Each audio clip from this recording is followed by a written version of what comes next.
Leon Trotsky. Platform of the Joint Opposition. 1927. The online publication of this important document was originally accomplished in 1998 for the Trotsky Internet Archive, TIA. The version, printed originally in an edition by Pathfinder Press, was ordered by Pathfinder Press attorneys to be removed. Pathfinder Press was once a Trotskyist publishing company but has for many years been operated within the norms of a commercial publishing house that jealously guards its copyrights, even to the detriment of the distribution of the documents it seeks to control. This occurred in the fall of 2000. The TIA was able to obtain another translation of a 1973 translation of the Platform of the Joint Opposition from Index Books, a socialist publisher in Britain that was only too happy to have the TIA distribute, for free over the internet, this document. Index Books acquired the stock and copyrights of New Park Publications, which for decades had been Britain's biggest publishers of Leon Trotsky until it folded in 1984-85. David Walters, Director, Trotsky Internet Archive. This version was transcribed in the winter of 2000 to 2001 by David Walters. Contents. Forward from New Park Publications and the transcriber. Chapter 1 Introductory Remarks. Platform of the Joint Opposition. Contents.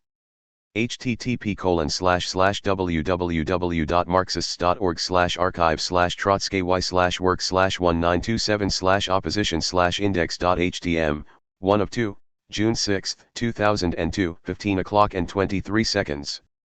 Chapter 2 The Situation of the Working Class and the Trade Unions. Chapter 3 The Working Class and the Trade Unions. Chapter 4 State Industry and the Building of Socialism. Chapter 5 The Soviets. Chapter 6 The National Question. Chapter 7 The Party. Chapter 8 The League of Communist Youth. Chapter 9 Our International Situation and the War Danger. Chapter 10 The Red Army and the Red Fleet. Chapter 11 Real and Pretended Disagreements. Chapter 12 Against Opportunism for the Unity of the Party. The photos on the cover of the New Park Publications version of the Platform of the Joint Opposition shows the leadership and initial signatories of the platform. They represent, in its majority, the general staff of the Leninist leadership of the October Revolution. From top to bottom they are, Leon Trotsky, A. Kamenev, A. Jov, Pyatakov, K. Radek, C. Rakovsky, G. Zinoviev, A. Smilga, Preobrazhensky, Lashevik, Sosnovsky, Boguslavsky, Drobnis, Serebryakov, Alsky, Belaburadov, Muralov, Ishchenko and I.N.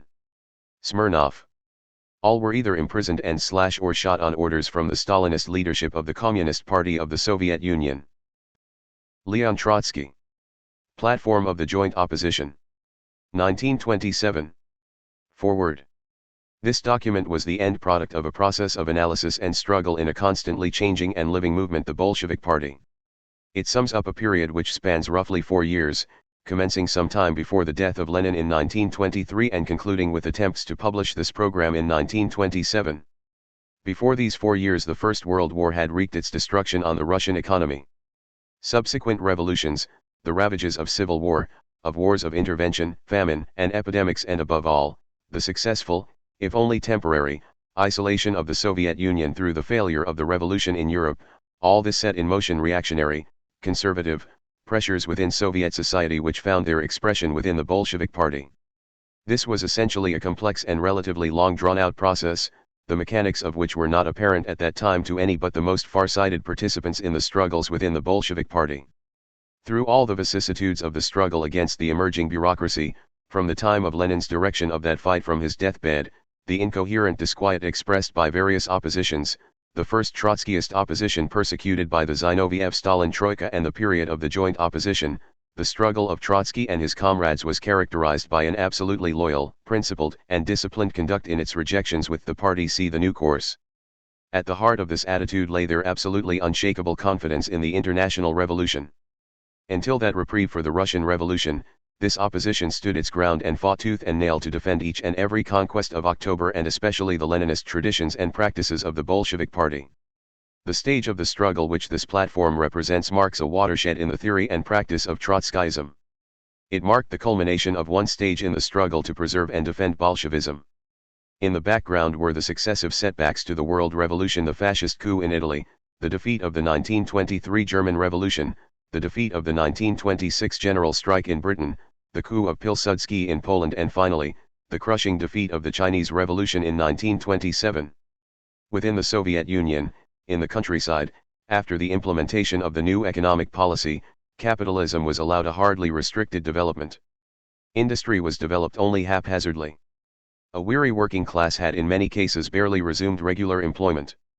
It was, in other words, a period conducive to the rise of moods of conservatism, of anything for a bit of peace and quiet, of routinism and accommodation to habits and ways of life alien to the restless, thrusting spirit of Bolshevism. The party, which consisted of 50,000 workers, as against 300,000 functionaries, ex-workers. Platform of the Joint Opposition, forward. http://www.marxist.org/archive/work/1927/opposition/forward.htm, 1 of 9, June 6, 2002, 15 o'clock and 43 seconds. Intellectuals, etc., was further diluted by the influx of 240,000 raw recruits via the so-called Lenin levy. These changes influenced others within the party in the field of program.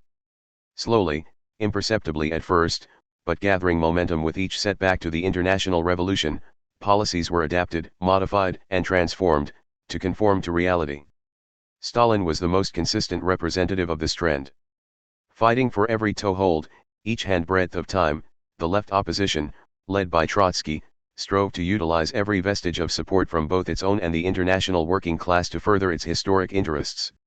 The present document was in fact the work of the joint, Bolshevik-Leninist, opposition, which drew together the supporters of Trotsky and Zinoviev against Stalin and Bukharin, the latter representing the right wing of the party. It was submitted to the Central Committee in early September, 1927. It was signed by 13 members of the Central Committee, including Trotsky, Zinoviev, Kamenev, Smilgat, Evdokimov, Rakovsky, Pyatakov, Bakov. Zinoviev had first launched the campaign against Trotskyism following the publication of Trotsky's Lessons of October in 1924. But he had come increasingly into conflict with the Stalin faction, particularly over economic policy. This platform was drawn up at a time of crisis for the bureaucracy. This bureaucracy consisted at that time of two basic tendencies: the Bukharinist right and the Stalinist center of the party, the latter perhaps less prominent in the public eye but with control of the entire apparatus. Neither was sure of its future. The opposition was united. It was able, after thorough and detailed discussion, to reach agreement on this platform. In the country, the richer peasants were beginning to assert their dominance by withholding grain stocks and rigging the price of bread, the urban working class paying the price. Registered unemployment stood at 1 million. Abroad, the aftermath of the British general strike, the Polish events and the defeat of the Chinese Revolution, confirmed all the prognostications and warnings of Trotsky. The danger of a juncture of revolutionary forces in this crisis threatened Stalin as never before. He had to act and act swiftly. Up to this point Stalin had, with the loyal collaboration of the opposition, contained the struggle within the party. He had successfully ousted the opposition from most of the key positions in the party. The summer of 1926 saw the intensive united action of both tendencies of the opposition, i.e. of both Zinovievist and Trotskyist. Stalin countered with expulsions, disciplining, shutting down meetings and the use of violence, driving the opposition underground. At the joint plenum of the Central Committee and Central Control Commission of July 1926, a formal declaration of the joint opposition was made. It called for the restoration of inter-party democracy, championing the cause of the working class against the kulaks, nepmen, and bureaucrats. This meant an increase of wages for industrial workers. Wages were lower than pre-war. Or otherwise productivity would stagnate or fall, freedom to negotiate wage claims through free trade unions, reform of taxation, relieve the poor and the small peasants, tax the middle peasants and soak the kulaks and nepmen, long-term voluntary collectivization with state credits and mechanization, etc., compulsory grain loans and a 50% tax on profits of the kulaks in order to subsidize industry. This revenue alone would more than cover losses by tax relief and increased wage costs. Accelerate industrialization. Already output exceeded plans, by implementing the decisions of the 14th Congress of December 1925, and institute a real 5-year plan.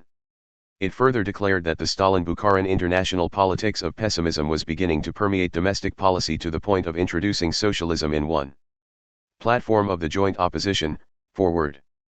http://www.marxists.org/archive/trotsky/work/1927/opposition/forward.htm, 2 of 9, June 6, 2002, 15 o'clock and 43 seconds. Country and an adaptation to the status quo outside, i.e., opportunistic alliances, e.g. British. It was rejected in toto and Zinoviev was thrown off the Politburo. Then Stalin stole a little of the opposition's thunder, pledging wage rises for poorer workers and, utilizing his monopoly of the press, distorted Trotsky's views and launched a campaign to boost the theory of socialism in one country and further intimidate the opposition. The Zinovievists were shaken and an ultra-left secessionist mood developed amongst some of the Trotskyists. To save the situation, a truce was arranged with Stalin, a truce which he violated a few weeks later. This drew from Trotsky the celebrated observation, "The first secretary poses his candidature to the post of gravedigger of the revolution." Trotsky was expelled from the Politburo and Zinoviev was ejected from the Comintern. Once again the weaker elements were shaken. Another attempt at truce was rent asunder at the 15th Party Conference, October 1926, which turned out to be a witch hunter's jamboree. Some of the ultra-left surrendered, and even Lenin's widow capitulated to Stalin. All the expulsions were confirmed and the Congress was followed by a further spate of victimizations and provocations. In the meantime, events in China were rising in a crescendo of revolutionary explosions. Deprived of access to party documents concerning the real state of the Chinese Communist Party, the opposition had barely time to take stock of the situation and even expressed disagreements on the policy for the CCP. In April 1926, Trotsky supported the pleas of the CCP for its independence from the Kuomintang but was turned down on every occasion. Within a year the revolution had gone full cycle. Chiang Kai-shek was massacring the communists. Even at this moment Trotsky had to contend with Zinoviev's conservatism while striving to salvage something out of the Chinese debacle. Public knowledge of these events and the discussion on them was effectively smothered. Then the Anglo-Soviet Trade Union Committee broke up without so much as a yes please or no thank you from the British side, and Stalin's British policy was stripped stark naked. Cornered, he countered with a war danger hysteria and threatened the opposition. It countered by requesting discussion at a closed session of the CC. Rebuffed and denounced, Trotsky raised it on the Executive Committee of the Communist International.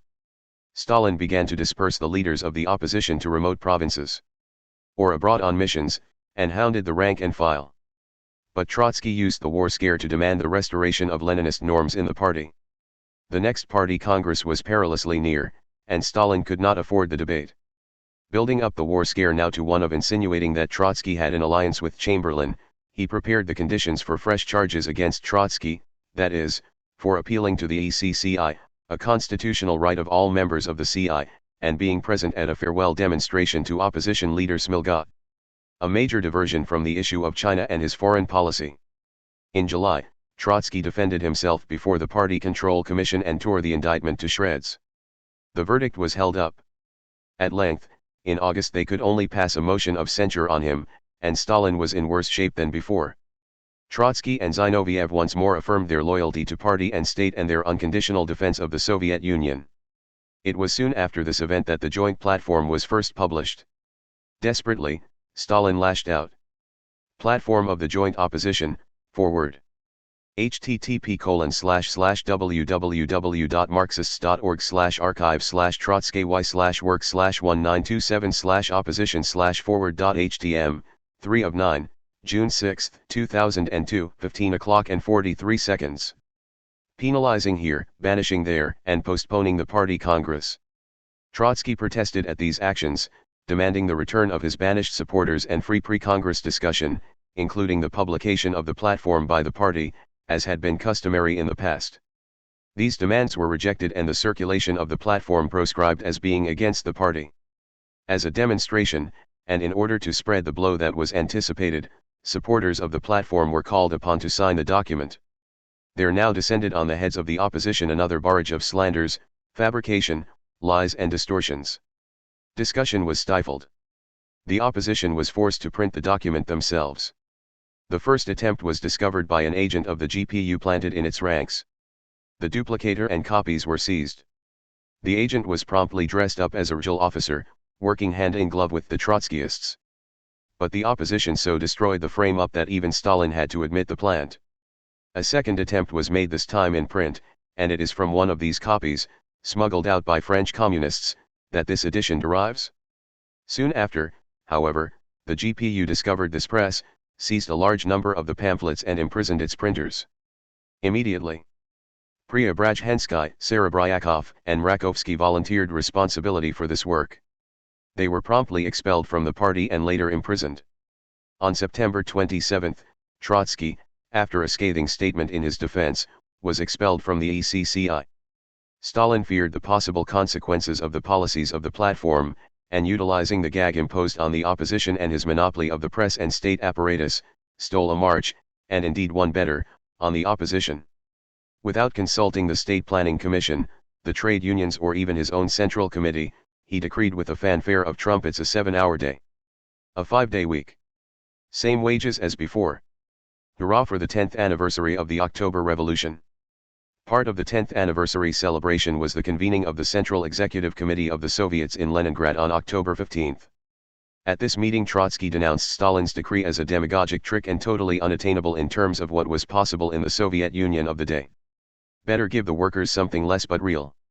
Sensitive to what he had to say in relation to the conditions of the working class, and fearful of the consequences, Stalin seized on this phrase and sent his whippersnappers scurrying to the factory gates crying, "Trotsky doesn't want to give you anything." Despite their efforts, on the same day, by a coincidence, the special 7-hour day celebration demonstration turned into one in favor of Trotsky and Zinoviev. A week later Stalin was insisting on expulsions again. The hysteria at the session of the joint plenum of the CC and Control Commission reached incredible depths. Books, inkpots, and even a glass were hurled at Trotsky as he defended himself. But underlying these symptoms was the graver malady of the final disintegration of men who had trained themselves to be Bolsheviks all their political lives. Their efforts increased in vehemence and violence as the Congress drew nearer. Came November 7, the 10th anniversary of the October Revolution, and the joint opposition made a desperate intervention. Their banners cried their cause: strike against the kulak, the Nepman, and the bureaucrat. Down with opportunism. Carry out Lenin's testament. Beware of a split in the party. Preserve Bolshevik unity. But Stalin was prepared. Fearful of the possible consequences of this agitation, at this time of crisis, he literally smashed the demonstration, its personnel, their banners, and even their homes. A service revolver was discharged at Trotsky. The protest had been made. But once. Platform of the joint opposition, forward. http://www.marxist.org/archive/work/19277/opposition/forward.htm, 4 of 9, June 6, 2002, 15 o'clock and 43 seconds. Again the Zinovievite wing was preparing to beat a retreat and was soon speaking of the courage to surrender.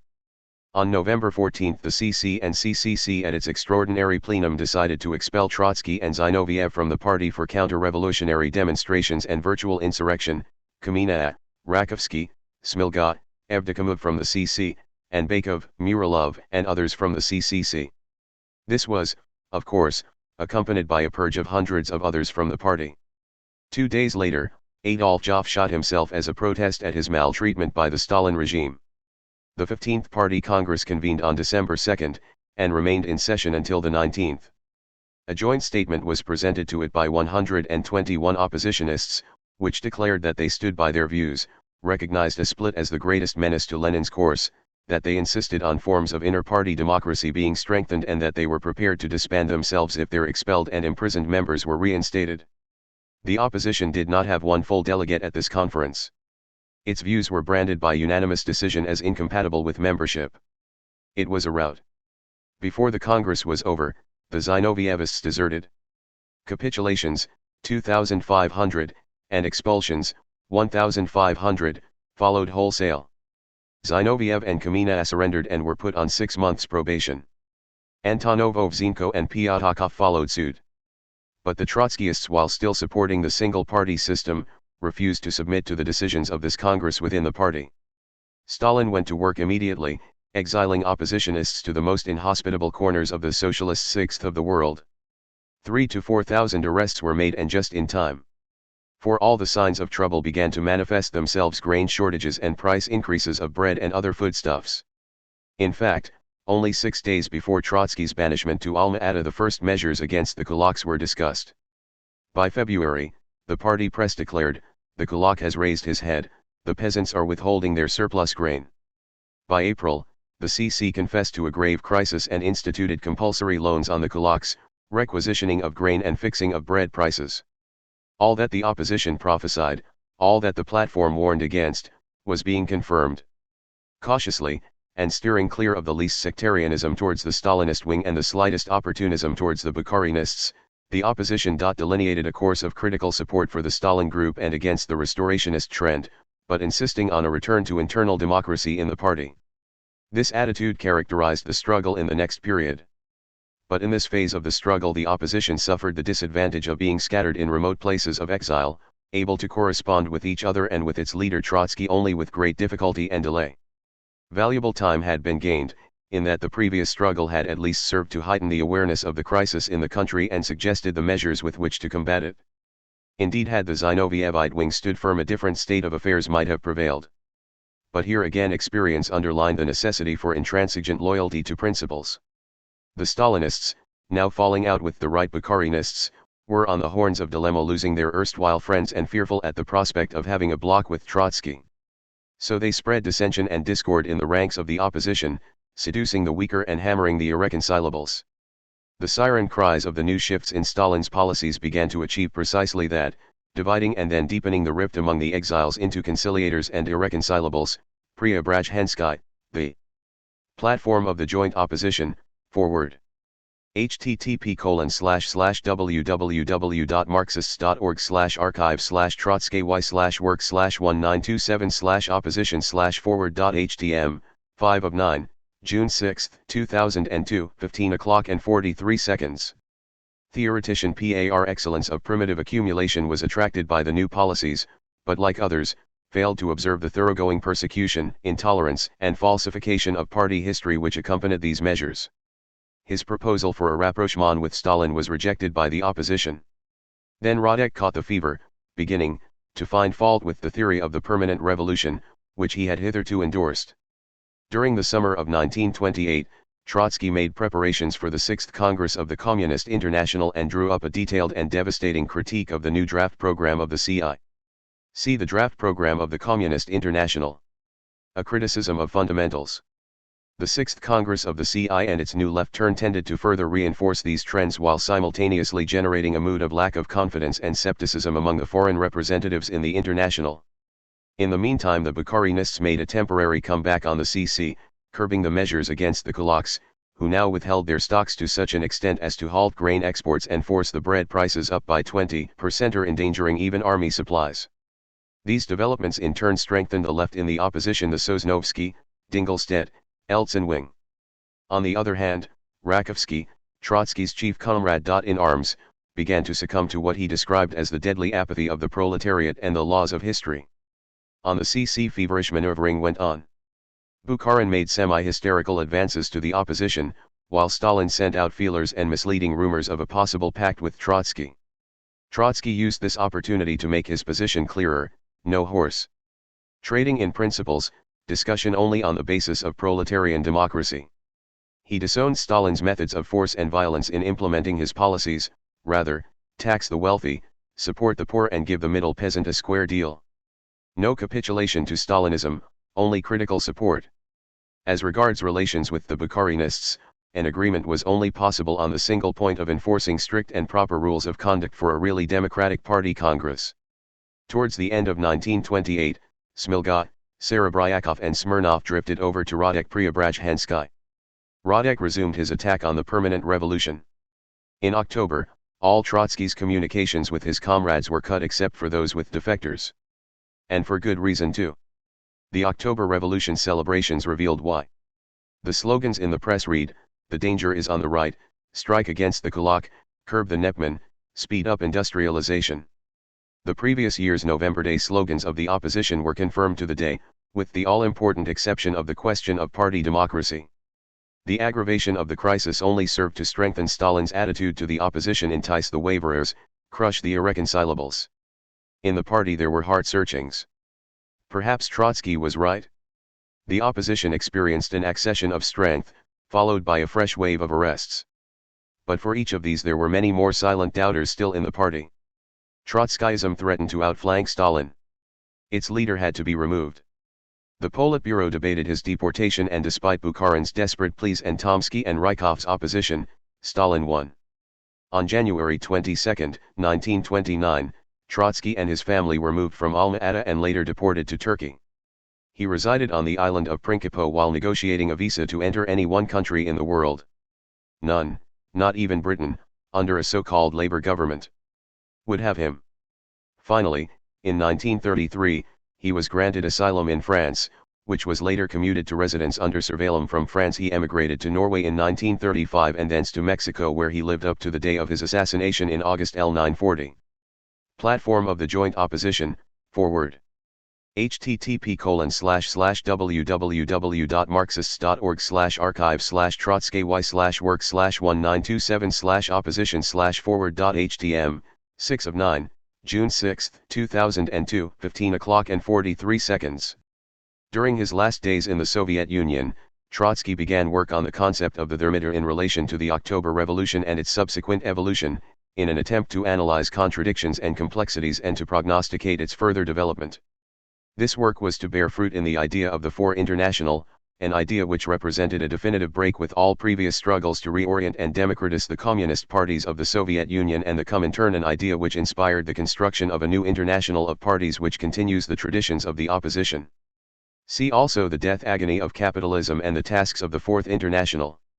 What was the subsequent fate of the Trotskyist, left, opposition in the Soviet Union? The answer to this is to some extent bound up in the evolution of Stalin's policies at home. With the outbreak of the crisis, Stalin resorted simpleton-wise to the proposals of the platform. The 5-year plan was arbitrarily revised and stepped up.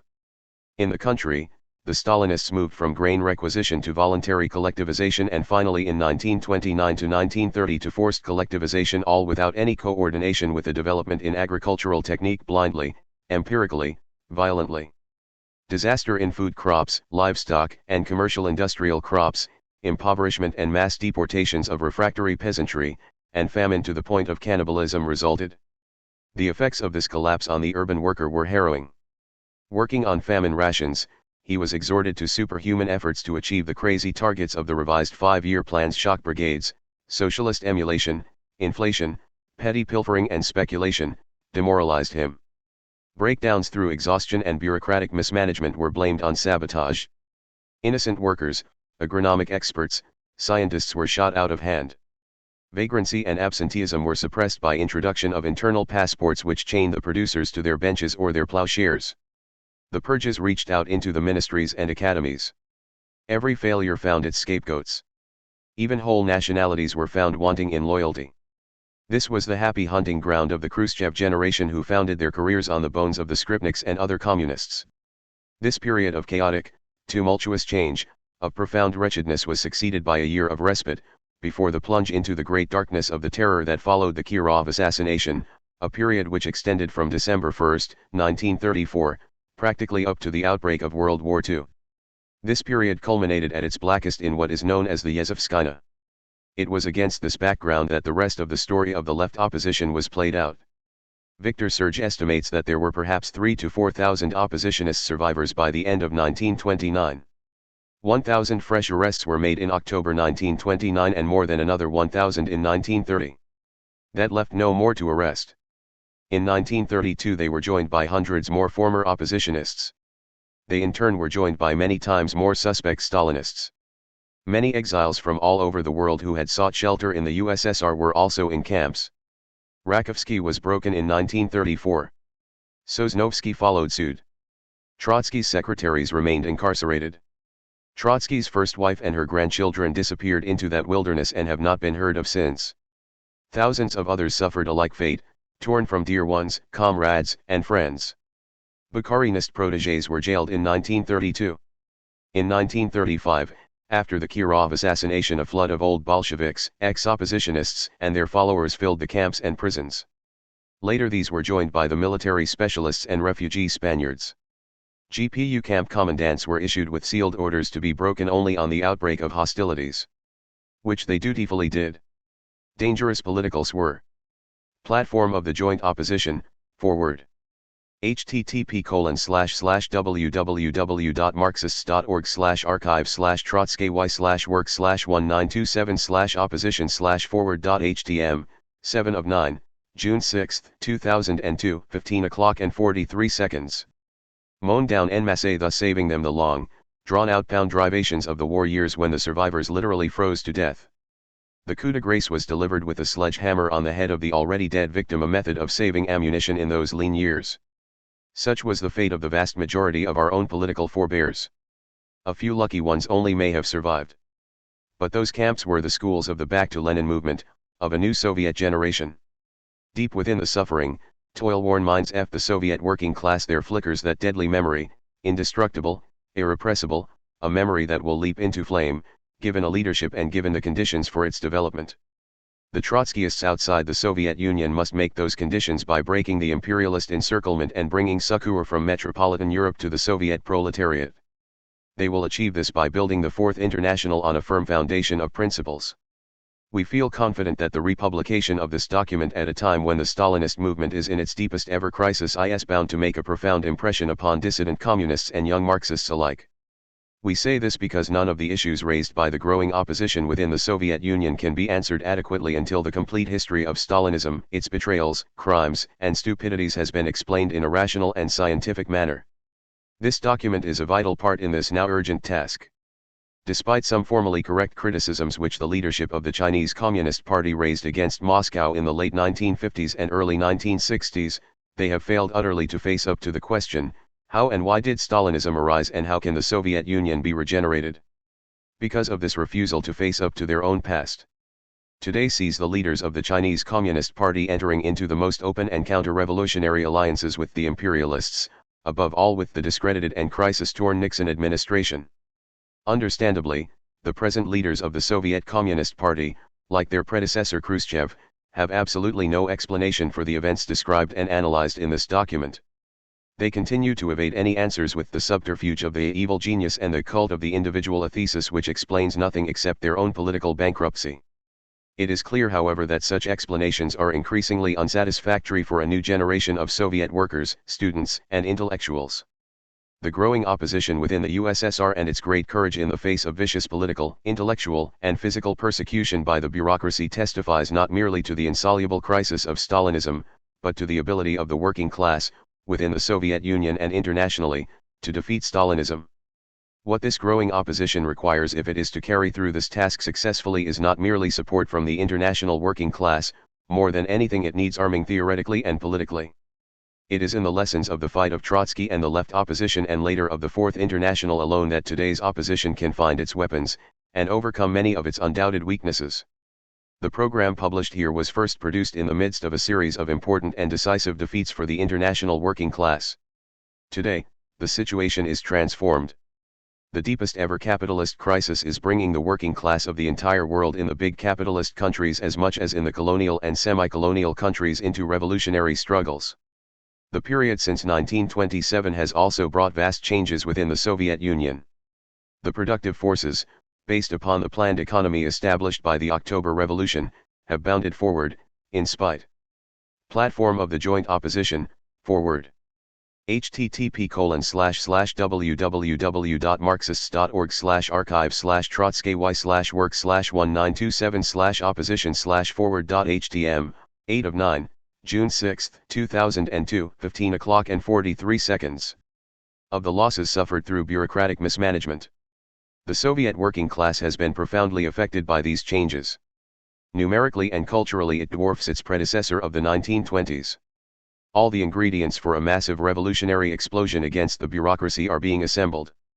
Table of Contents Chapter I. Platform of the Joint Opposition, Forward. http://www.marxist.org/archive/trotsky/work/1927/opposition/forward.htm, 9 of 9, June 6, 2002, 15 o'clock and 43 seconds. Leon Trotsky. Platform of the Joint Opposition. 1927. Chapter 1. Introductory. In his speech at the last party congress he attended, Lenin said, "Here we have lived a year, with the state in our hands, and under the new economic policy has it operated our way? No. We don't like to acknowledge this, but it hasn't. And how has it operated? The machine isn't going where we guide it, but where some illegal, or lawless, or God knows whence derived speculators or private capitalistic businessmen, or both together, are guiding it. A machine doesn't always travel just exactly the way, and it often travels just exactly not the way, that the man imagines who sits at the wheel. In those words was given the criterion by which we ought to judge the fundamental problems of our politics. In what direction is the machine traveling? The state? The power? Is it traveling in the direction that we, communists, expressing the interests and will of the workers and the enormous mass of the peasants, desire? Or not in that direction? Or not exactly in that direction? In these years since the death of Lenin, we have more than once tried to bring the attention of the central organs of our party, and afterward the party as a whole, to the fact that, thanks to incorrect leadership, the danger indicated by Lenin has greatly increased. The machine is not going in the direction demanded by the interests of the workers and peasants. On the eve of the new Congress we consider it our duty, notwithstanding all the persecution we are suffering, to call the party's attention with redoubled energy to this fact. For we are sure that the situation can be corrected, and corrected by the party itself. When Lenin said that the machine often goes where it is directed by forces hostile to us, he called our attention to two facts of supreme importance. First, that there exist in our society these forces hostile to our cause: the kulak, the nepman, the bureaucrat, availing themselves of our backwardness and our political mistakes, and relying upon the support of international capitalism. Second, the fact that these forces are so strong that they can push our governmental and economic machine in the wrong direction, and ultimately even attempt at first in a concealed manner to seize the will of the machine. Lenin's words laid upon us all the following obligations: 1. To watch vigilantly the growth of these hostile forces, kulak, nepman, and bureaucrat; 2. To remember that in proportion to the general revival of the country, these forces will strive to unite, introduce their own amendments into our plans, exercise an increasing pressure upon our policy, and Platform of the Joint Opposition. Chapter 1, Introduction. http://www.marxist.org/archive/work/19277/opposition/ch01.htm, 1 of 7, June 6, 2002, 15 o'clock and 47 seconds. Satisfy their interests through our apparatus. 3. To take all possible measures to weaken the growth, unity, and pressure of these hostile forces, preventing them from creating that actual, although invisible, dual power system toward which they aspire. 4. To tell candidly the whole truth about these processes to all the toiling masses. In this now consists the fundamental problem as to a Thermidorian danger and the struggle against it. Since Lenin uttered his warning, many things have improved with us, but many also have grown worse. The influence of the state apparatus is growing, but with it also the bureaucratic distortion of the workers' state. The absolute and relative growth of capitalism in the country and its absolute growth in the cities are beginning to produce a political self-consciousness in the bourgeois elements of our country. These elements are trying to demoralize, not always unsuccessfully, that part of the communists with whom they come in contact at work and in social intercourse. The slogan given by Stalin at the 14th Party Congress, "Fire to the left," could not but promote this union of the right elements in the party with the bourgeois Ustrialov elements in the country. The question, who will beat whom, will be decided in a continuous struggle of classes on all sectors of the economic, political, and cultural fronts: a struggle for a socialist or a capitalist course of development, for a distribution of the national income corresponding to one or the other of these two courses, for a solid political power of the proletariat or a division of this power with the new bourgeoisie. In a country with an overwhelming majority of small and very small peasants, and small proprietors in general, the most important processes of this struggle will frequently go on in a fragmentary and underground manner, only to burst unexpectedly to the surface all at once. The capitalist element finds its primary expression in a class differentiation in the country, and in a multiplication of private traders in the city. The upper levels in the country and the bourgeois elements in the city are interweaving themselves more and more closely with the various links of our state economic apparatus. And this apparatus not infrequently helps the new bourgeoisie to wrap up in a statistical fog its successful effort to increase its share in the national income. The trade apparatus, state, cooperative, and private, devours an enormous share of our national income, more than 1/10 of the gross production. Furthermore, private capital, in its capacity as commercial middleman, has handled in recent years considerably more than 1/5 of all trade in absolute figures, more than 5 milliards a year.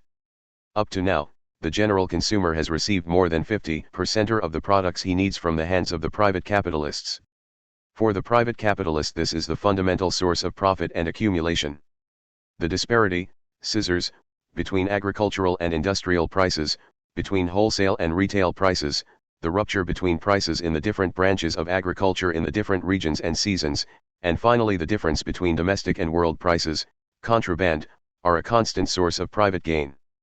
Private capital is collecting usurious interest on loans and is making money on government bonds.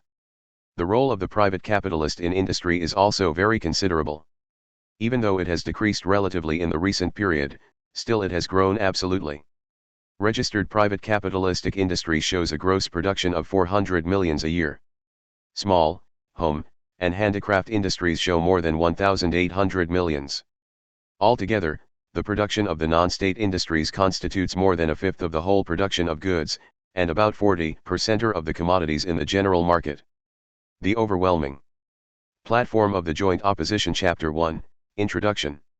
http://www.marxists.org/archive/work/1927/opposition/ch01.htm, 2 of 7, June 6, 2002, 15 o'clock and 47 seconds.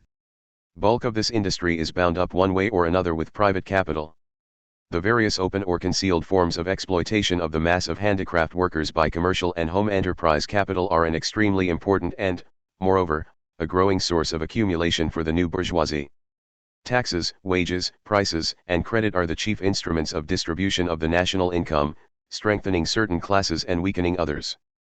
The agricultural tax in the country is imposed, as a general rule, in an inverse progression, heavily upon the poor, more lightly upon the economically strong and upon the kulaks. According to approximate calculations, 34% of the poor peasant proprietors of the Soviet Union, even omitting provinces with a highly developed class differentiation, such as the Ukraine, Northern Caucasus, and Siberia, receive 18% of the net income. Exactly the same total income, 18%, is received by the highest group, constituting only 7.5% of the proprietors. Yet both these groups pay approximately the same amount, 20% each of the total tax. It is evident from this that on each individual poor farm the tax lays a much heavier burden than on the kulak, or the well-to-do proprietor in general. Contrary to the fears of the leaders of the 14th Congress, our tax policy by no means strips the kulak. It does not hinder him in the least from concentrating in his hands a continually greater accumulation in money and kind. The role of the indirect taxes in our budget is growing alarmingly at the expense of the direct. By that alone the tax burden automatically shifts from the wealthier to the poorer levels. The taxation of the workers in 1925 to 1926 was twice as high as in the preceding year, while the taxation of the rest of the urban population diminished by 6%. Vyestnik Financial, 1927. Number 2, p. 52. The liquor tax falls, with more and more unbearable heaviness, precisely upon the industrial regions. The growth of income per person for 1926 as compared with 1925 according to certain approximate calculations constituted, for the peasants, 19%, for the workers, 26%, for the merchants and the industrialists, 46%. If you divide the peasants into three fundamental groups, it will appear beyond a doubt that the income of the kulak increased incomparably more than that of the worker. The income of the merchants and industrialists, calculated on the basis of the tax data, is undoubtedly represented as less than it is. However, even these somewhat colored figures clearly testify to a growth of class differences. The scissors, representing the disparity of agricultural and industrial prices, have drawn still farther apart during the last year and a half. The peasant received for his produce not more than 1¼ times the pre-war price, and he paid for industrial products not less than 2 1/5 times as much as before the war. This overpayment by the peasants, and again predominantly by the lower level of the peasants, constituting in the past year a sum of about 1 milliard rubles, not only increases the conflict between agriculture and industry, but greatly sharpens the differentiation in the country. On the disparity between wholesale and retail prices, the state industry loses, and also the consumer, which means that there is a third party who gains. It is the private capitalist who gains, and consequently capitalism. Real wages in 1927 stand, at the best, at the same level as in the autumn of 1925.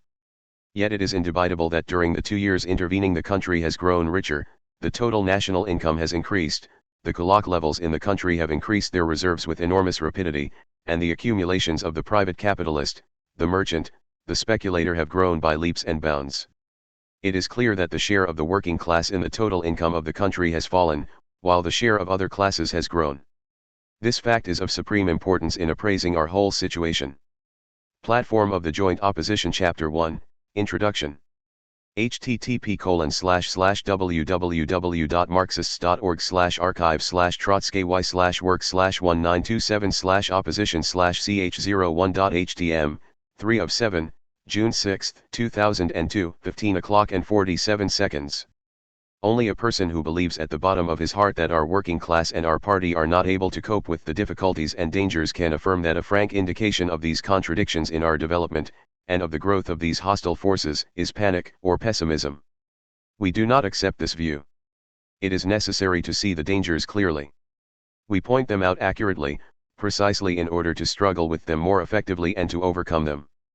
A certain growth of the hostile forces, the kulak, the nepman, and the bureaucrat, is unavoidable under the new economic policy. You cannot destroy these forces by mere administrative order or by simple economic pressure. In introducing the NEP and carrying it through, we ourselves created a certain place for capitalistic relations in our country, and for a considerable time to come we still have to recognize them as inevitable. Lenin merely reminded us of a naked truth which the workers have to know, when he said, while we continue to be a small peasant country, there is a more solid basis for capitalism in Russia than for communism. That we must remember.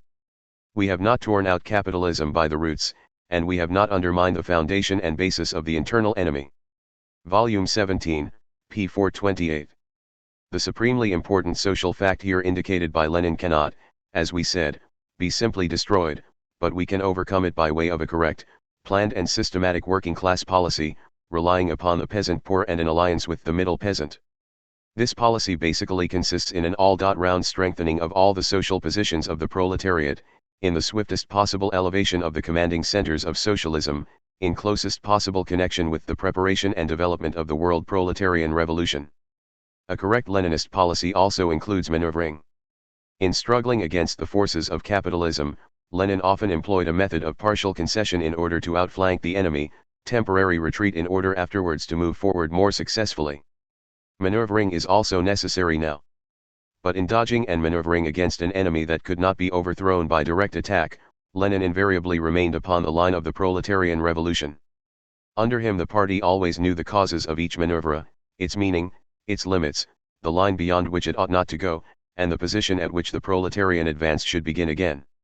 In those days, under Lenin, a retreat was called a retreat, a concession. Thanks to that, the maneuvering proletarian army always preserved its unity, its fighting spirit, its clear consciousness of the goal. In the recent period there has been a decisive departure on the part of leaders from these Leninist ways. The Stalin group is leading the party blindfold. Concealing the forces of the enemy, creating everywhere and in everything an official appearance of success, this group gives the proletariat no prospect or, what is worse, a wrong prospect. It moves in zigzags, accommodating itself to and ingratiating itself with hostile elements. It weakens and confuses the forces of the proletarian army. It promotes the growth of passivity, distrust of the leadership and lack of confidence in the forces of the revolution. It disguises, with references to Leninist maneuvering, an unprincipled jumping from one side to the other, always unexpected by the party, incomprehensible to it, weakening its strength. The only result is that the enemy, having gained time, moves forward. The classical examples of this kind of maneuver on the part of Stalin, Bukharin, and Rykov, are their Chinese policy and their policy with the Anglo-Russian Committee, on the international field, and within the country, their policy towards the kulak. On all these questions, the party and the working class found out the truth, or a part of the truth, only after the heavy consequences of a policy that was false to the bottom had crashed over their heads. Platform of the Joint Opposition Chapter 1, Introduction. http://www.marxist.org/archive/trotsky/work/1927/opposition/ch01.htm, 4 of 7, June 6, 2002, 15 o'clock and 47 seconds. At the end of these 2 years in which the Stalin Group has really determined the policies of the central institutions of our party, we may consider it fully proven that this group has been powerless to prevent, an immoderate growth of those forces which desire to turn the development of our country into capitalistic channels, 2. A weakening of the position of the working class and the poorest peasants against the growing strength of the kulak, the nepman, and the bureaucrat, 3. A weakening of the general position of the workers' state in the struggle with world capitalism, a worsening of the international position of the Soviet Union. The direct guilt of the Stalin Group is that instead of telling the party, the working class, and the peasants the whole truth about the situation, it has concealed the facts, minimized the growth of the hostile forces, and shut the mouths of those who demanded the truth and laid it bare. The concentration of fire to the left, at a time when the whole situation indicates danger on the right, the crudely mechanical suppression of every criticism expressing the legitimate alarm of the proletariat for the fate of the proletarian revolution, the outright connivance in every deviation to the right, the sapping of the influence of the proletarian and old Bolshevik nucleus of the party, all these things are weakening and disarming the working class at a moment which demands above all activity of the proletariat, vigilance and unity of the party, faithfulness to its real inheritance of Leninism. The party leaders distort Lenin, improve upon him, explain him, supplement him, according as it is necessary to conceal each successive mistake that they make. Since Lenin's death a whole series of new theories has been invented, whose meaning is solely this, that they give theoretical justification to the departure of the Stalin Group from the course of the international proletarian revolution. The Mensheviks, the Smianavikovцы, and finally the capitalistic press see and welcome in the policies and new theories of Stalin Bukharin Martynova movement forward from Lenin, Ustrialov, statesmanlike wisdom, realism, a renunciation of the utopias of revolutionary Bolshevism. In the cutting off from party leadership of a number of Bolsheviks, Lenin's comrades in arms, they see and openly welcome a practical step towards changing the fundamental course of the party. Meanwhile the elemental processes of the NEP, not restrained and directed by a firm class policy, are preparing further dangers of the same kind. 25 million small farms constitute the fundamental source of the capitalist tendencies in Russia. The kulak stratum, gradually emerging from this mass, is realizing the process of primitive accumulation of capital, digging a deep mine under the socialist position. The further destiny of this process depends ultimately upon the relation between the growth of the state economy and the private. The falling behind of our industry vastly increases the tempo of class differentiation among the peasants and the political dangers arising from it. Lenin wrote, "In the history of other countries the kulaks have more than once restored the power to landlords, tsars, priests, and capitalists. It has been so in all previous European revolutions, where, in consequence of the weakness of the workers, the kulaks have succeeded in reverting from a republic to monarchy, from the rulership of the toiling masses to the omnipotence of the exploiters, the rich, the parasites. You can reconcile the kulak with the landlord, the tsar, and the priest easily enough, even though they've had a quarrel, but with the working class, never. Comrade workers, let's join in the final end." Platform of the Joint Opposition Chapter 1, Introduction.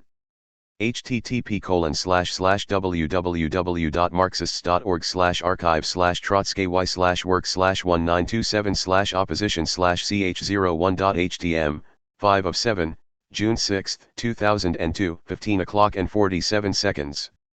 Decisive Battle, Publications of the Lenin Institute, pages 1-2.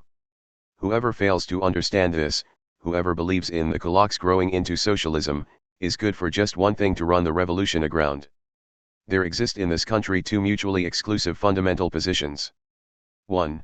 The position of the proletariat building socialism, the other, the position of the bourgeoisie aspiring to switch our development onto capitalist lines.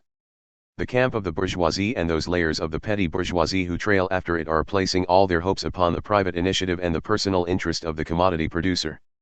This camp is staking its play on the economically strong peasant, aiming to make the cooperatives, industry, and our foreign trade serve this peasant's interest. This camp believes that socialist industry ought not to count upon the state budget, that its development ought not to be rapid enough to injure the interest of accumulation by the farmer capitalist. The struggle for an increased productivity of labor means to the daily consolidating petty bourgeois putting pressure on the muscles and nerves of the workers. The struggle for lower prices means to him a cutting down of the accumulation of the socialist industries in the interest of commercial capital. The struggle with bureaucratism means to him the dissipation of industry, the weakening of the planning centers. It means the pushing into the background of the heavy industries, that is, again, an adjustment in favor of the economically strong peasant, with the near prospect of an abandonment of the monopoly of foreign trade. This is the course of the Austrialovs. The name of this course is Capitalism on the Installment Plan. It is a strong tendency in our country, and exercises an influence upon certain circles of our party. The proletarian course was described by Lenin in the following words: we can consider the victory of socialism over capitalism, and its permanence, guaranteed, only when the proletarian state power, having conclusively suppressed the resistance of the exploiters and assured itself of their complete subjection and its own complete stability and authority, reorganizes the whole of industry on the basis of large-scale collective production and the latest technique, based on electrification of the entire economy. Only this will make possible such a far-reaching technical and social assistance rendered by the cities to the backward and undifferentiated country as will create the material basis for an immense increase of the productiveness of agricultural and rural labor, impelling the small peasants, by the strength of example and their own interest, to pass over to large-scale, collective, mechanized agriculture. Resolution of the Second Congress of the Communist International. The whole policy of our party ought to be built up upon this principal: budget, taxes, industry, agriculture, domestic and foreign trade, everything. That is the fundamental stand of the opposition. That's the road to socialism. Between those two positions, every day drawing nearer to the first, the Stalinists are tracing a line consisting of short zigzags to the left and deep ones to the right. The Leninist course is a socialist development of the productive forces in course is a development of the productive forces on a capitalist continual struggle with the capitalist element. The Austrialov course is a development of the productive forces on a capitalist basis by way of a gradual eating away of the conquests of October. The Stalin course leads, in objective reality, to a delaying of the development of the productive forces, to a lowering of the relative weight of the socialist element, and thus prepares for the final victory of the Austrialov course. The Stalin course is the more dangerous and ruinous, in that it conceals a real deviation under the platform of the Joint Opposition. Chapter 1, Introduction. http://www.marxist.org/archive/trotsky/work/1927/opposition/ch01.htm, 6 of 7, June 6, 2002, 15 o'clock and 47 seconds. Mask of familiar words and phrases. The completion of our restoration process has brought forward the whole fundamental question of our economic development and thus has undermined the position of Stalin, which is completely inadequate to meet great problems, whether the revolution in China or the reconstruction of basic capital in the Soviet Union. Notwithstanding the tension of the situation, heightened in the extreme by the crude mistakes of the present leadership, matters can be put right. But it is necessary to change the line of the party leadership, and change it sharply, in the direction indicated by Lenin. Table of Contents. Forward. Chapter 2.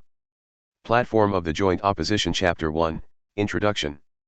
http://www.marxist.org/archive/trotsky/work/1927/opposition/ch01.htm, 7 of 7, June 6, 2002, 15 o'clock and 47 seconds.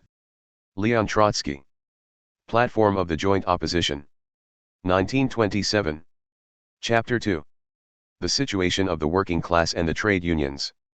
The October Revolution, for the first time in history, transformed the proletariat into the ruling class of an immense state. Our nationalization of the means of production was a decisive step toward the socialist reconstruction of that whole social system which is founded upon the exploitation of man by man. Our introduction of the 8-hour day was the first step towards a complete and all-sided change in the material and cultural conditions of existence of the working class.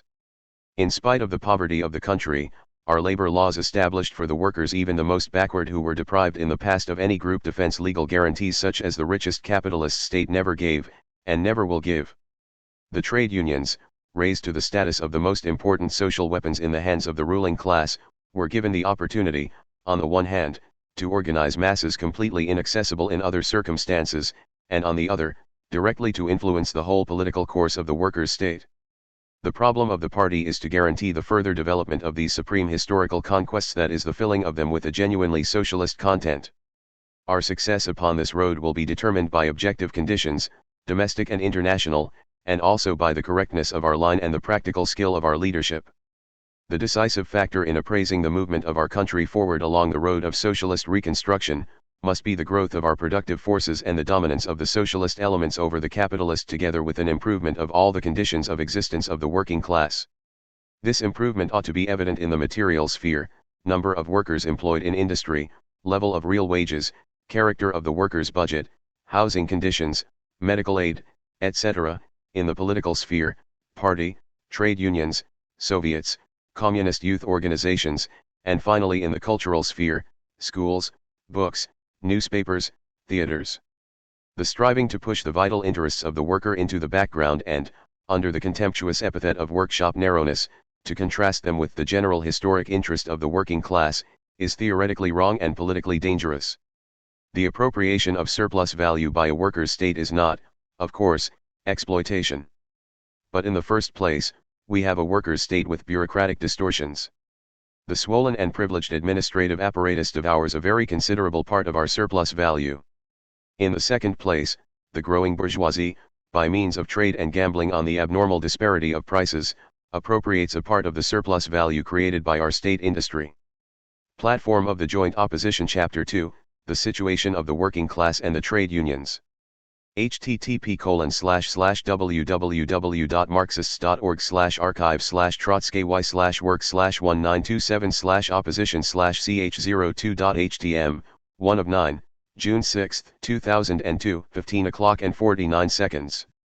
In general, during this period of restoration, the numbers of the workers and the conditions of their existence have risen, not only absolutely but also relatively, that is, in comparison with the growth of other classes. However, in the recent period there has occurred a sharp change. The numerical growth of the working class and the improvement of its situation has almost stopped, while the growth of its enemies continues, and continues at an accelerated pace. This inevitably leads, not only to a worsening of the condition of the workers at factory level, but to a lowering of the relative weight of the proletariat in Soviet society. The Mensheviks, agents of the bourgeoisie among the workers, point maliciously to the material wretchedness of our workers.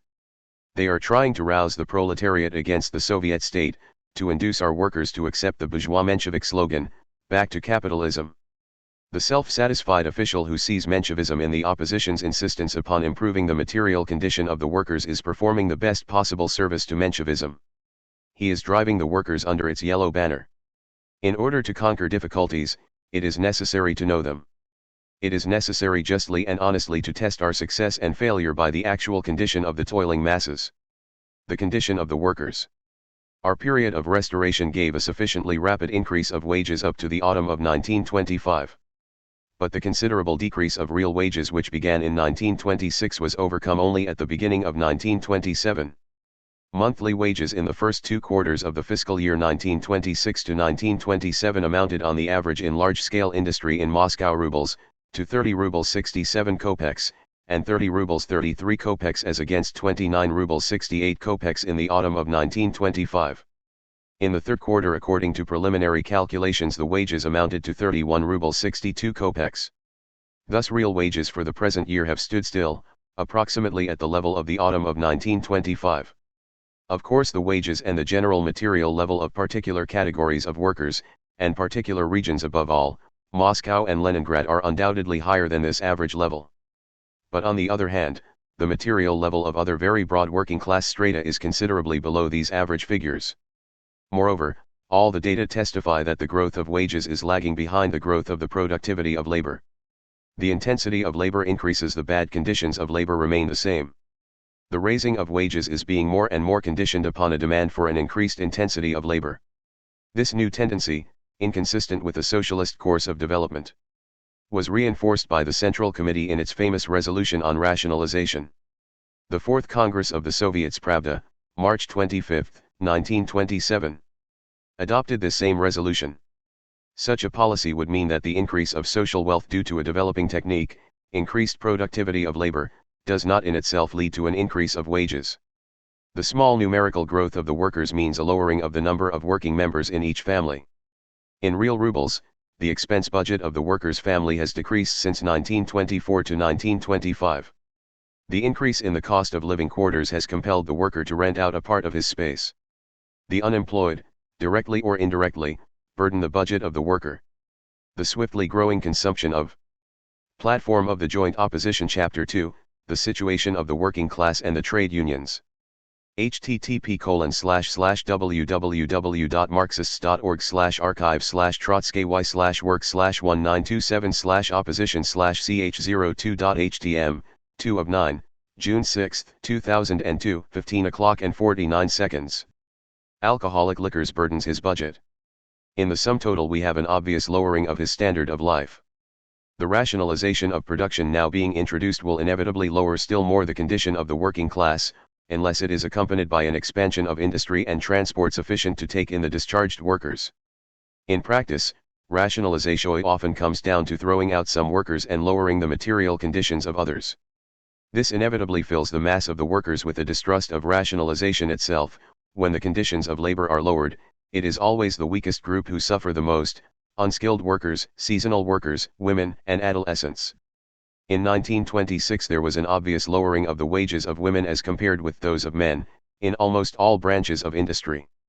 Among the unskilled in 3 different branches of industry, the earnings of women in March 1926 were 51.8%, 61.7%, and 83% of the earnings of men.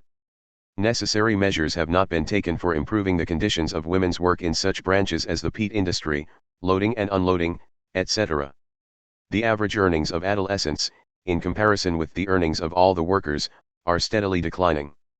In 1923 they were 47.1%, in 1924 45%, or in 1925 43.4%, in 1926 40.5%, in 1927 39.5%. In March 1925 49.5% of the adolescents received less review of the economic situation of the youth in 1924 1925 and in 1925 to 1926 than 20 rubles. The abolition of the regulation providing for the employment of a certain number of adolescents to every given number of workers in an industrial establishment has been a heavy blow to the working youth and to the worker's family. The number of unemployed adolescents is greatly increasing. Farm labor. Of the approximately 3.5 million wage workers in the country, 1,600,000 are farm hands, men and women. Only 20% of these farm hands are organized in unions. The registration of wage contracts, often so bad as to mean practical slavery, is barely beginning. The wages of farm hands are customarily below the legal minimum, and this often even on the state farms. Real wages on the average are not over 63% of the pre-war level. The working day is rarely less than 10 hours. In the majority of cases it is, as a matter of fact, unlimited. Wages are irregularly paid, and paid after intolerable delays. This miserable situation of the hired laborer is not only a result of the difficulties of socialist construction in a backward, peasant country. It is also, and indubitably, a result of the false course which in practice in the reality of life gives predominant attention to the upper levels and not the lower levels of the village. We must have an all-sided, systematic defense of the hired laborer, not only against the kulak, but also against the so-called economically strong middle peasant. The housing question. The normal dwelling space for the workers is, as a rule, considerably smaller than the average space for the whole urban population. The workers of the great industrial cities are in this respect the least. Platform of the Joint Opposition Chapter 2, The Situation of the Working Class and the Trade Unions. http://www.marxist.org/archive/trotsky/work/19277/opposition/ch02.htm, 3 of 9, June 6, 2002, 15 o'clock and 49 seconds. Favored part of the population. The distribution of dwelling space according to social groups, in a series of investigated cities, was as follows: per industrial worker, 5.6 square meters, per clerical worker, 6.9, per handicraftsman, 7.6, per professional, 10.9, and for the non-working element, 7.1. The workers occupy the last place. Moreover, the dimension of the workers' living space is narrow. Central Bureau of Labor Statistics. From year to year, that of the non-proletarian elements is widening. The general situation in the matter of dwelling house construction threatens the further development of industry. In spite of this fact, the 5-year plan of the Commission on State Planning offers a prospect in dwelling house construction according to which the housing situation at the end of 5 years will be worse than it is now. This, according to the admission of the Commission itself. From 11.3 square arshins at the end of 1926, The average norm will be lowered by the end of 1931, according to the 5-year plan, to 10.6. Unemployment. The slow growth of industrialization nowhere reveals itself so morbidly as in the unemployment which has attacked the fundamental ranks of the industrial proletariat. The official number of registered unemployed in April 1927 was L478,000. The actual number of unemployed is about 2 million. The number of unemployed is growing incomparably faster than the total number of employed workers. The number of industrial workers is growing incomparably faster than the total number of employed workers. The number of industrial workers unemployed is growing rapidly. According to the 5-year plan of the State Planning Commission, our industries will absorb during the whole 5 years a little more than 400,000 steadily employed workers. This means, with the continual influx of workers from the country, that the number of unemployed by the end of 1931 will have grown to no less than 3 million men and women. The consequence of that state of affairs will be a growth of the number of homeless children, beggars, and prostitutes. The small unemployment insurance paid to those out of work is causing justifiable resentment. The average benefit is 11.9 rubles, that is, about 5 pre-war rubles. The trade union benefits average 6.5 to 7 rubles. And these benefits are paid, approximately, to only 20% of the unemployed members of the union. The Code of Labor Laws has undergone so many interpretations that these exceed by many times the number of yen. An arshin is about 28 inches. Tr. Trud, August 27, 1927. Articles in the Code. And they actually annul many of its. Provisions. Especially have the legal defenses of temporary and seasonal workers been broken down. The recent collective agreement campaign was characterized by an almost universal worsening of legal guarantees, and a downward pressure on standards and wage scales.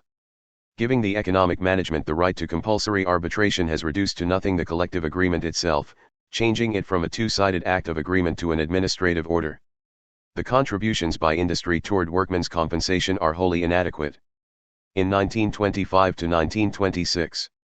Platform of the Joint Opposition Chapter 2, The Situation of the Working Class and the Trade Unions. http://www.marxist.org/archive/trotsky/work/1927/opposition/ch02.htm, 4 of 9, June 6, 2002, 15 o'clock and 49 seconds. According to the data of the People's Commissariat of Labor, there were in large-scale enterprises 97.6 accidents resulting in disability, for every 1,000 workers. Every 10th worker is injured every year. Recent years have been characterized by a sharp increase in labor disputes, most of them being settled by compulsory rather than by conciliatory measures. The regime in the factories has deteriorated. The administrative organs are striving more and more to establish their unlimited authority. The hiring and discharge of workers is actually in the hands of the administration alone. Pre-revolutionary relations between foremen and workmen are frequently found. The production conferences are gradually being reduced to nothing. The majority of the practical proposals adopted by the workers are never carried out. Among many of the workers, a distaste for these production conferences is nourished by the fact that the improvements they do succeed in introducing often result in a reduction in the number of workers. As a result, the production conferences are scantily attended. In the cultural sphere, it is necessary to emphasize the problem of the schools. It is becoming harder and harder for the worker to give his children even an elementary education, to say nothing of vocational training. In almost all the working class districts there is a continually increasing shortage of schools. The fees demanded of parents for school supplies are practically destroying the freedom of education. The shortage of schools and the inadequate provision of kindergartens are Trud, August 4.1927. Driving a considerable number of the workers' children into the streets. The trade unions and the workers. That conflict of interests on the question of conditions of labor in the factory noted in a resolution of the 11th Congress of the party has grown very considerably of late years. Nevertheless, the entire recent party policy in relation to the trade union movement, and the practices of the trade union leaders, have had such an effect on the unions that, as the 14th Congress confessed, the trade unions often could not handle their work, showing one-sidedness, at times pushing into the background their principal and most important task to defend the economic interests of the masses organized by them and to raise in every possible way their material and spiritual level. The situation after the 14th Congress did not become better, but worse. The bureaucratization of the trade unions took a further forward step. In the staff of the elective executive organs of 10 industrial unions, the percentage of workers from the bench and non-party militant workers is extremely small, 12 to 13%. The immense majority of the delegates to the trade union conferences are people entirely dissociated from industry. Never before have the trade unions and the working mass stood so far from the management of socialist industry as now. The self-activity of the mass of workers organized in the trade unions is being replaced by agreements between the secretary of the party group, the factory director, and the chairman of the factory committee, the triangle. The attitude of the workers to the factory and shop committees is one of distrust. Attendance at the general meetings is low. Platform of the Joint Opposition Chapter 2, The Situation of the Working Class and the Trade Unions. http://www.marxists.org/archive/work/1927/opposition/ch02.htm, 5 of 9, June 6, 2002, 15 o'clock and 49 seconds. The dissatisfaction of the worker, finding no outlet in the trade union, is driven inwards. We mustn't be too active if you want a bite of bread, don't talk so much. Such sayings are very common. 0 In these circumstances, attempts on the part of the workers to better their situation by action outside the trade union organization inevitably become more frequent. This alone. Pravda, July 23, 1927. See material of the Moscow Committee. Reports of the General Workers' Conferences, LNF or National Review, p. 30, etc. imperatively dictates a radical change in the present trade union regime. The most important practical proposals. A.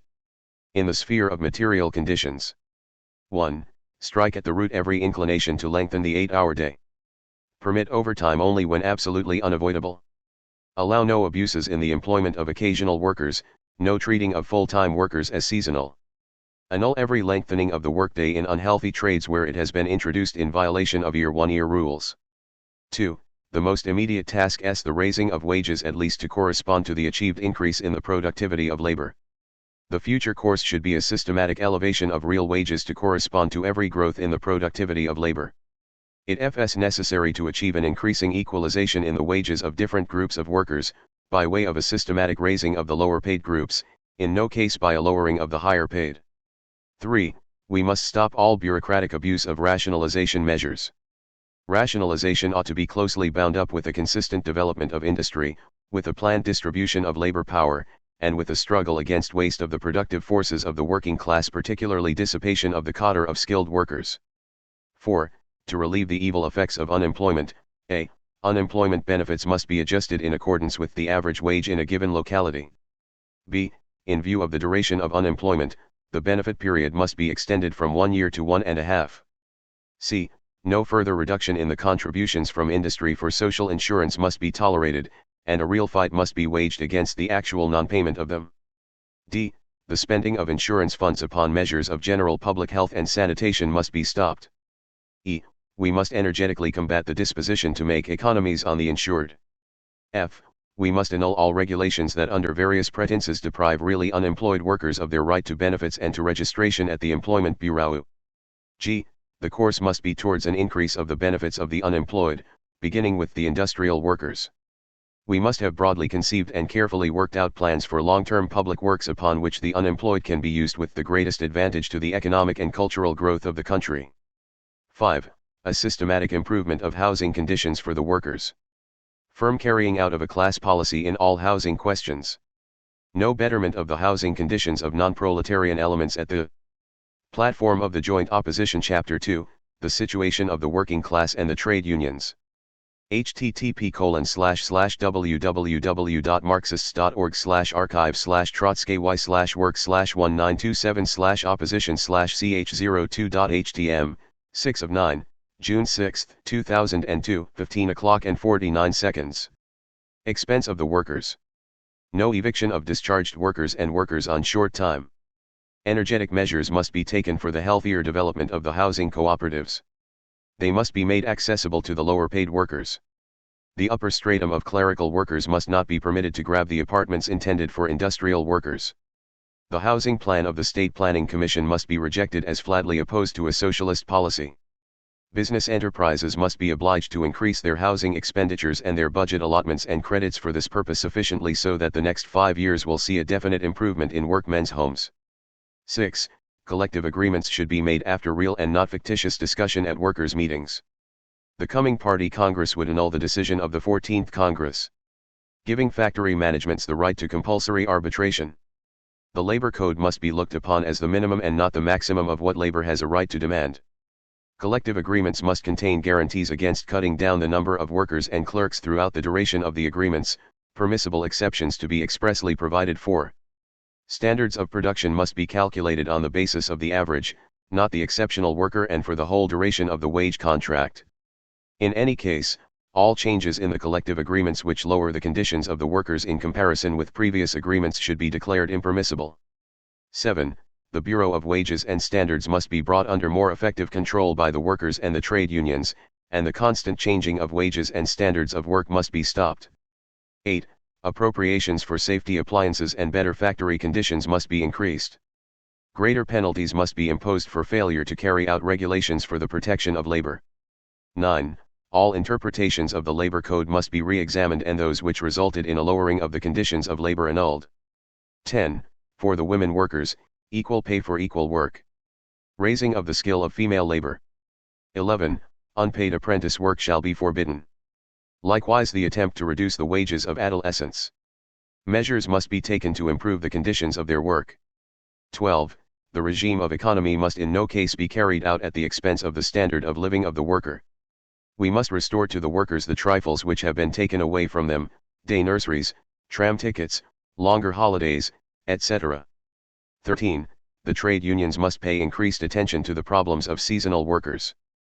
14. Medical aid for the worker in the factory must be increased, dispensaries, first aid departments, hospitals, etc. 15. In working class districts the number of schools for workers' children must be increased. 16.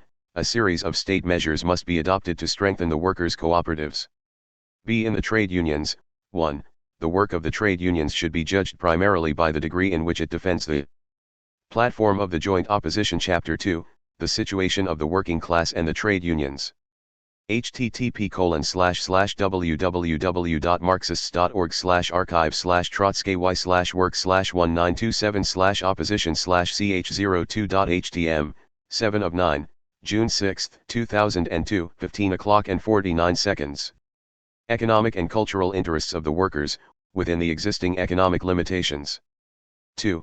The party organizations, in deciding about measures touching the economic and cultural interests of the working mass, must take into serious consideration the findings of the communist fractions in the trade unions. 3. Real elections, publicity, accountability, and responsibility to the membership at all levels must be the foundation of the trade union work. 4. All the administrative organs in industry should be formed in real and not fictitious agreement with the corresponding trade union organs. 5. At every trade union congress, including the All-Union Congress, and in all the elective organs of the trade unions, including the All-Russian Council of Trade Unions, there must be a majority of workers directly engaged in industry. The percentage of non-party workers in these organs must be raised to at least 1/3. At regular intervals, a certain number of the officials of the trade union apparatus must be returned to industrial work. More utilization of voluntary work in trade union activities, a broader application of the principle of voluntary work, and THRE encouragement to the workers in the factories to engage in it. 6. The removal of elected communist members of trade union bodies because of inter-party disagreements shall not be permitted. 7. The absolute independence of the shop committees and local trade union committees from the organs of management must be guaranteed. The employment and discharge of workers and the transfer of workers from one kind of work to another, for periods exceeding 2 weeks, all this must be carried out only after the factory committee has been informed. The factory committee, in struggling against abuses in this sphere, shall employ its right of appeal from the decisions of the management to the corresponding trade union and to the grievance commissions. 8. Definite rights must be guaranteed to workers' press correspondents, and those who persecute the correspondents for making exposures must be strictly punished. An article should be introduced into the criminal code punishing as a serious crime against the state every direct or indirect, overt or concealed persecution of a worker for criticizing, for making independent proposals, and for voting. 9. The functions of the control commissions of the production councils must be extended to include supervising the execution of their decisions and investigating their success in protecting the workers' interests. 10.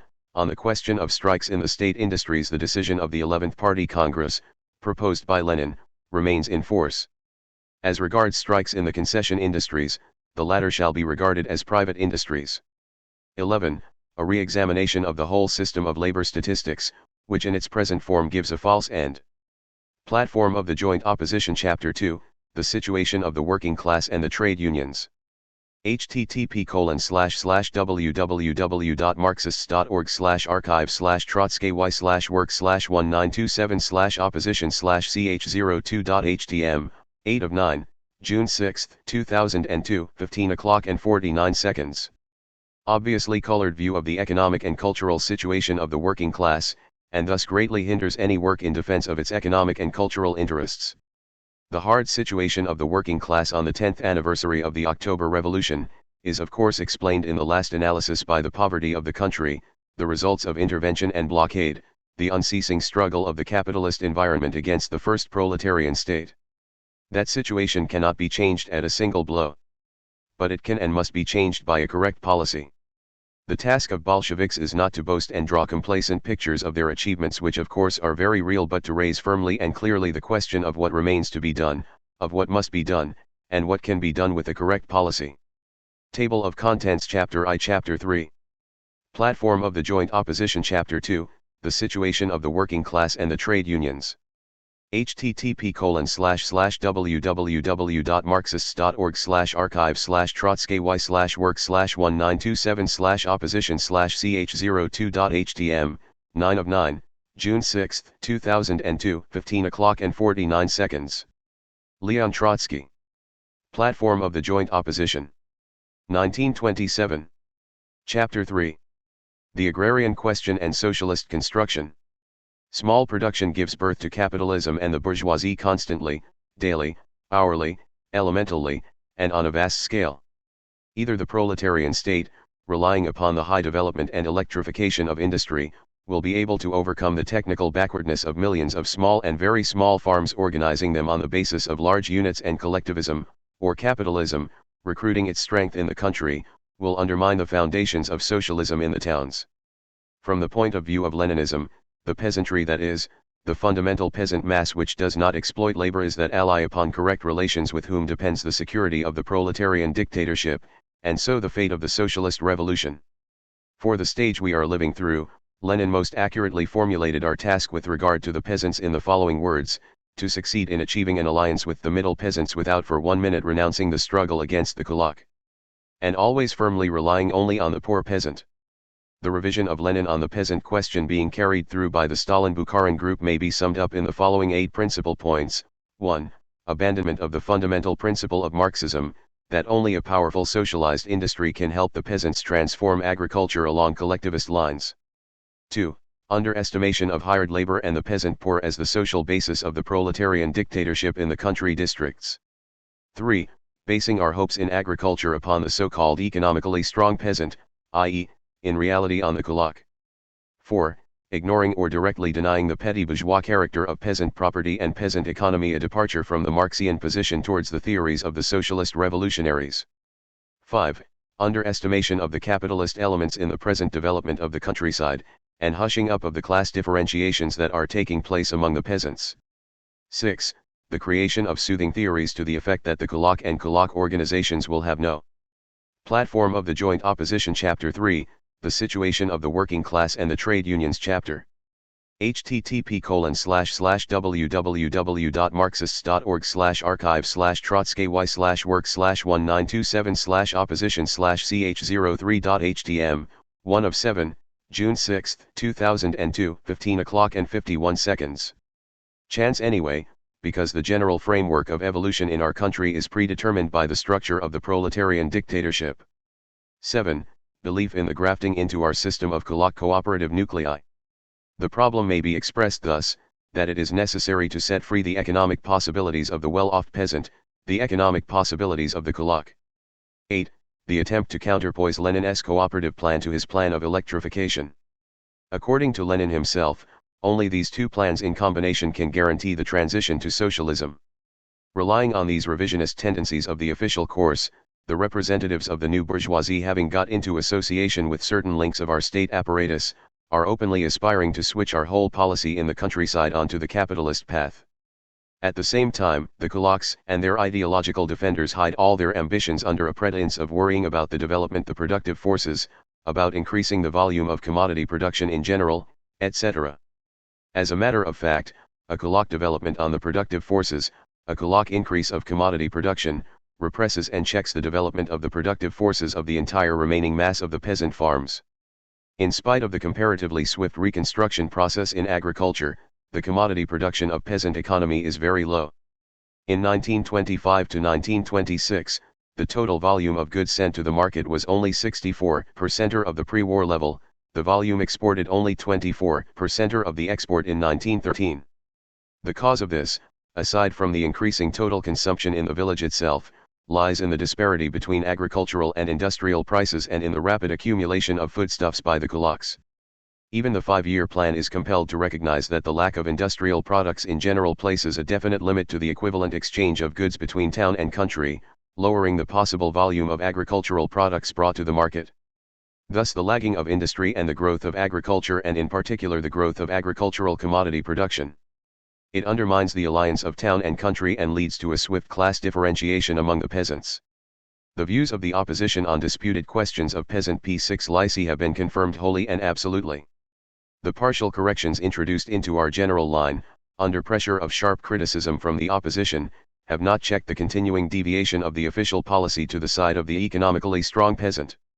To prove this, it is sufficient to recall that the 14th Congress of the Soviets, in the resolution on Kalinin's report, had not one single word to say about class differentiation in the countryside or the growth of the kulak. There can be but one result of such a policy: we shall lose the poor peasants and fail to win the middle ones. Due to the growth of population and the splitting up of properties, 38% of the peasant estates in the grain-producing areas buy additional grain. Class differentiation among the peasants. In recent years the rural districts have gone far in the direction of capitalist differentiation. The groups which sowed little or no land have diminished during the last 4 years to 30 to 45%. The group which sowed from 6 to 10 desiatines, 17 to 28 acres, increased at the same time 100 to 120%. The group sowing 10 desiatines and more increased 150 to 350%. The diminishing platform of the Joint Opposition Chapter 3, the situation of the working class and the trade unions chapter.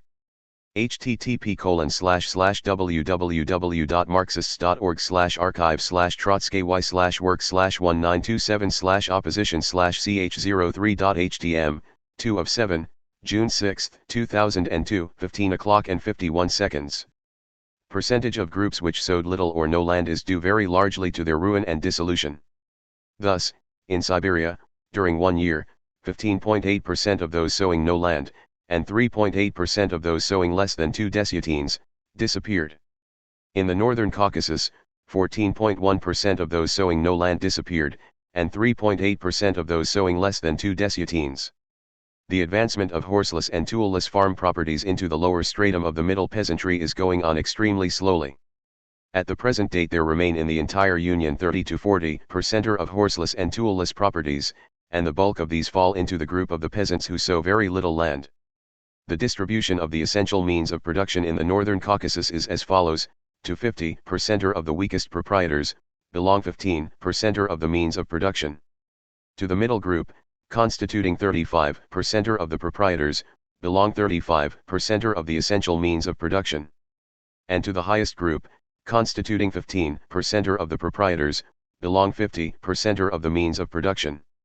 The same picture of the distribution of the means of production is to be observed in other regions, Siberia, the Ukraine, etc.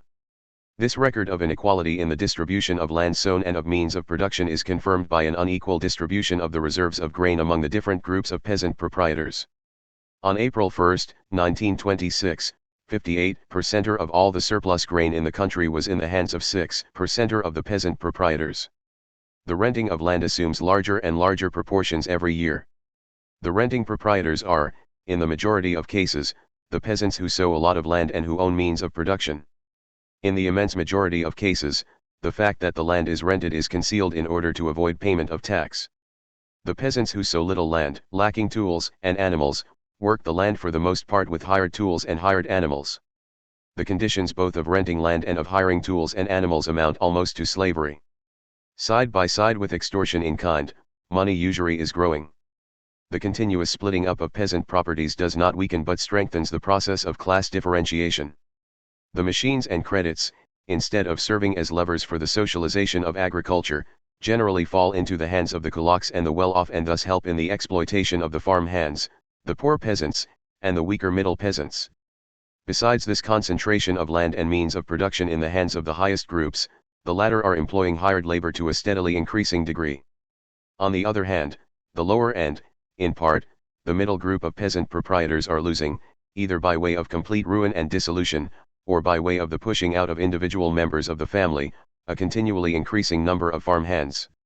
These surplus hands fall into servitude to the kulak or to the strong middle peasant, or go away to the towns, where, in considerable numbers, they find no employment whatever. In spite of these processes, which have gone very far, and which lead to a reduction in the relative economic weight of the middle peasant continues to be numerically the largest agricultural group. To bring this middle peasant over to the side of a socialist policy in agriculture is one of the chief problems of the proletarian dictatorship. Basing our hope on the so-called strong peasant means, in reality, basing it on the further disintegration of this middle layer. Platform of the Joint Opposition Chapter 3, The Situation of the Working Class and the Trade Unions Chapter. http://www.marxist.org/archive/work/1927/opposition/ch03.htm, 3 of 7, June 6, 2002, 15 o'clock and 51 seconds. Only a proper attention to the hired hand, only a course based on the poor peasant and his alliance with the middle peasant, only a decisive struggle against the kulak, only a course towards class cooperatives and a class credit system in the country, will make it possible to draw the middle peasant into the work for socialist reconstruction of agriculture. Practical proposals. In the class struggle now going on in the country, the party must stand, not only in words but in deeds, at the head of the farm hands, the poor peasants, and the basic mass of the middle peasants, and organize them against the exploiting aspirations of the kulak. To strengthen and reinforce the class position of the agricultural proletariat which is part of the working class, that series of measures is necessary which we indicated in the section on the condition of the industrial workers. Agricultural credit must cease to be for the most part a privilege of the well-off circles of the village. We must put an end to the present situation, which permits the savings of the poor, insignificant enough already, to be spent, not for their intended purpose, in the service of the well-off and middle groups. The growth of land renting must be offset by a more rapid development of collective farming. It is necessary systematically and from year to year to subsidize largely the efforts of the poor peasants to organize in collectives. At the same time, we must give more systematic help to poor peasants not included in the collectives, by freeing them entirely from taxation, by a corresponding land policy, by credits for agricultural implements, and by bringing them into the agricultural cooperatives. Instead of the slogan, "Create non-party peasant active cadres" by revivifying the Soviets, Stalin-Molotov, a slogan deprived of all class content and which will in reality strengthen the dominant role of the upper levels in the villages, we must adopt the following slogan: create non-party cadres composed of hired hands, poor peasants, and middle peasants who are close to them. We must have a real, planned, universal, and durable organization of the poor, centered upon vital political and economic problems of life, such as elections, tax campaigns, influence upon the distribution of credit, machines, etc., land division and land utilization, the creation of cooperatives, realization of the cooperative funds allotted to the village poor. The party ought to promote by all means the economic advancement of the middle peasant by a wise policy of prices for grain, by the organization of credits and cooperatives accessible to him, by the systematic and gradual introduction of that most numerous peasant group to the benefits of large-scale, mechanical collective agriculture.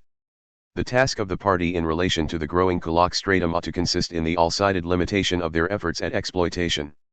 We must permit no departures from that article in our constitution depriving the exploiting class of electoral rights in the Soviets. The following measures are necessary: a steeply progressive tax system, legislative measures for the defense of hired labor and the regulation of the wages of agricultural workers, a correct class policy in the matter of land division and utilization, the same thing in the matter of supplying the country with tractors and other implements of production. The growing system of land rental in the country, the existing method of land utilization, according to Platform of the Joint Opposition Chapter 3, The Situation of the Working Class and the Trade Unions Chapter. http://www.marxists.org/archive/trotsky/work/1927/opposition/ch03.htm 4 of 7, June 6, 2002, 15 o'clock and 51 seconds. Which land communities standing outside of all Soviet leadership and control and falling more and more under the influence of the Kulak dispose of the land. The resolution adopted by the 14th Congress of the Soviets for indemnification at the time of land redistribution. All this is undermining the foundations of the nationalization of the land. One of the most essential measures for reinforcing the nationalization of the land is the subordination of these land communities to the local organs of the state and the establishment of firm control by the local Soviets, purified of Kulak elements, over the regulations of all questions of the division and utilization of the land. The purpose of this control should be a maximum defense of the interests of the poor and the weak small peasants against domination by the kulaks. It is necessary in particular that the kulak, as a renter of land, should be wholly and absolutely, and not only in words but in fact, subject to supervision and control by the organs of the Soviet power in the countryside. The party ought to oppose a shattering resistance to all tendencies directed towards annulling or undermining the nationalization of the land. One of the foundation pillars qf the dictatorship of the proletariat. The existing system of a single agricultural tax ought to be changed in the direction of freeing altogether from taxation 40 to 50% of the poorest and poorer peasant families, without making up for it by any additional tax upon the bulk of the middle peasants. The dates of tax collection should be accommodated to the interests of the lower groups of taxpayers. A much larger sum ought to be appropriated for the creation of state and collective farms. Maximum privileges must be accorded to the newly organized collective farms and other forms of collectivism. People deprived of electoral rights must not be allowed to be members of the collective farms. The whole work of the cooperatives ought to be permeated with a sense of the task of transforming a small-scale production into large-scale collective production. A firm class policy must be pursued in the sphere of machine supply and a special struggle waged against the fake machine societies. The work of land distribution must be carried on wholly at the expense of the state, and the first thing to be taken care of must be the collective farms and the poor peasant farms, with a maximum protection of their interests. The prices of grain and other agricultural products ought to guarantee to the poor and the basic mass of the middle peasants the possibility, at the very least, of maintaining their farms at the present level and gradually improving them. Measures should be taken to abolish the parity between autumn and spring grain prices. For this disparity counts heavily against the rural poor and gives all the advantage to the upper levels. It is necessary not only to increase considerably the appropriation to the poor peasants' fund, but also radically to change the whole direction of agricultural credit towards assuring to the poor and the weak middle peasant cheap and long-term credits, and towards abolishing the existing system of guarantees and references.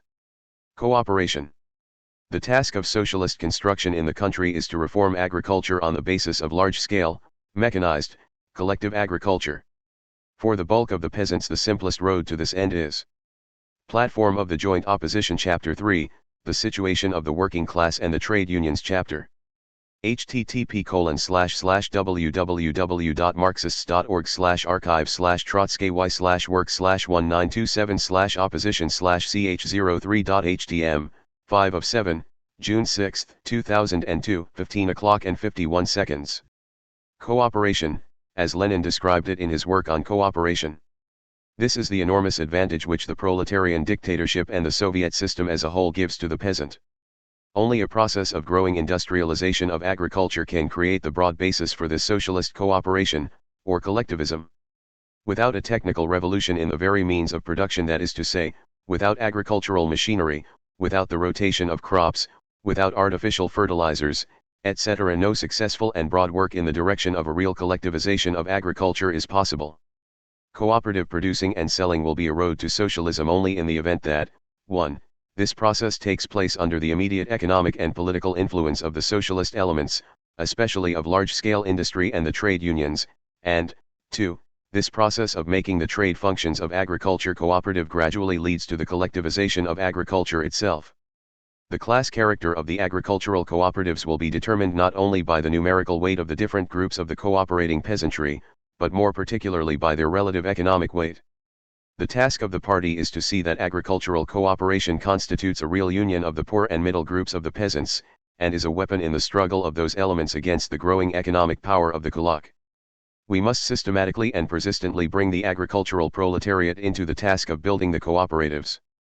A successful cooperative structure is conceivable only upon condition of a maximum activity by the cooperating population. A true union of the cooperatives with large-scale industry and the proletarian state assumes a normal regime in the cooperative organizations, excluding bureaucratic methods of regulation. In view of the obvious departure of the party leadership from the fundamental Bolshevik course in the countryside, their tendency to rely upon the well-off peasant and the kulak, in view of the covering up of this policy by anti-proletarian speeches about poor man's solutions, sponging, and do-nothingism, and about the alleged small value of the poor peasant in the defense of the Soviet Union. In view of these things, it is more than ever necessary to remember the words of our party program. While unequivocally asserting the decisive importance for us of alliance with the middle peasant, our program clearly and succinctly states, in all its work in the country, the Russian Communist Party relies as before upon the proletarian and semi-proletarian forces. It organizes them above all into independent forces, creating party cells in the villages, organizations of the poor, a special type of trade union for the proletarian and semi-proletarian rural elements, etc., associating them by every possible means with the urban proletariat, and tearing them away from the influence of the rural bourgeoisie and the small propertied interests. Table of Contents Chapter 2 Chapter 4 Platform of the Joint Opposition Chapter 3, The Situation of the Working Class and the Trade Unions Chapter http://www.marxist.org/archive/trotsky/work/1927/opposition/ch03.htm, 6 of 7, June 6, 2002, 15 o'clock and 51 seconds. Platform of the Joint Opposition Chapter 3, The Situation of the Working Class and the Trade Unions Chapter http://www.marxist.org/archive/trotsky/work/1927/opposition/ch03.htm, 7 of 7, June 6, 2002, 15 o'clock and 51 seconds. Leon Trotsky. Platform of the Joint Opposition. 1927. Chapter 4. State Industry and the Building of Socialism. The tempo of the development of industry. The only material basis for socialism can be large-scale machine industry, capable of reorganizing agriculture. Lenin, Volume 18, Chapter I, p. 316.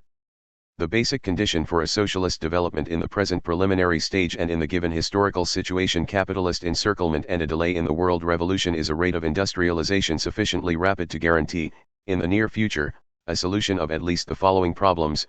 1. The material positions of the proletariat within the country must be strengthened both absolutely and relatively, growth in the number of employed workers, reduction of the number unemployed, improvement in the material level of the working class and, especially, raising of housing space per head to meet sanitary standards. 2. The output of industry, transport, and the power stations must grow at least at an equal pace with the growing demands and resources of the country as a whole. 3. Agriculture must find it possible to pass over, by degrees, to a higher technical basis, and guarantee to industry an expanding supply of raw material. 4.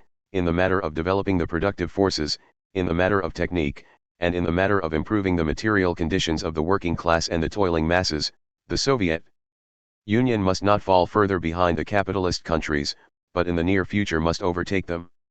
5. Industrialization must be sufficient to guarantee the defense of the country and in particular an adequate growth of the war industries. 6. The socialist state and cooperative elements must increase systematically, crowding out some and subordinating and transforming others of the pre-socialist economic elements, capitalist and pre-capitalist. In spite of our considerable successes in the sphere of industry, electrification, and transport, industrialization is far from having attained that development which is necessary and possible. The present tempo of industrialization and the tempo indicated for the coming years are obviously. Platform of the Joint Opposition Chapter 4, State Industry and the Building of Socialism. http://www.marxist.org/archive/trotsky/work/1927/opposition/ch04.htm, 1 of 8, June 6, 2002, 15 o'clock and 53 seconds. Inadequate. There is not, and of course cannot be, a policy which would permit us to solve all our difficulties at a stroke, or leap over a prolonged period of systematic promotion of our economy and culture. But our very backwardness in economy and means, a rational and timely mobilization of all our reserves, a correct utilization of the country. The chronic lagging of industry, and also of transport, electrification, and building, behind the demands and needs of the population, of public economy and the social system as a whole, holds as in a vice the entire economic turnover of the country. It narrows the realization of the marketable part of agricultural production and its export. It confines imports within extremely narrow limits, drives prices and costs of production upward, causes the instability of the chervonets, and retards the development of the productive forces. It delays all improvement of the material condition of the proletariat and the peasant masses, produces an alarming growth of unemployment and a deterioration of housing conditions. It undermines the link between industry and agriculture and weakens the capacity of the country for self-defense. The inadequate tempo of industrial development leads in turn to a retardation of the growth of agriculture. At the same time, no industrialization is possible without a decisive increase of the productive forces of agriculture and its production for the market. Prices. The necessary acceleration of industrialization is impossible without a systematic and determined lowering of the costs of production and of wholesale and retail prices of industrial goods, and their approximation to world prices. In that lies real progress, both in the sense of advancing our production to a higher technical basis and in the sense of better satisfying the demands of the toiling masses. It is time to put an end to the meaningless and indecent hullabaloo to the effect that the opposition wants to raise prices. The party is absolutely unanimous in the desire to lower prices. But the desire alone is not enough. Policies should be judged not by intention, but by result. The results of the present struggle to lower prices have more than once compelled even important members of the leadership to raise the question, aren't we losing by this policy some large sums of money? Where did the milliard go? Bukharin was inquiring in January of this year. What becomes of the difference between wholesale and retail prices? Asked Rudzutak, speaking after him on the same theme. Politburo Minutes, March 3, 1927, pages 20-21. With the chronic lack of goods, the sweeping and clumsy bureaucratic lowering of wholesale prices, since it does not in the majority of cases reach down to the worker and the peasant, entails a loss to state industry of hundreds of millions of rubles. The resulting disparity between wholesale and retail prices, especially in the hands of the private trader, is so monstrous that it fully admits were a correct policy followed to the possibility of retaining a part of this trade profit in the hands of state industry. The irrefutable conclusion from the whole economic experience of the last few years is the need for a most rapid overcoming of disproportions, an increase of the mass of industrial commodities, an acceleration of the rate of development of industry. That is the main road to a real lowering of wholesale and retail prices and above all to a lowering of the cost of production, which has revealed during the last year an upward rather than a downward tendency. The question of a 5-year plan of development of the national economy, on the agenda of the coming Platform of the Joint Opposition Chapter 4, State Industry and the Building of Socialism. http://www.marxist.org/archive/trotsky/work/1927/opposition/ch04.htm, 2 of 8, June 6, 2002, 15 o'clock and 53 seconds. 15th Party Congress ought properly to occupy the center of the party's attention. The 5-year plan is not yet officially adopted and will hardly be adopted in its present form. Nevertheless, it shows the fundamental outlook of the present economic leadership in its most systematized and finished aspect. Capital investments in industry will hardly grow at all from year to year, according to this plan, 1,142 million next year, 1,205 million in 1931. And in proportion to the total sum invested in the national economy, they will fall from 36.4% to 27.8%. The net investments in industry from the state budget according to this program, will fall during the same years approximately from 200 million to 90 million. The annual increase in production is fixed at from 4 to 9% each year over the year preceding the rate of growth in capitalist countries during periods of rapid progress. The gigantic advantages involved in the nationalization of the land, the means of production and the banks, and centralized in management, that is, the advantage deriving from the socialist revolution, find almost no expression in the 5-year plan. The individual consumption of industrial goods, beggarly at the present time, is to grow during the 5 years only 12% in all. The consumption of cotton fabrics in 1931, which is to be 97% of the pre-war amount, will be 1/5 of that in the United States in 1923. The consumption of coal will be 1/7 of that in Germany in 1926, 1/17 of that in the United States in 1923. The consumption of pig iron will be something over 1/4 of that in Germany, 1/11 of that in the United States. The production of electric energy will be 1/3 of that in Germany, 1/7 of that in the United States. The consumption of paper at the end of the 5 years will be 83% of the pre-war amount. All this, 15 years after October. To bring forward on the anniversary of the October Revolution such a parsimonious, thoroughly pessimistic plan really means that you are working against socialism. The lowering of retail prices by 17% as projected by the 5-year plan, even if it is realized, will hardly have any effect upon the relation between our prices and world prices, which are 2.5 to 3 times as low as ours. But even with this insignificant price reduction, and that, too, as yet only a project, the 5-year plan foresees a shortage of industrial goods in relation to the effective demand of the country to the extent of 400 million rubles a year. If one assumes that the present monstrous wholesale prices are to be lowered by 22% in the course of 5 years, a more than modest reduction that alone would result in a shortage of goods amounting to a whole milliard. The disproportion is thus preserved inviolate, a perpetual source of increase if retail prices. The 5-year plan promises the peasants by 1931 approximately the pre-war amount of industrial goods at prices 1.5 times as high. To the worker in large-scale industry it promises an increase of 33% in the nominal wage by the end of the 5 years, disregarding the ill-founded hope of a fall in prices. The disproportion between supply and demand is to be overcome, according to the scheme of the State Planning Commission, by raising the rent paid by the workers to 200 or 250% of the present amount, approximately by 400 million rubles a year. Seeing that there is an excess of purchasing power in the well-to-do sections of the population, the officials of the Planning Commission are going to correct that situation by cutting down the real wages of the workers. It is hard to believe that such a method of restoring the equilibrium of the market is proposed by the responsible organs of a workers' state. All this false prospect forcibly impels the consumer to seek a way out along the ruinous course of abolishing the monopoly of foreign trade. The construction of 6,000 to 7,000 versts of new railways, indicated in the 5-year plan as against 14,000 constructed, for example, during the 5 years from 1895–1900 means a dangerous shortage, not only from the point of view of socialist industrialization, but from that of the most elementary economic platform of the Joint Opposition Chapter 4, State Industry and the Building of Socialism. http://www.marxist.org/archive/work/1927/opposition/ch04.htm, 3 of 8, June 6, 2002, 15 o'clock and 53 seconds. Demands of the principal regions. With deviations to the side or that, such is the real attitude of the state organs actually guiding the development of our economy. That is how the political line of our present leadership really looks. The Soviet Union and international capitalist economy. In the long struggle between two irreconcilably hostile social systems, capitalism and socialism, the outcome will be determined, in the last analysis, by the relative productivity of labor under each system.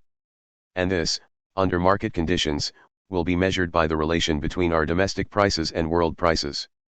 It was this fundamental fact that Lenin had in mind when in one of his last speeches he warned the party of the coming test to be applied by the Russian market and the international market, to which we are subordinated, with which we are bound up, and from which we cannot break loose. Lenin. Volume 18, Part 2, p. 33. For that reason the idea of Bukharin that we can go along at any pace, even a snail's pace, towards socialism, is mere petty bourgeois trifling. We cannot hide from the capitalist environment under cover of a nationally exclusive economy. Just because of its exclusiveness, such an economy would be compelled to advance at an extremely slow pace, and in consequence would meet, not a weakened, but a strengthened pressure, not only from the capitalist armies and fleets, intervention, but above all from cheap capitalist commodities. The monopoly of foreign trade is a vitally necessary weapon for socialist construction, when the capitalist countries possess a higher technique. But the socialist economy now under construction can be defended by this monopoly only if it continually approaches the world economy in respect of technique, cost of production, quality, and price of its products. The goal of the economic leadership ought to be, not a shut-in, self-sufficient economy, at the price of an inevitable lowering of its level and rate of advance, but just the opposite, an all-sided increase of our relative weight in world economy, to be achieved by increasing our tempo to the utmost. For this it is necessary, 1. To understand the gigantic significance of our export trade, now so dangerously lagging behind the development of our economy as a whole. The participation of the Soviet Union in the world volume of commercial transactions has diminished from 4.2% in 1913 to 0.97% in 1926. 2. To change especially our policy toward the Kulak, which makes it possible for him to undermine our socialist export by the usurious hoarding of produce. 3. To develop our bonds with world economy from the angle of an all-sided speeding up of industrialization and strengthening of the socialist element, in contrast to the capitalist element, in our own economy, not to fritter away our limited accumulations in the near future, but gradually and with a deliberate plan to pass over to new forms of production which will assure us, in the first instance, a mass output of the most necessary and most available machines, skillfully and prudently to supplement and stimulate our own industry by systematically utilizing the achievements of world capitalist technique. Resting our hope upon an isolated development of socialism and upon a rate of economic development independent of world economy distorts the whole outlook. It puts our planning leadership off the track, and offers no guiding threads for a correct regulation of our relations with world economy. We have no way of deciding what to manufacture ourselves and what to bring in from outside. A definite renunciation of the theory of an isolated socialist economy will mean, in the course of a few years, an incomparably more rational use of our resources, a swifter industrialization, a more planful and powerful platform of the Joint Opposition Chapter 4, State Industry and the Building of Socialism. http://www.marxist.org/archive/work/1927/opposition/ch04.htm, 4 of 8, June 6, 2002, 15 o'clock and 53 seconds. Growth of our own machine construction. It will mean a swifter increase in the number of employed workers and a real lowering of prices, in a word, a genuine strengthening of the Soviet Union in the capitalist environment. Will not the growth of our bonds with world capitalism involve a danger in case of blockade and war? The answer to this question follows from everything that has been said above. Preparations for war demand, of course, the creation of a reserve of the foreign raw materials necessary to us and a timely establishment of the new industries vitally necessary as, for instance, the production of aluminium, etc. But the most important thing in case of a prolonged and serious war is to have industry developed to the highest degree and capable both of mass production and of rapid switching from one kind of production to another. The recent past has shown how such a highly industrial country as Germany, bound up by 1,000 threads with the world market, could display a gigantic vitality and power of resistance when war and blockade cut her off at one blow from the entire world. If with the incomparable advantages of our social structure we can, during this peaceful period, utilize the world market in order to speed up our industrial development, we shall meet any blockade or intervention infinitely better prepared and better armed. No domestic policy can of itself deliver us from the economic, political, and military danger of the capitalist encirclement. The domestic task is, by strengthening ourselves with a proper class policy, by proper relations of the working class with the peasantry, to move forward as far as possible on the road of socialist construction. The internal resources of the Soviet Union are enormous and make this entirely possible.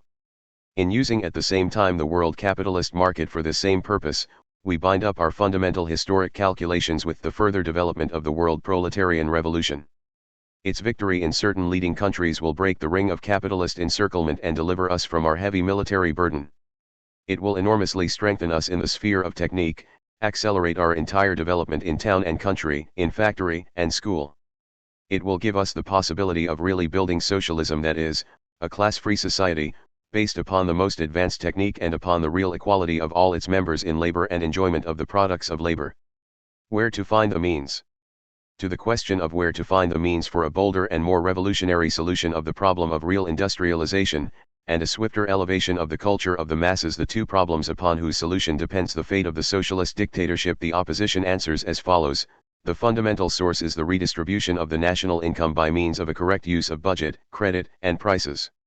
A supplementary source is a correct utilization of our Canadians with world economy. 1. According to the 5-year plan, the budget, both state and local, will increase in 5 years from 6 to 8.9 billion rubles, and will amount in 1931 to 16% of the national income. This will be a smaller share of the national income than the pre-war Tsarist budget, which was 18%. The budget of a workers' state not only may but should occupy a larger place in the national income than a bourgeois budget.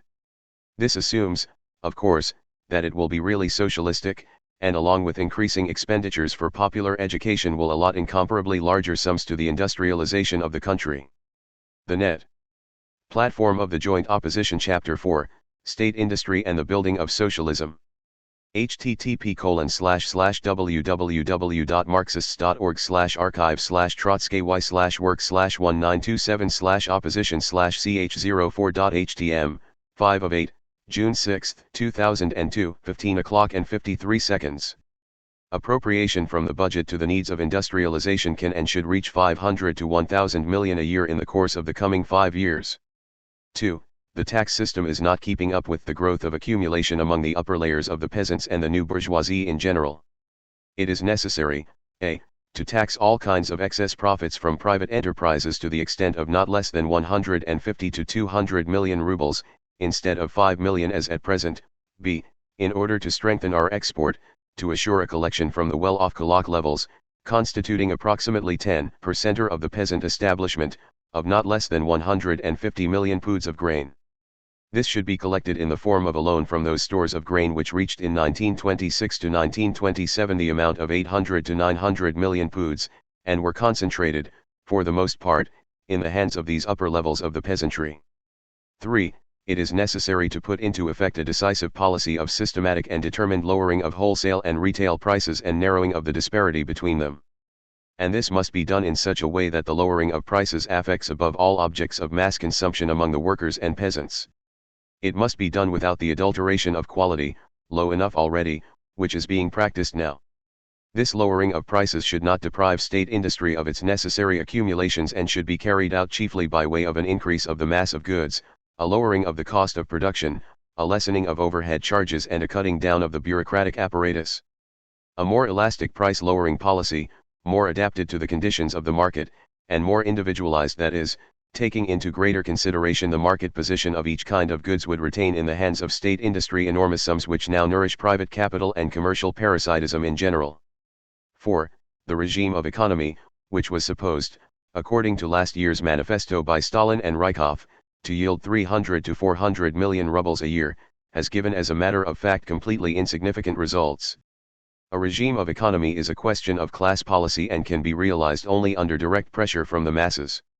The workers must dare to exercise this pressure. It is entirely possible to lower non-productive expenditure by 400 million rubles a year. 5. A skillful use of such weapons as the monopoly of foreign trade, foreign credit, concessions, contracts providing for technical aid, etc., can provide supplementary income. It will also and above all greatly increase the expediency of our own expenditure, fertilizing it with modern technique and accelerating the whole course of our development, and thus strengthening our real socialist independence of the capitalist environment. 6.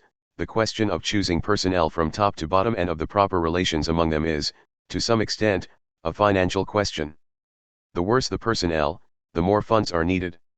The bureaucratic regime counteracts good selection of personnel and correct relations. 7.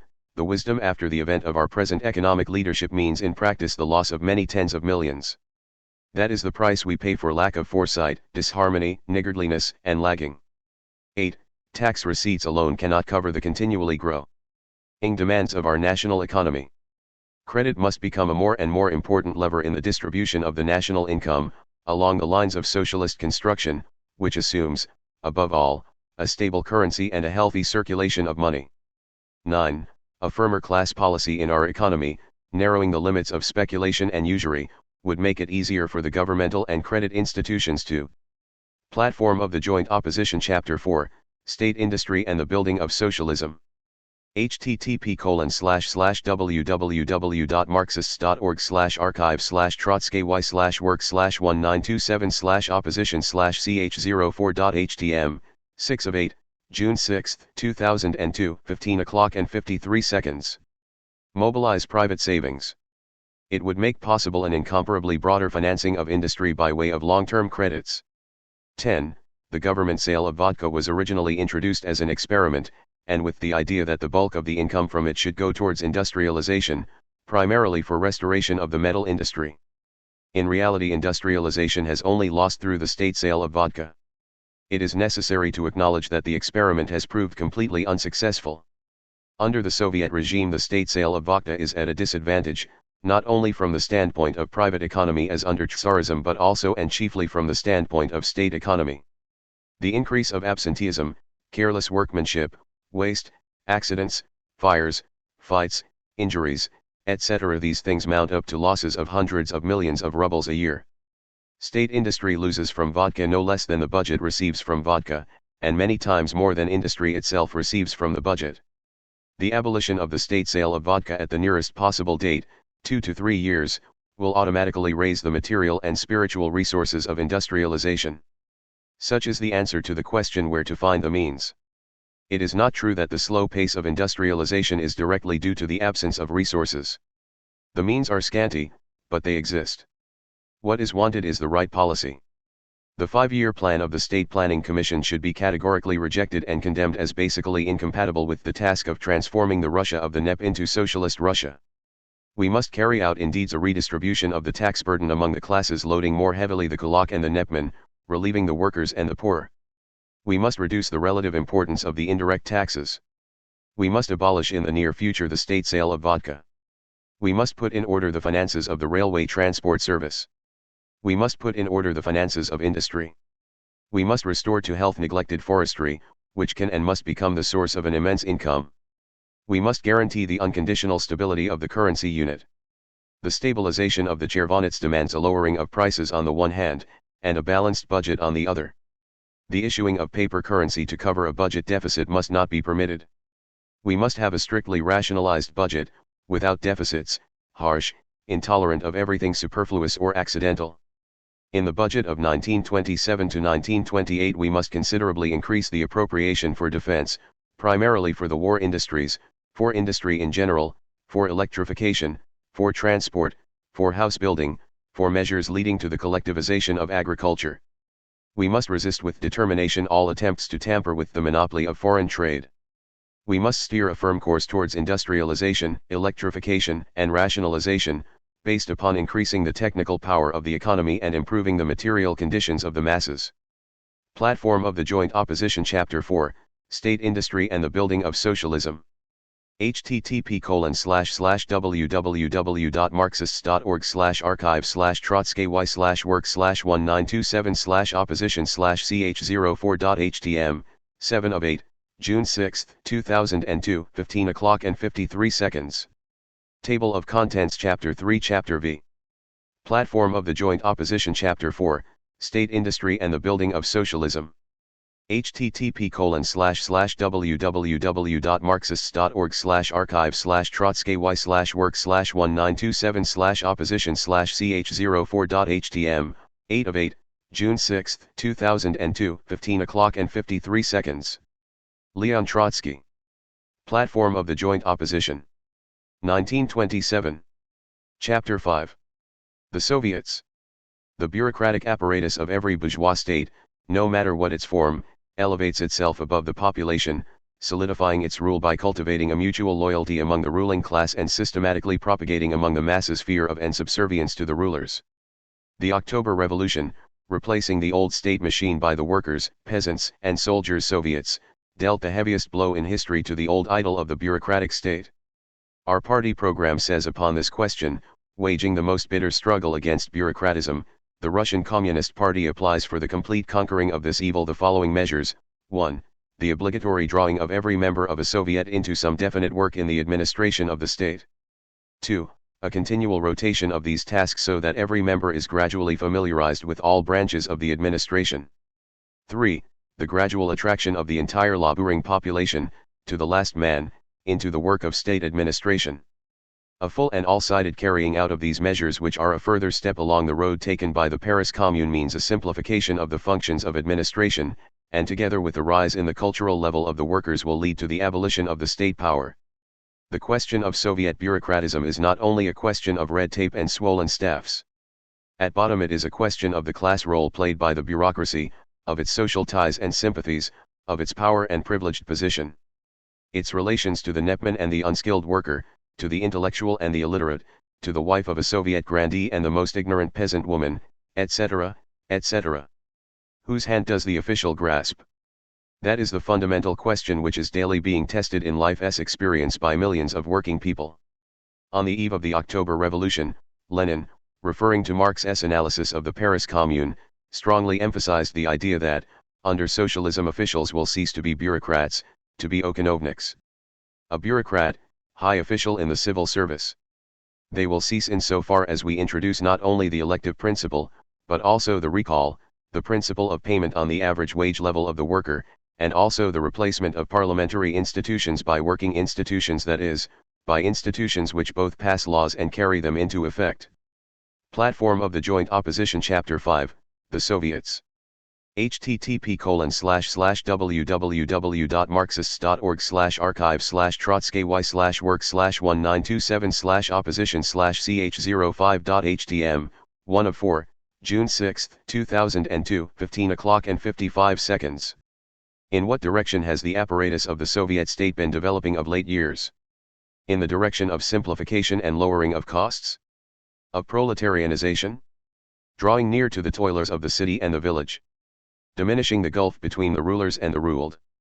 How do things stand as to the introduction of greater equality in the conditions of life, in rights and obligations? Are we making progress in this sphere? It is quite obvious that you cannot give an affirmative answer to any single one of these questions.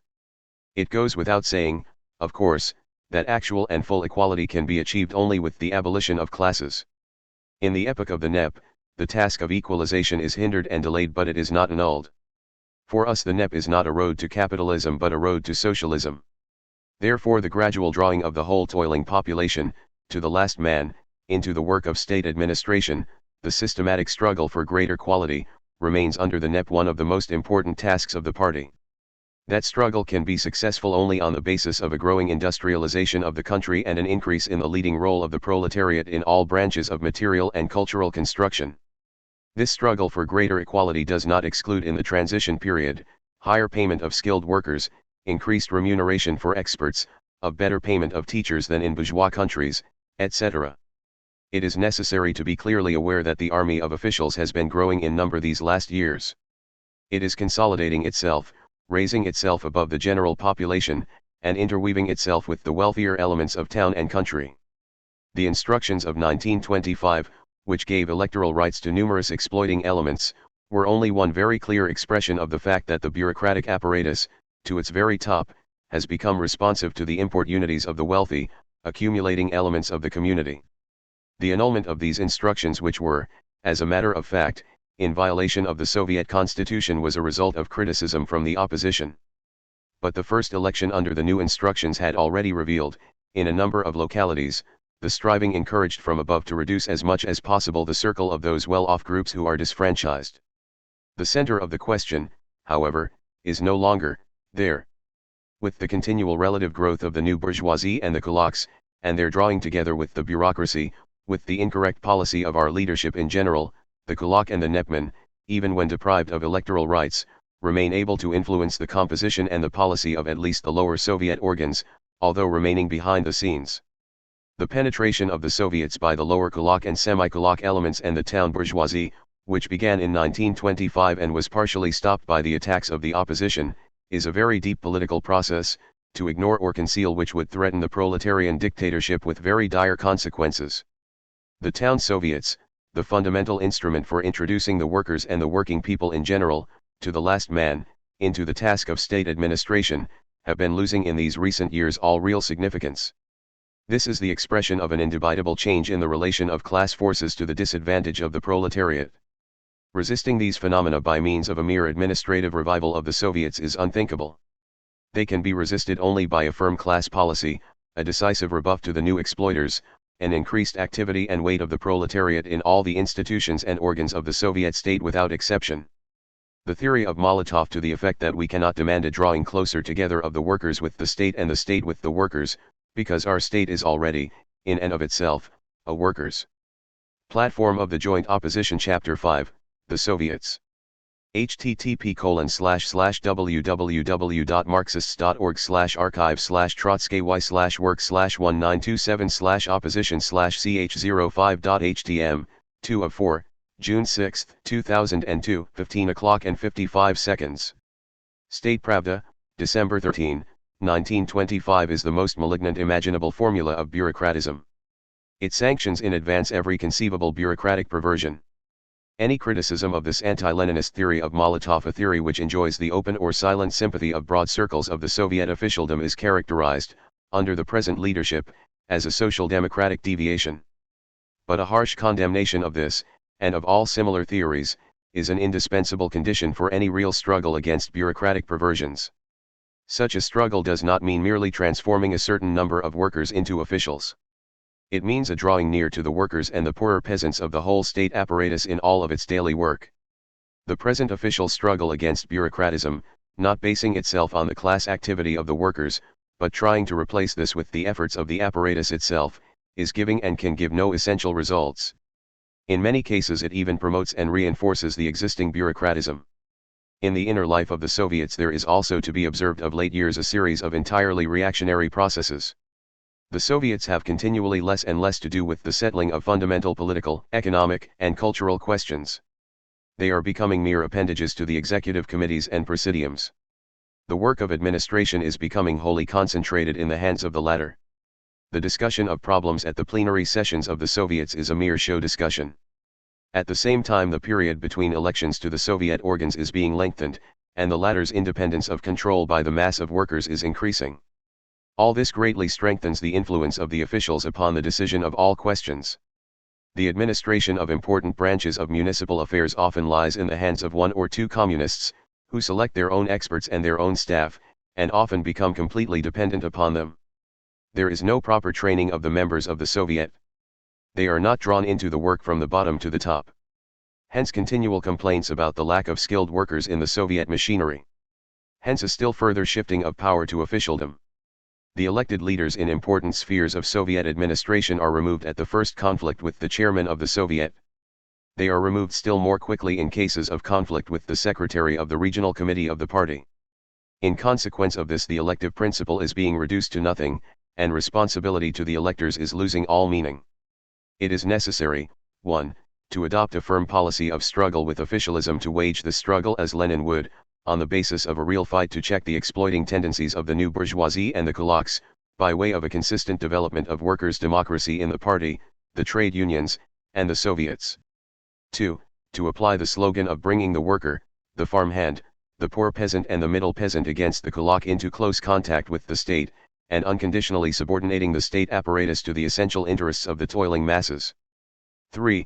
As the basis for reviving the Soviets, to heighten the class activity of the workers, farmhands, and poor and middle peasants. 4. To convert the town Soviets into real organs of proletarian power and instruments for drawing the broad mass of the working people into the task of administering socialist construction, to realize, not in words but in deeds, the control of the town Soviets over the work of the regional executive committees. Platform of the Joint Opposition Chapter 5, The Soviets. http://www.marxist.org/archive/trotsky/work/1927/opposition/ch05.htm, 3 of 4, June 6, 2002, 15 o'clock and 55 seconds. And the organs subject to these committees. 5. To put a complete stop to the removal of elected Soviet officials, except in case of real and absolute necessity, in which cases the causes should be made clear to the electors. 6. We must bring it about that the most backward unskilled worker and the most ignorant peasant woman are convinced by experience that in any state institution whatever they will find attention, counsel, and all possible support. Table of Contents Chapter 4 Chapter 6. Platform of the Joint Opposition Chapter 5, The Soviets.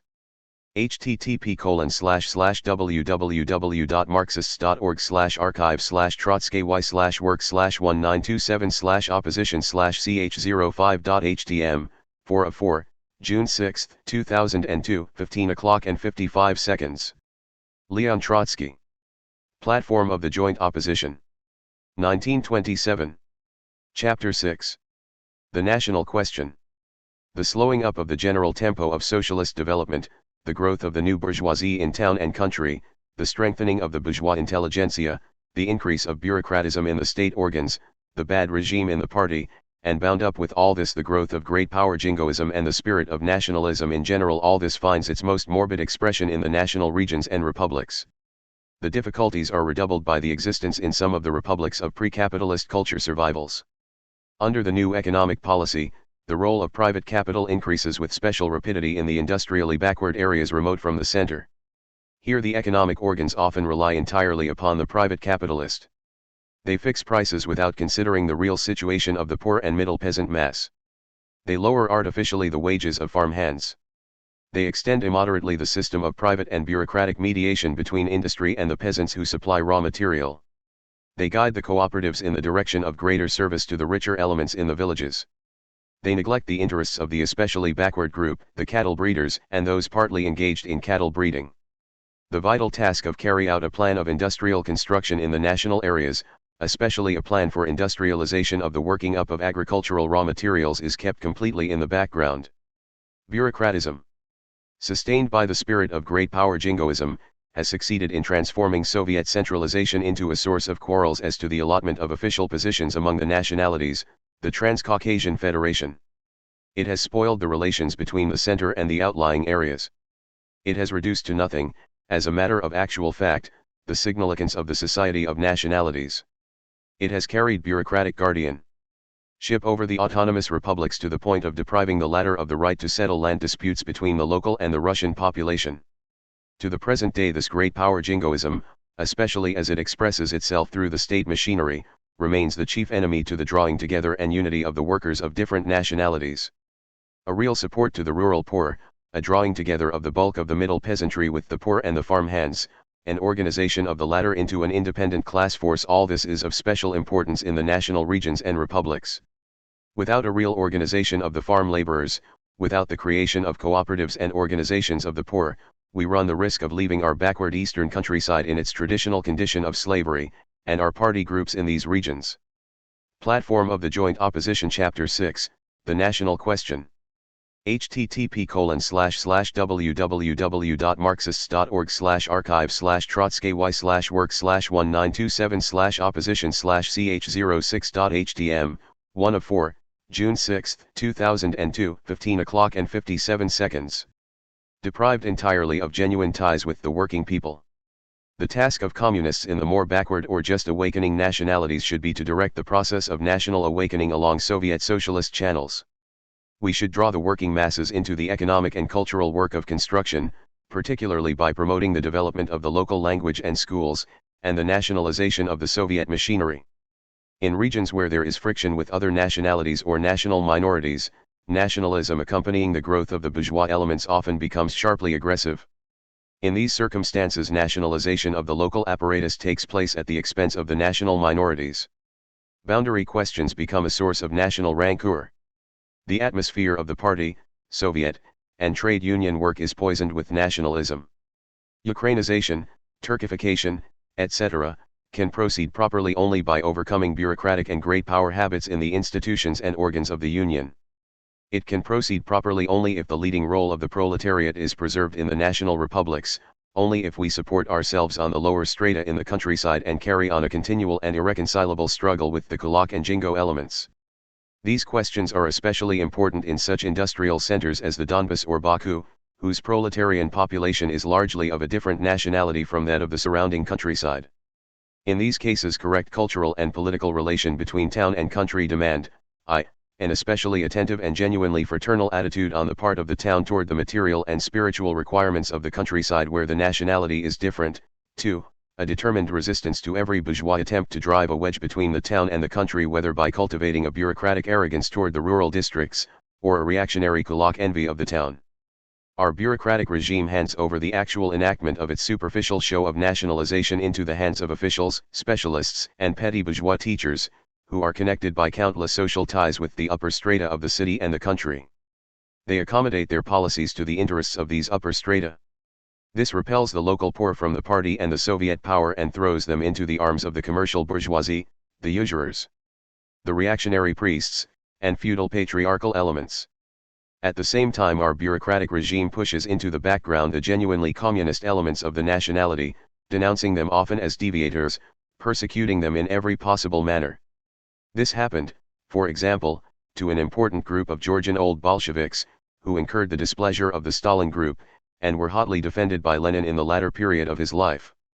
That elevation of the working masses of the national republic and territories made possible by the October Revolution is the reason why these masses aspire to direct and independent participation in practical constructive work. Our bureaucratic regime is attempting to paralyze this aspiration by frightening the masses with the cry of local nationalism. The 12th Congress of our party recognized the necessity of a struggle against the relics of great power jingoism, against the economic and cultural inequality of the nationalities within the Soviet Union, against the relics of nationalism in a whole series of peoples who have endured the heavy yoke of national oppression. The Fourth Conference, 1923, with responsible leaders of the national republics and regions declared that one of the basic tasks of the party is the nurture and development of Platform of the Joint Opposition Chapter 6, The National Question.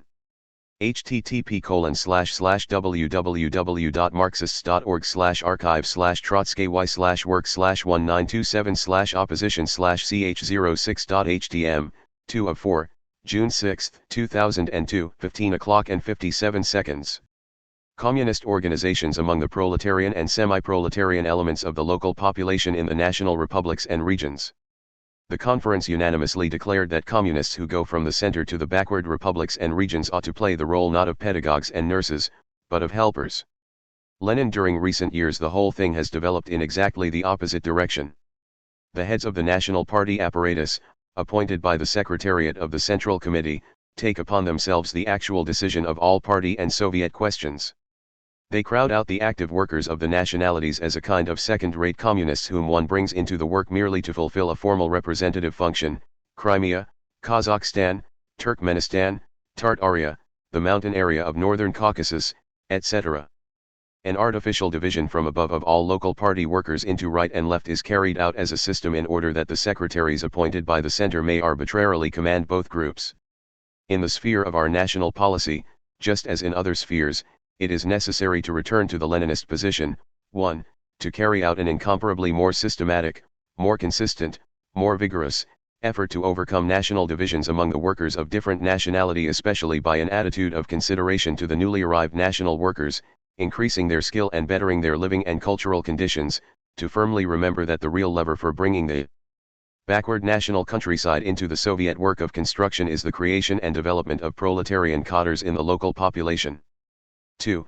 To reconsider the 5-year economic plan with a view to increasing the tempo of industrialization in the backward periphery, and to work out a 15-year plan which shall take into consideration the interests of the national republics and regions, to adapt our state purchasing policy to the development of special crops among the poor and middle peasants, cotton in Central Asia, tobacco in the Crimea, Abkhazia, etc. The cooperative credit policy and also the policy of land improvement, in Central Asia, Transcaucasia, etc., ought to be carried out strictly on class lines, in keeping with the fundamental tasks of socialist construction, to give greater attention to the development of cattle-raising cooperatives, to carry out industrialization of the working up of agricultural raw materials in a manner adapted to local conditions. To revise our transmigration policy in strict accordance with the interests of a correct policy on the national question. 3. To carry out conscientiously the policy of nationalization of the Soviet, and also the party, trade union, and cooperative machinery, with genuine consideration of class and international relations, to wage a real struggle against colonizing deviations in the activities of the state, cooperative, and other organs, to reduce bureaucratic mediation between the center and the periphery, to study the experience of the Transcaucasian Federation from the standpoint of its promoting or failing, to promote the industrial and cultural development of the nationalities concerned. 4. Systematically to remove every obstacle to the fullest possible union and cooperation of the working people of different nationalities in the Soviet Union, on the basis of socialist construction and international revolution, to wage a determined struggle against the mechanical imposition upon the workers and peasants of other nationalities of the predominant national language. In this matter the laboring masses should have full freedom of choice. The real rights of every national minority within the boundaries of every national republic and region must be guaranteed. In all this work special attention must be given to those exceptional conditions arising between formerly oppressed nationalities and nationalities who were formerly their oppressors. Platform of the Joint Opposition Chapter 6, The National Question. http://www.marxist.org/archive/work/1927/opposition/ch06.htm, 3 of 4, June 6, 2002, 15 o'clock and 57 seconds. 5. a consistent carrying out of inter-party democracy in all the normal republics and regions, an absolute repudiation of the attitude of command toward non-Russians, of appointment and transfer from above, a repudiation of the policy of arbitrary division of the non-Russian communists into rights and lefts, a most attentive promotion and training of local proletarian, semi-proletarian, agricultural proletarian and, anti-kulak, peasant active workers. 6. A repudiation of the Ustryalov tendency, and of all kinds of great power tendencies especially in the central commissariats and in the state machine in general. An educational struggle against local nationalism upon the basis of a clear and consistent class policy on the national question. 7.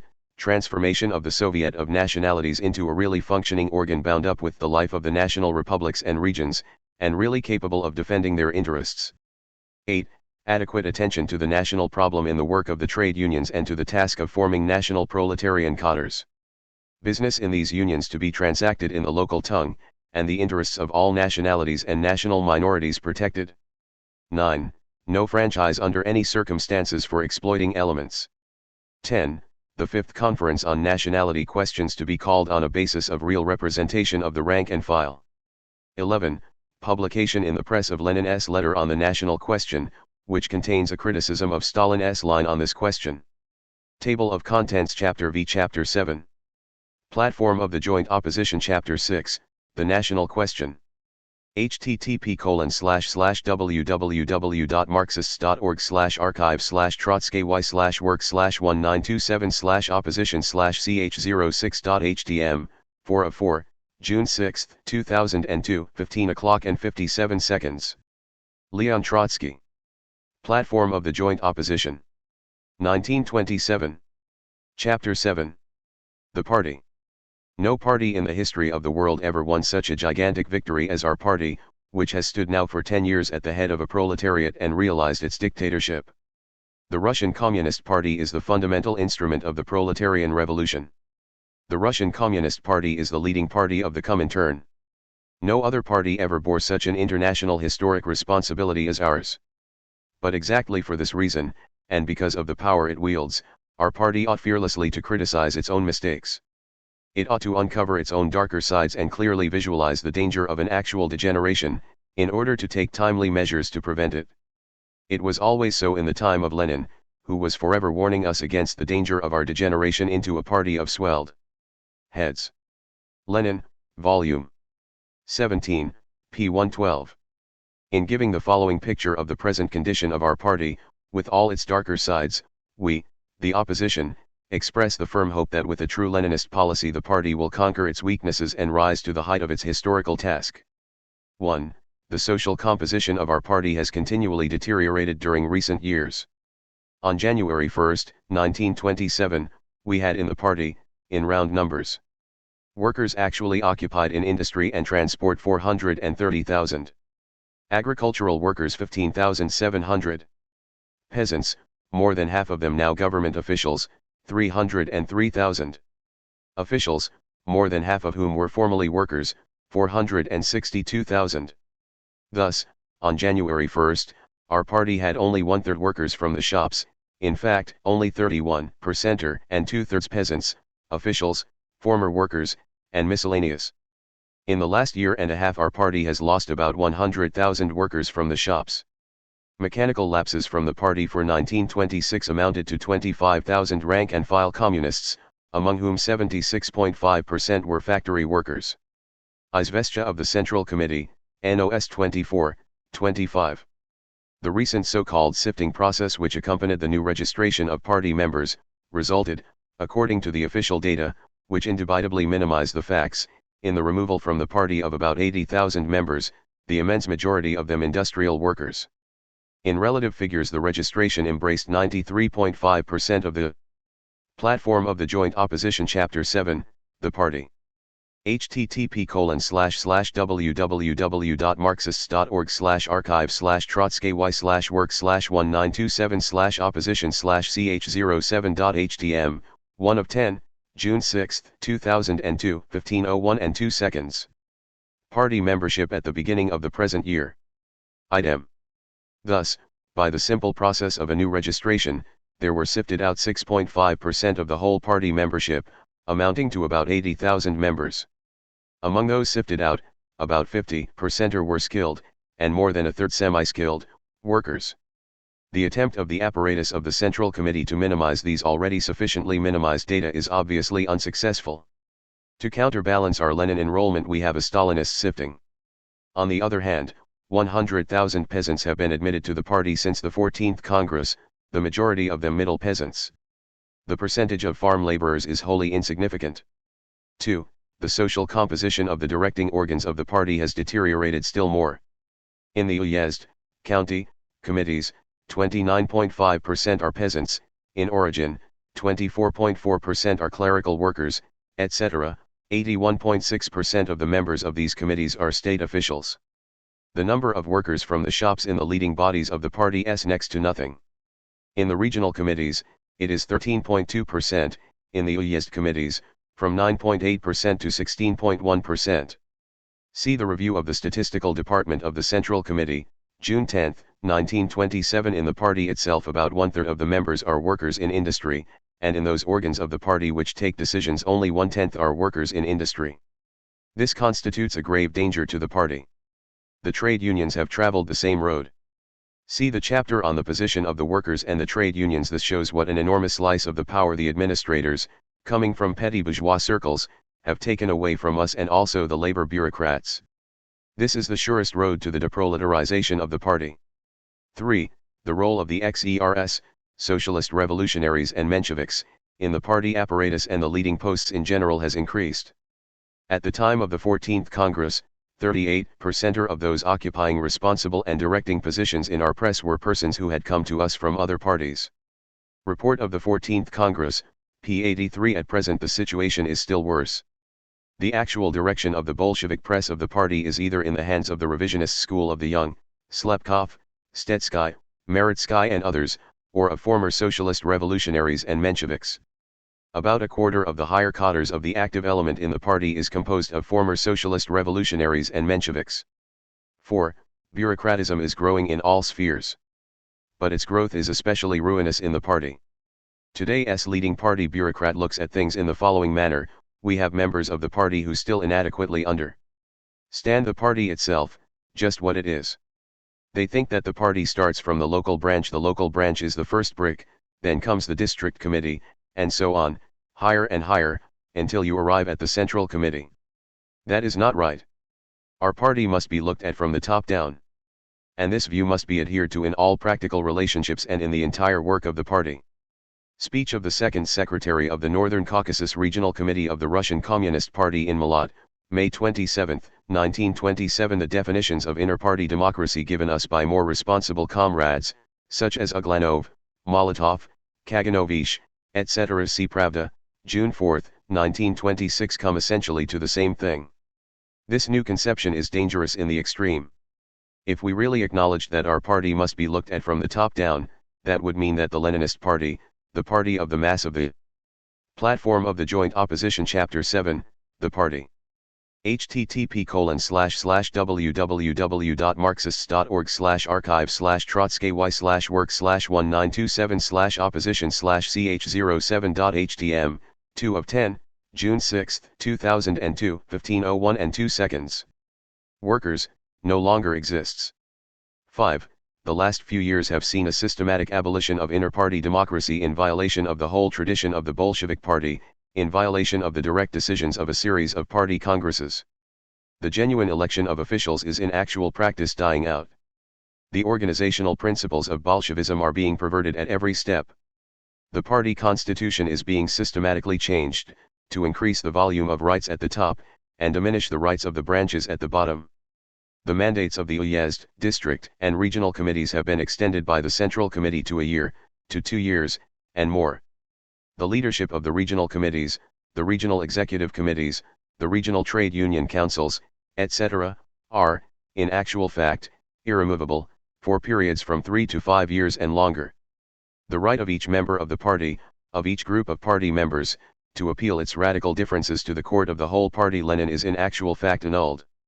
Congresses and conferences are called without a preliminary free discussion, such as was always held under Lenin, of all questions by the whole party. The demand for such a discussion is treated as a violation of party discipline. The saying of Lenin is completely forgotten that the Bolshevik staff must rely in practice on the honest and conscious will of the army, which follows its staff, but at the same time directs its staff.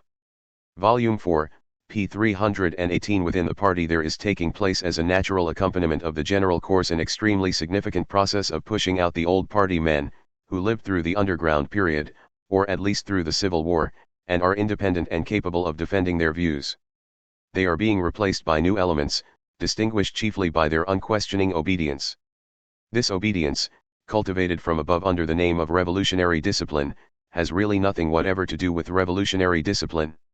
Not infrequently new communists, selected from the number of those workers who were always distinguished by their subservience to the old pre-revolutionary authorities, are now advanced into dominant positions in the working class branches and in the administration. They curry favor by demonstrating their sharply hostile attitude to the old worker members, the leaders of the working class in the hardest moments of its revolution. The same phenomenon appears in a far uglier form in the state machine, where one often meets the perfected figure of the party Soviet official.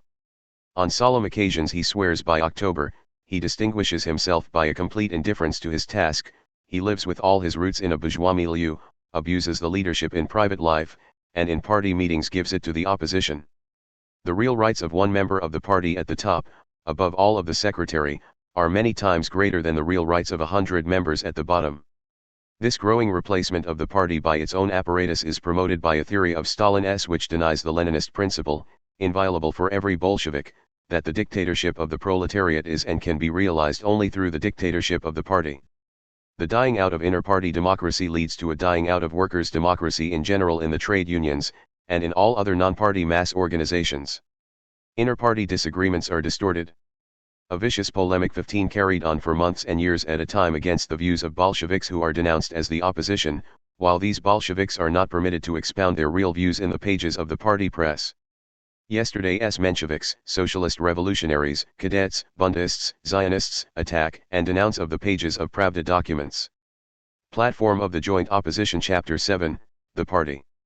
http://www.marxist.org/archive/work/1927/opposition/ch07.htm, 3 of 10, June 6, 2002, 15:01 and 2 seconds.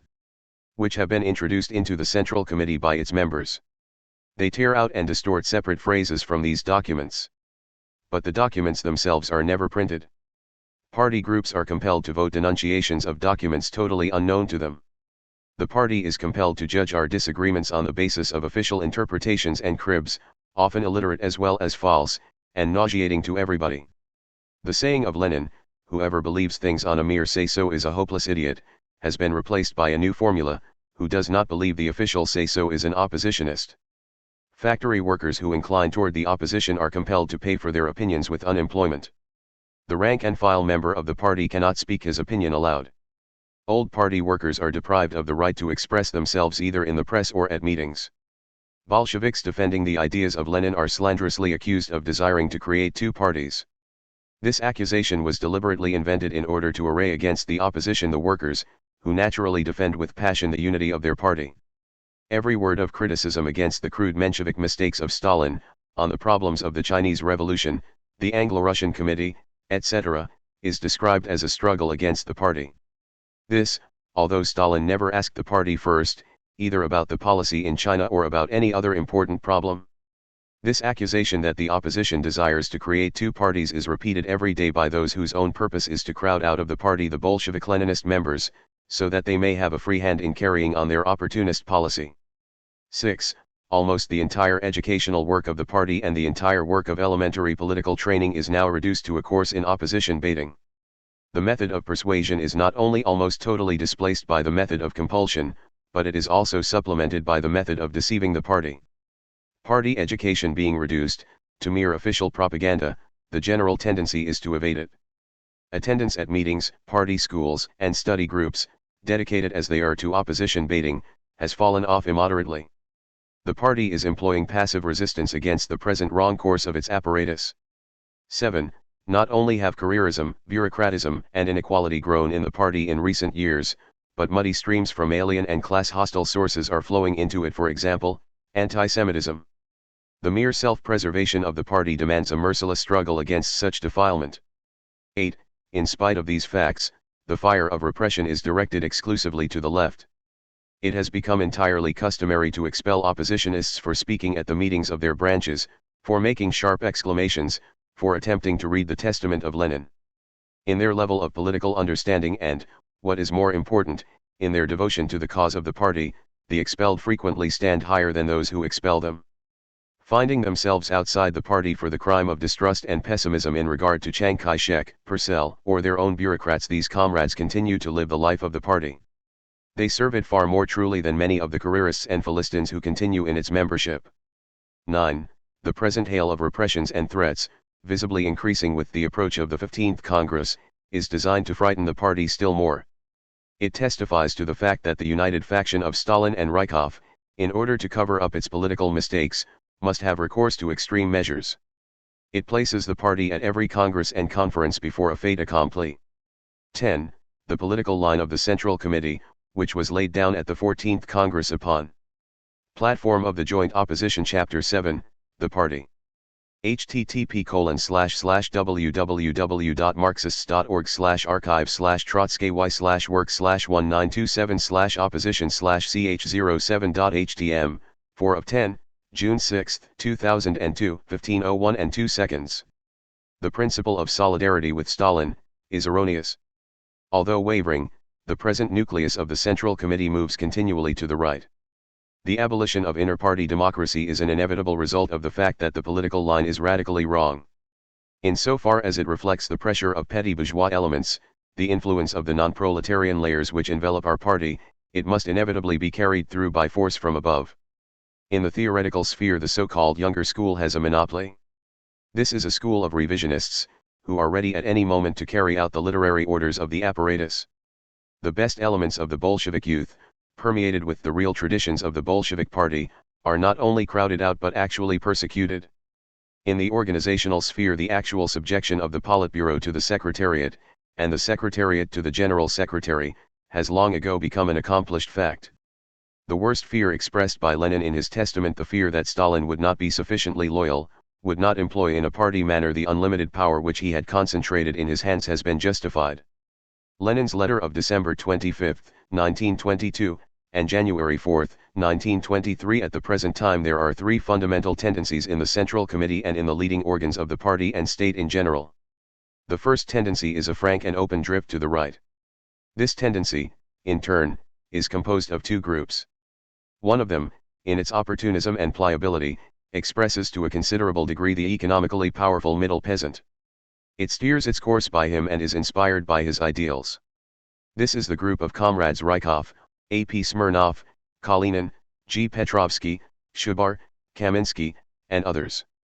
Around them and in their immediate vicinity are working the non-party, the Kondratievs, Sadyrins, Chayanovs, and other political business agents of the wealthy peasantry, more or less openly preaching the doctrines of Australia love.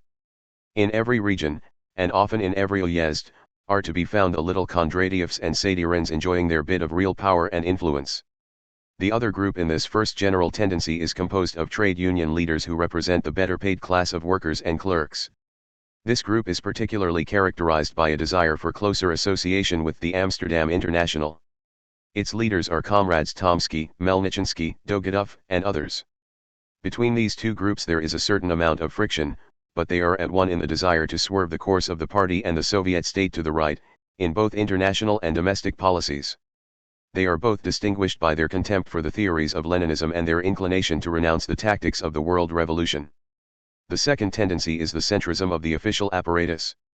The leaders of this tendency are comrades Stalin, Molotov, Uglanov, Kaganovich, Mikoyan, Kirov. It is, de facto, the present Politburo. Bukharin, wavering between one side and the other, generalizes the policies of this group. In itself this centrist official group least of all expresses the attitude of any broad mass, but it is trying not without success to insert itself into the place of the party. The caste of administrators in the party, the trade unions, the industrial organs, the cooperatives, the state apparatus now numbers tens of thousands of people. Among these there is no small number of worker bureaucrats, former workers, that is, who have lost all connection with the toiling mass. It is needless to add that in the organs of administration and leadership, so enormously important to the fate of the revolution, there are to be found many thousands of stoical revolutionists, workers who have Platform of the Joint Opposition Chapter 7, The Party. http://www.marxist.org/archive/work/1927/opposition/ch07.htm, 5 of 10, June 6, 2002, 15:01 and 2 seconds. Not broken their bonds with the mass, but are giving themselves heart and soul to the workers' cause. It is they who are doing the real work of communism in these institutions.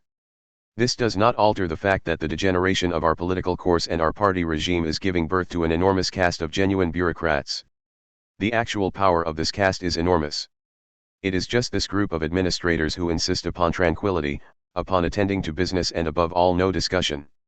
It is just this group who complacently announce, and even sometimes sincerely believe, that we have already almost reached socialism, that 9/10 of the program of the socialist revolution is already fulfilled. It is this group who look from the top down upon the whole party, and still more from the top down upon the unskilled workers, the unemployed, the hired farm hands. This group sees the principal enemy on the left, that is, among the revolutionary Leninists. This group gives the slogan, "Fire to the left." For the time being these two tendencies, the right and the center, are united by their common hostility to the opposition. To cut off the opposition would inevitably accelerate the conflict between them.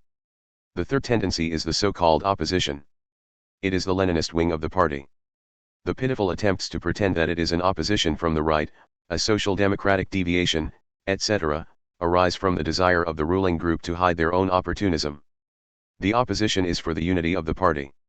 Stalin propagates his own program to cut off the opposition under the false flag of a pretense that the opposition wants to create a second party. The opposition answer with its slogan, "Unity of the Leninist Russian Communist Party at all costs." The platform of the opposition is set forth in the present document. The working class sections of the party and all genuine Leninist Bolsheviks will be for it. Personal desertions from the opposition are unavoidable in the hard circumstances under which it is compelled to struggle for the cause of Lenin. Separate personal regroupings among the leaders of all these three tendencies will occur, but they will not alter the fundamental facts of the matter. 11. All the above facts taken together constitute a party crisis. The inter-party disagreements have deepened continually since the death of Lenin, involving a continually increasing circle of more and more fundamental problems. The fundamental mood of the party mass is a desire for unity. The present regime prevents the party from understanding the direction from which a danger threatens its unity. The machinations of Stalin are all designed to place the party membership, upon every sharp or important question that arises, before the dilemma, either renounce your own opinion or fall under the accusation of desiring a split. Our task is to preserve the unity of the party at all costs, to resist decisively the policy of splits, amputations, expulsions, etc., but at the same time to guarantee to the party its right to a free discussion and decision, within the framework of this unity, of all disputed questions. In exposing the mistakes and abnormalities of the present situation in the party, the opposition is deeply convinced that the fundamental mass of the working class section of the party will prove able in spite of everything to bring the party back to the Leninist road. To help in that process is the essential task of the opposition. Platform of the Joint Opposition Chapter 7, The Party. http://www.marxist.org/archive/trotsky/work/1927/opposition/ch07.htm, 6 of 10, June 6, 2002, 15:01 and 2 seconds. Practical proposals. It is necessary, 1. To prepare for the 15th Congress upon a basis of real inter-party democracy, as we did in Lenin's time. Every member of the party, wrote Lenin, should begin to study dispassionately and with the utmost honesty, first, the essence of disagreements, and secondly, the course of development of the conflict in the party. It is necessary to study both the one thing and the other, unconditionally demanding that absolutely accurate documents should be printed and should be available for checking from all points of view. Lenin, Volume 18, p. 29. The Central Committee should make it possible for every member of the party to study both the essence of the present inter-party disagreements, and the course of development of the present struggle. It should do this by publishing, in the press and in special collections and pamphlets, all the documents which it has up to this time hidden from the party. Every comrade and every group of comrades ought to have an opportunity to defend their point of view before the party in the press, at meetings, etc. The draft theses, the platform, of the Central Committee, of local organizations, of individual members of the party and groups of members, ought to be published in Pravda, or in supplements to Pravda, and also in the local party papers, at least 2 months before the 15th Congress. The debate ought to be carried on in a business-like and strictly comradely manner, without personalities and exaggerations. The chief slogan for the whole preparation of the 15th Congress ought to be unity, not a pretended, but a genuine Leninist unity of the Russian Communist Party and the whole Communist International. 2. It is necessary to adopt immediately a series of measures for the improvement of the social composition of the party and of its leading organs. To that end we must reaffirm the decision of the 13th Congress, that the vast majority of the party members in the near future ought to consist of workers directly employed in industry. In the next 2 or 3 years we ought to receive into the party, as a general rule, only and exclusively working men and women from the factories and hired men and women working on the farms. From other social groups we should accept members only upon a basis of strict personal selection, red soldiers and sailors only if they are of working class, or rural proletarian, or poor peasant origin, poor and economically weak peasants, only after they have been tested in social political work for a minimum of 2 years. The admission of members who come to us from other parties must be stopped.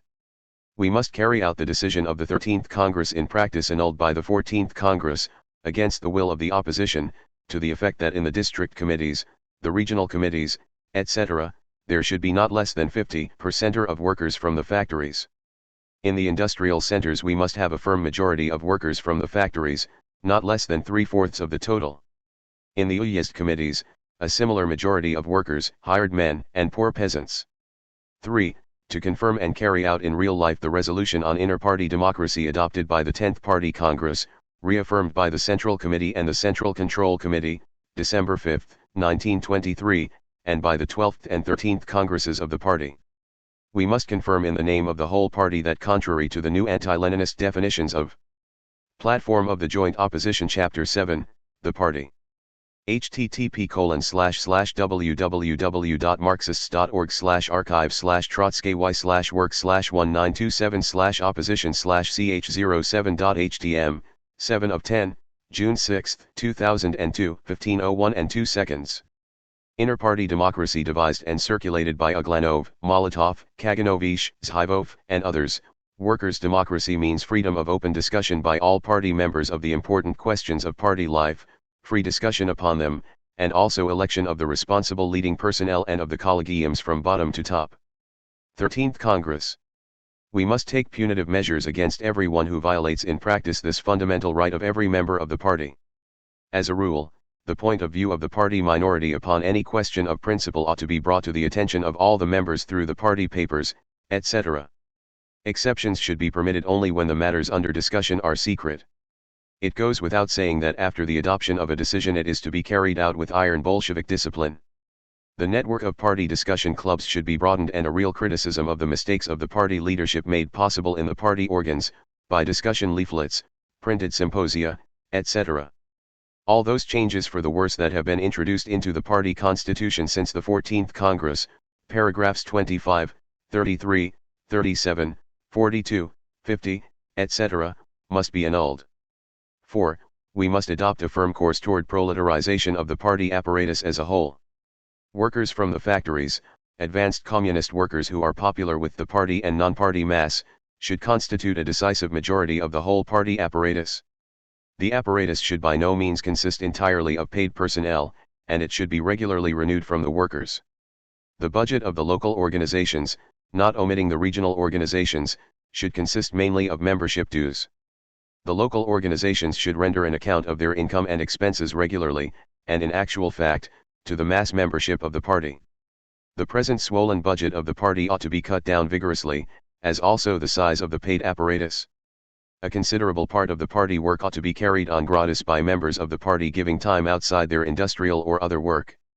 One measure toward refreshing the party apparatus should be the systematic sending down of a part of the comrades from the apparatus into industry and other rank and file work.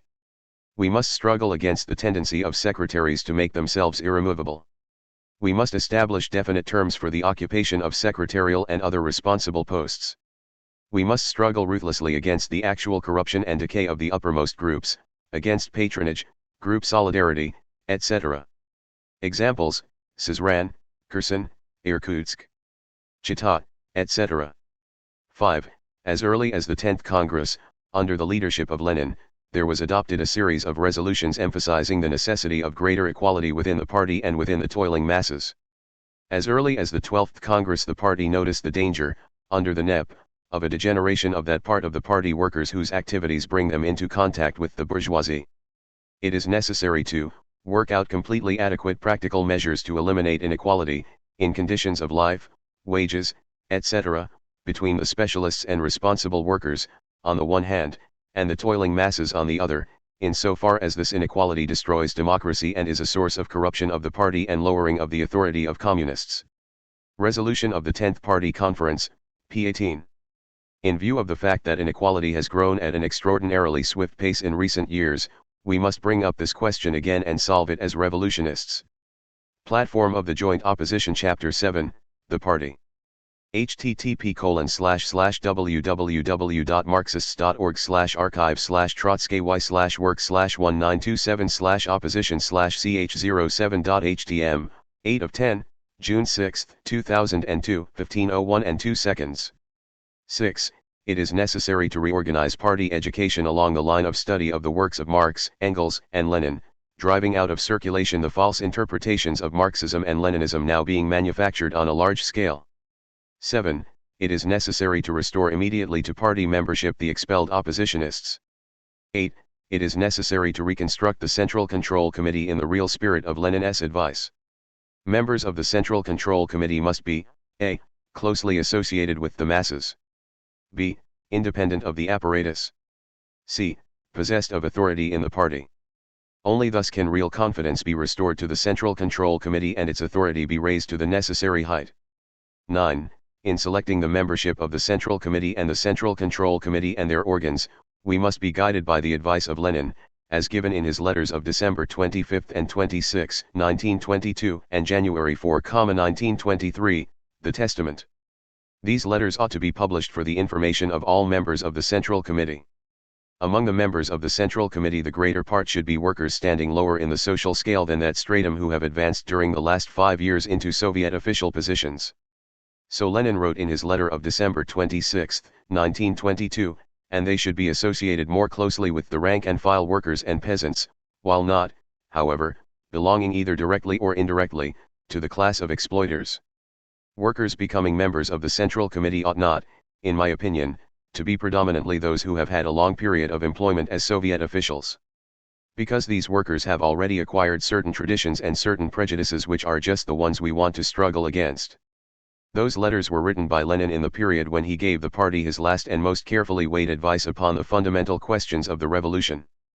Better less but better, how to reorganize the worker and peasants' inspectorate, on cooperation. The 15th Congress of our party ought to select its Central Committee from the exact point of view of the above quoted advice of Lenin. Table of Contents Chapter 6 Chapter 8. Platform of the Joint Opposition Chapter 7, The Party. http://www.marxist.org/archive/trotsky/work/1927/opposition/ch07.htm, 9 of 10, June 6, 2002, 15:01 and 2 seconds. Platform of the Joint Opposition Chapter 7, The Party.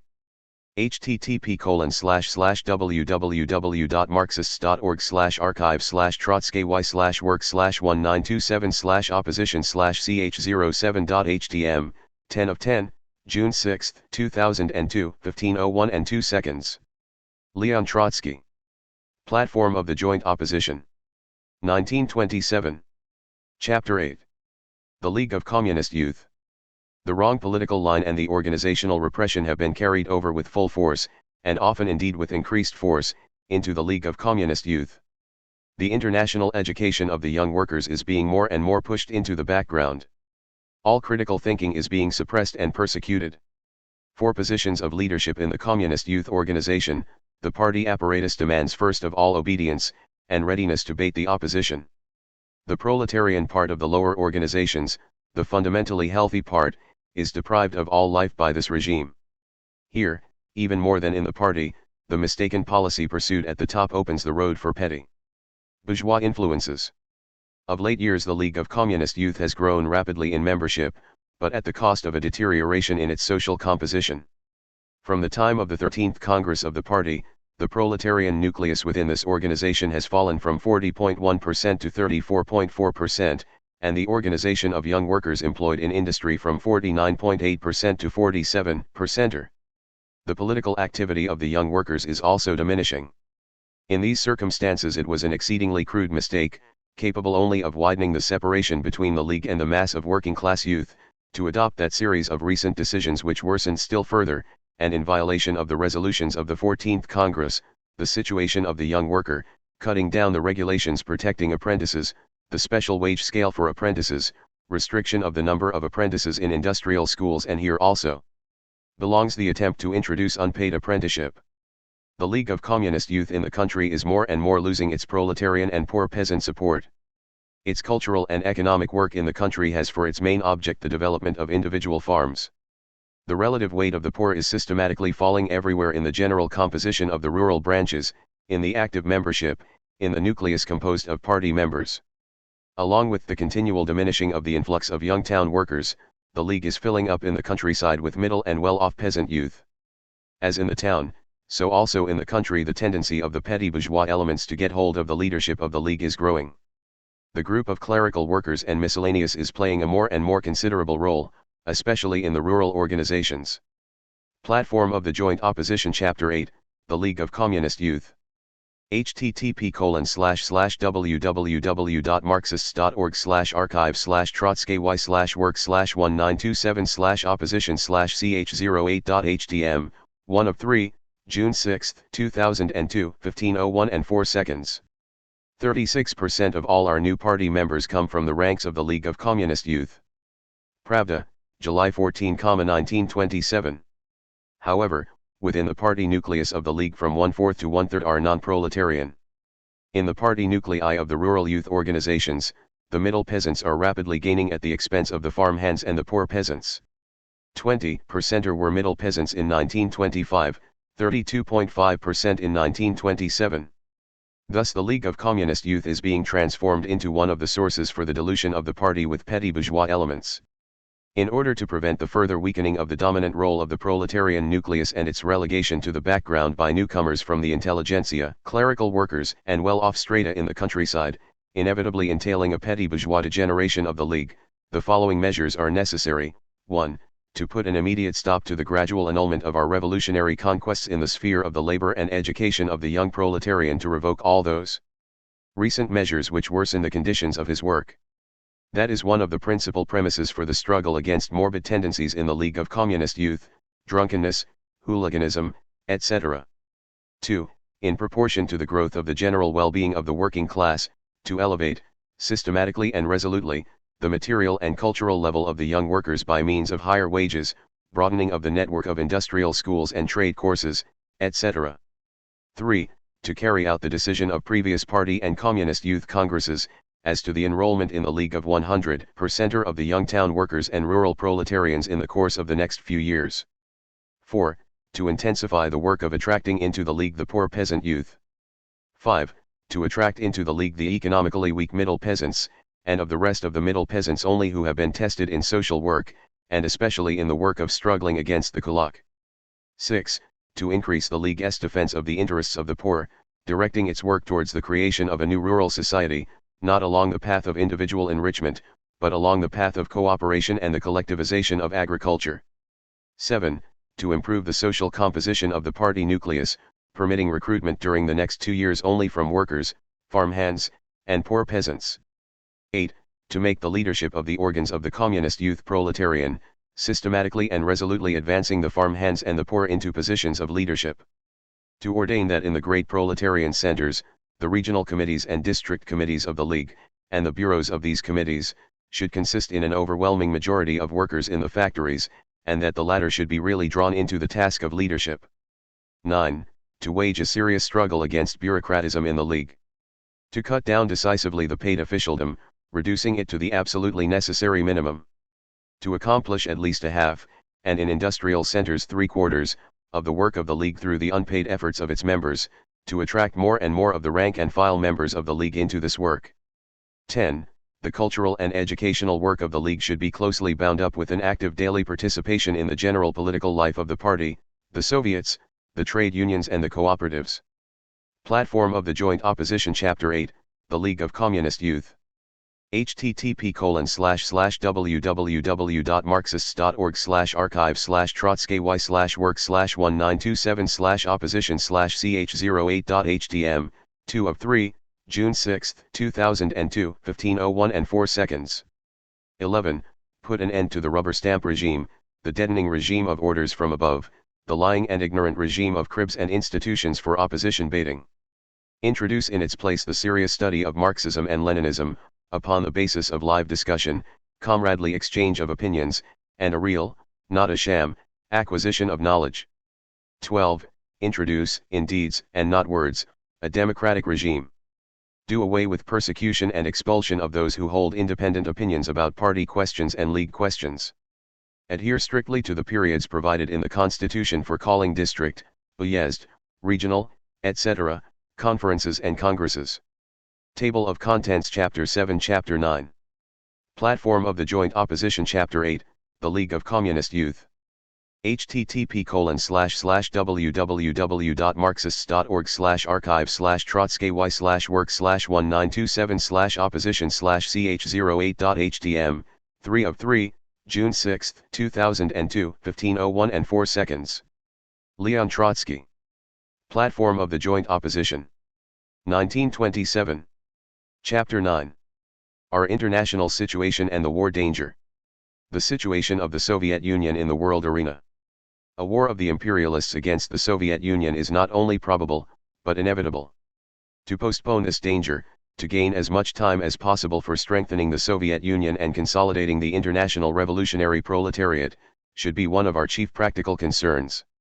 Only a victorious proletarian revolution in the dominant countries can finally remove this danger. The danger of a world war is increasing for the following reasons. 1. These years of struggle of the part of capitalism to strengthen itself, and the partial success obtained in that struggle, have made the question of markets a burning question for all the leading countries. 2. The imperialist bourgeoisie, convinced of the indubitable growth of the economic power of the Soviet Union, sees also that the proletarian dictatorship, protected by the monopoly of foreign trade, will never give the capitalists a free market in Russia. 3.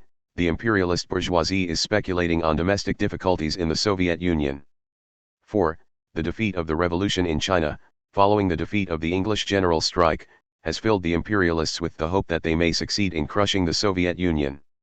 The rupture of diplomatic relations between Britain and the Soviet Union was prepared long ago, but the defeat of the Chinese Revolution hastened it. In this sense it was a reward for the Central Committee's refusal to adopt a real Bolshevik policy in China. It would be a great mistake to imagine that this matter reduces itself to a mere change in the form of trade between Britain and us. We will trade as we trade with America. It is perfectly clear now that Imperial Britain has a broader plan of action. She is preparing a war against the Soviet Union, having a moral mandate from the bourgeoisie of several other countries, and intending by one means or another to drag into the war against us Poland, Romania, and the Baltic states, and perhaps also Yugoslavia, Italy, and Hungary. Poland, it appears, would prefer to have a longer period of preparation for war against us. But it is not impossible that Britain will compel her to fight sooner than she likes.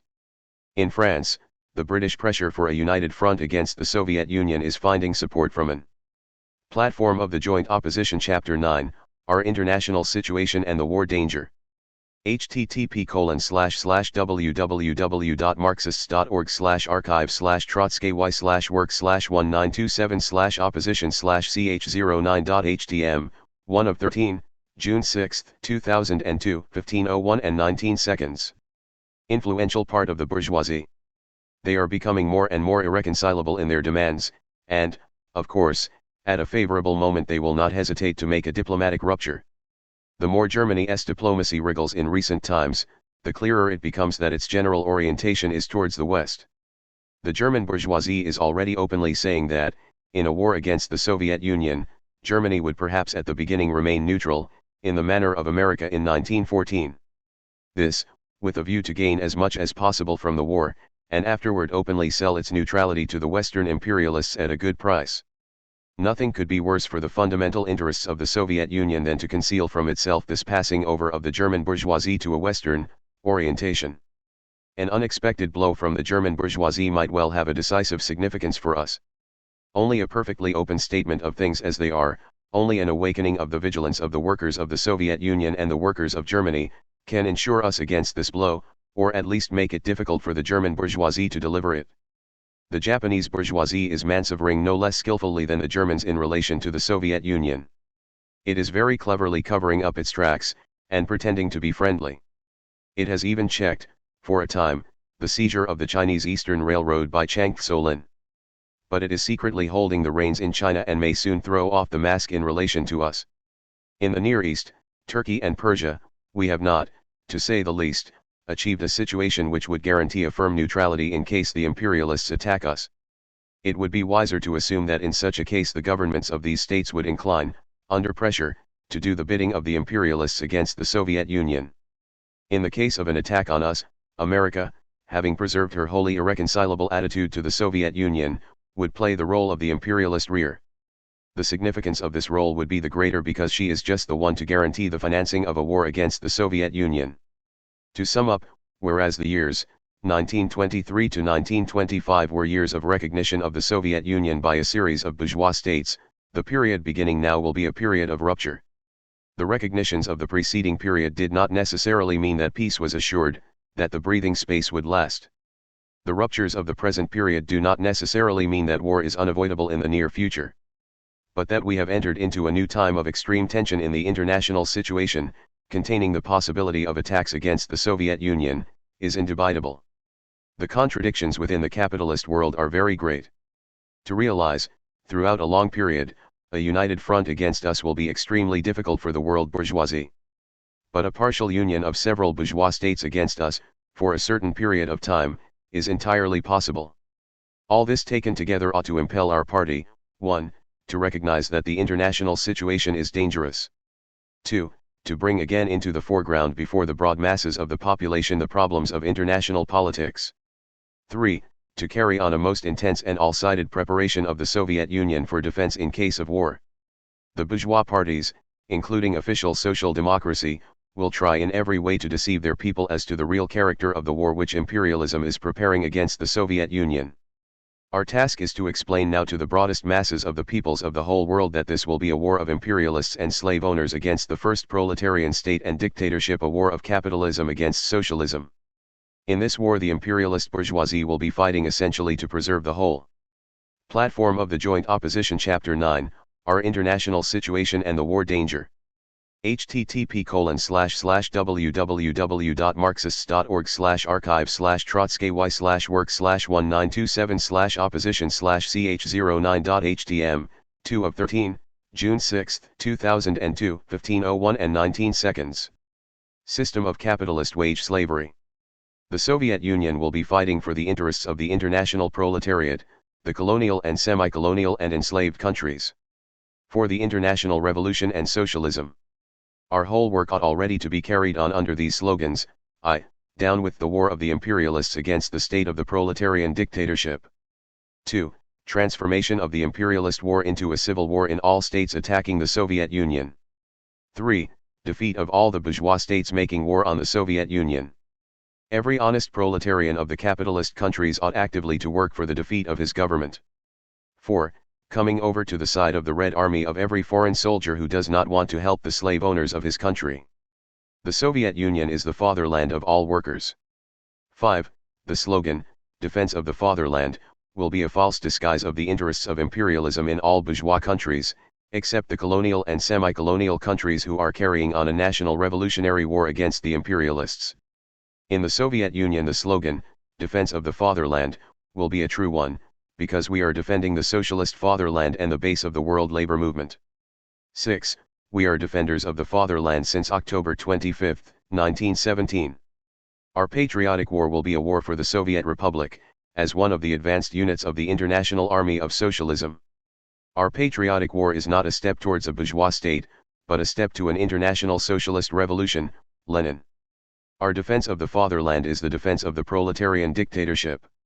Our war will be waged by the workers and farm hands with the support of the poor peasants, and with the alliance of the middle peasants against our own kulaks, new bourgeoisie, bureaucrats, specialists of the Ustryalov school, and white émigrés. Our war will be a really just war. Whoever is not a defender of the Soviet Union is unquestionably a traitor to the international proletariat. The defeat of the Chinese Revolution and its causes. The defeat of the Chinese Revolution has changed the real relation of forces to the advantage of imperialism, of course, only temporarily. New revolutionary conflicts, a new revolution in China, are inevitable. That is guaranteed by the whole situation. The opportunist leaders are trying, after the event, to explain their own failure by the so-called objective relation of forces.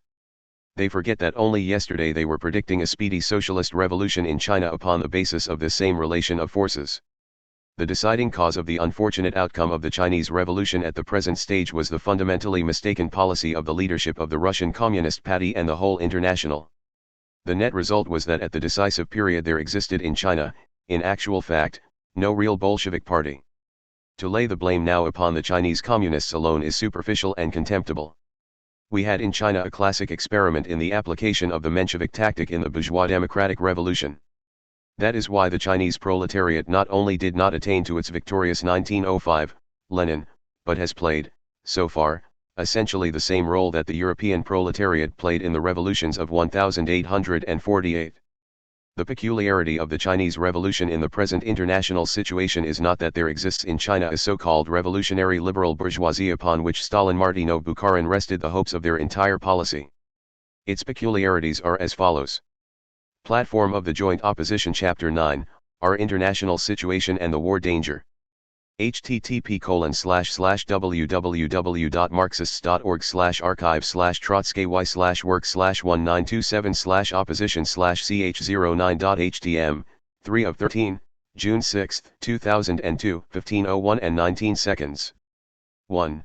The Chinese peasantry, more oppressed than the Russian under Tsarism, groaning under the yoke not only of their own but also of foreign oppressors, could rise, and did rise, more powerfully than the Russian peasantry in the revolution of 1905. 2.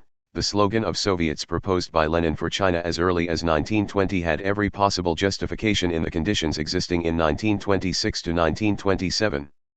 Soviets in China would have offered forms of consolidation for the peasant power, under the leadership of the proletariat.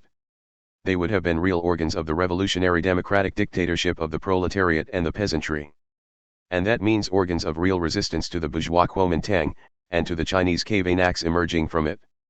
The doctrine of Lenin, that a bourgeois democratic revolution can be carried through only by a union of the working class and the peasants, under the leadership of the former, against the bourgeoisie, is not only applicable to China, and to similar colonial and semi-colonial countries, but in fact indicates the sole road to victory in those countries. 3. It follows from all this that a revolutionary democratic dictatorship of the proletariat and the peasants, had it crystallized in the form of Soviets in China, in the present period of imperialist wars and proletarian revolutions, modified as it is by the existence of the Soviet Union, would have had every possible chance of a comparatively swift transformation into a socialist revolution. Apart from this policy there remained only the Menshevik road of alliances with the liberal bourgeoisie, which leads unavoidably to the defeat of the working class. That is what had actually happened in 1927 in China. All the decisions made during Lenin's life by the Second and Fourth Congresses of the Communist International, the decision on Soviets in the Orient, on the full independence of workers' communist parties in countries having a national revolutionary movement, and on the union of the working class with the peasants against their bourgeoisie and the foreign imperialists, all these decisions were completely forgotten.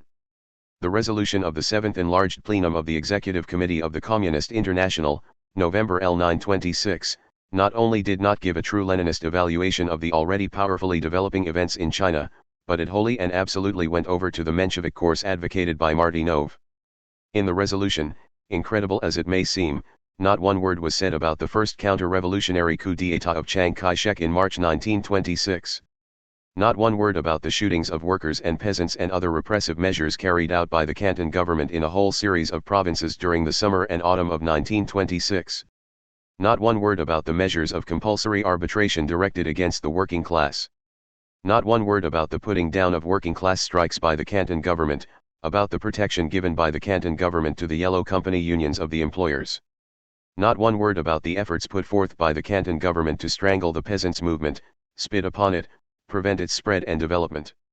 In the resolution of the 7th plenum, there is no demand for the arming of the workers, no summons to struggle against the counter-revolutionary general staff.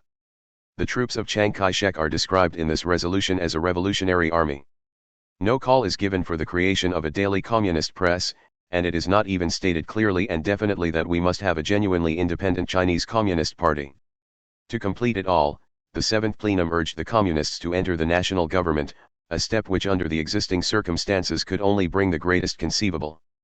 Platform of the Joint Opposition Chapter 9, Our International Situation and the War Danger. http://www.marxists.org/archive/work/1927/opposition/ch09.htm, 4 of 13, June 6, 2002, 15:01 and 19 seconds. Disaster. The resolution of the International says, the apparatus of the National Revolutionary Government, that is, the government of Chiang Kai-shek, offers a very real road to solidarity with the peasants. In the same place it says, this was in November 1926, that even certain strata of the big bourgeoisie, may still for a certain time march hand in hand with the revolution. The resolution of the 7th plenum passed over in silence the fact that the Central Committee of the Chinese Party, after March 1926, gave an undertaking not to criticize Sun Yat-senism, renounced its elementary rights as an independent workers' party, adopted a cadet agrarian program, and finally permitted the secretary of its Central Committee, Comrade Chen Duxiu, in an open letter dated July 4, 1926, to recognize Sun Yat-senism as the common faith of the workers and the bourgeoisie. In the national movement. At approximately the same time, the most responsible Russian comrades were giving advice to the effect that the development of a civil war in the country might weaken the fighting capacity of the Kuomintang. In other words, they officially forbade the development of an agrarian revolution. On April 5, 1927, when the situation, it might seem, was already sufficiently clear, Comrade Stalin, at a meeting of the Moscow Party Organization in the Hall of Columns, announced that Chiang Kai-shek was a warrior against imperialism, that Chiang Kai-shek submitted to the discipline of the Kuomintang and was therefore our trusted ally. In the middle of May 1927, when the situation had become still more clear, Comrade Stalin announced that the Kuomintang in Wuhan was a revolutionary Kuomintang, a revolutionary center purged of right elements. The 8th enlarged plenum of the Executive Committee of the Communist International, May 1927, could not find the strength to correct these Menshevik mistakes. The opposition introduced at this 8th plenum the following statement: the plenum would act correctly if it crossed out Bukharin's resolution altogether and replaced it with a resolution consisting of the following brief lines: the peasants and workers should not trust the leaders of the left Kuomintang, but should create their own Soviets in union with the soldiers.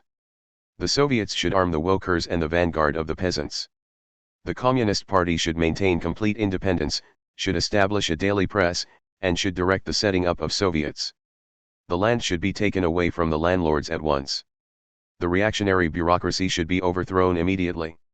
Traitor generals, and counter-revolutionists in general, should be dealt with on the spot.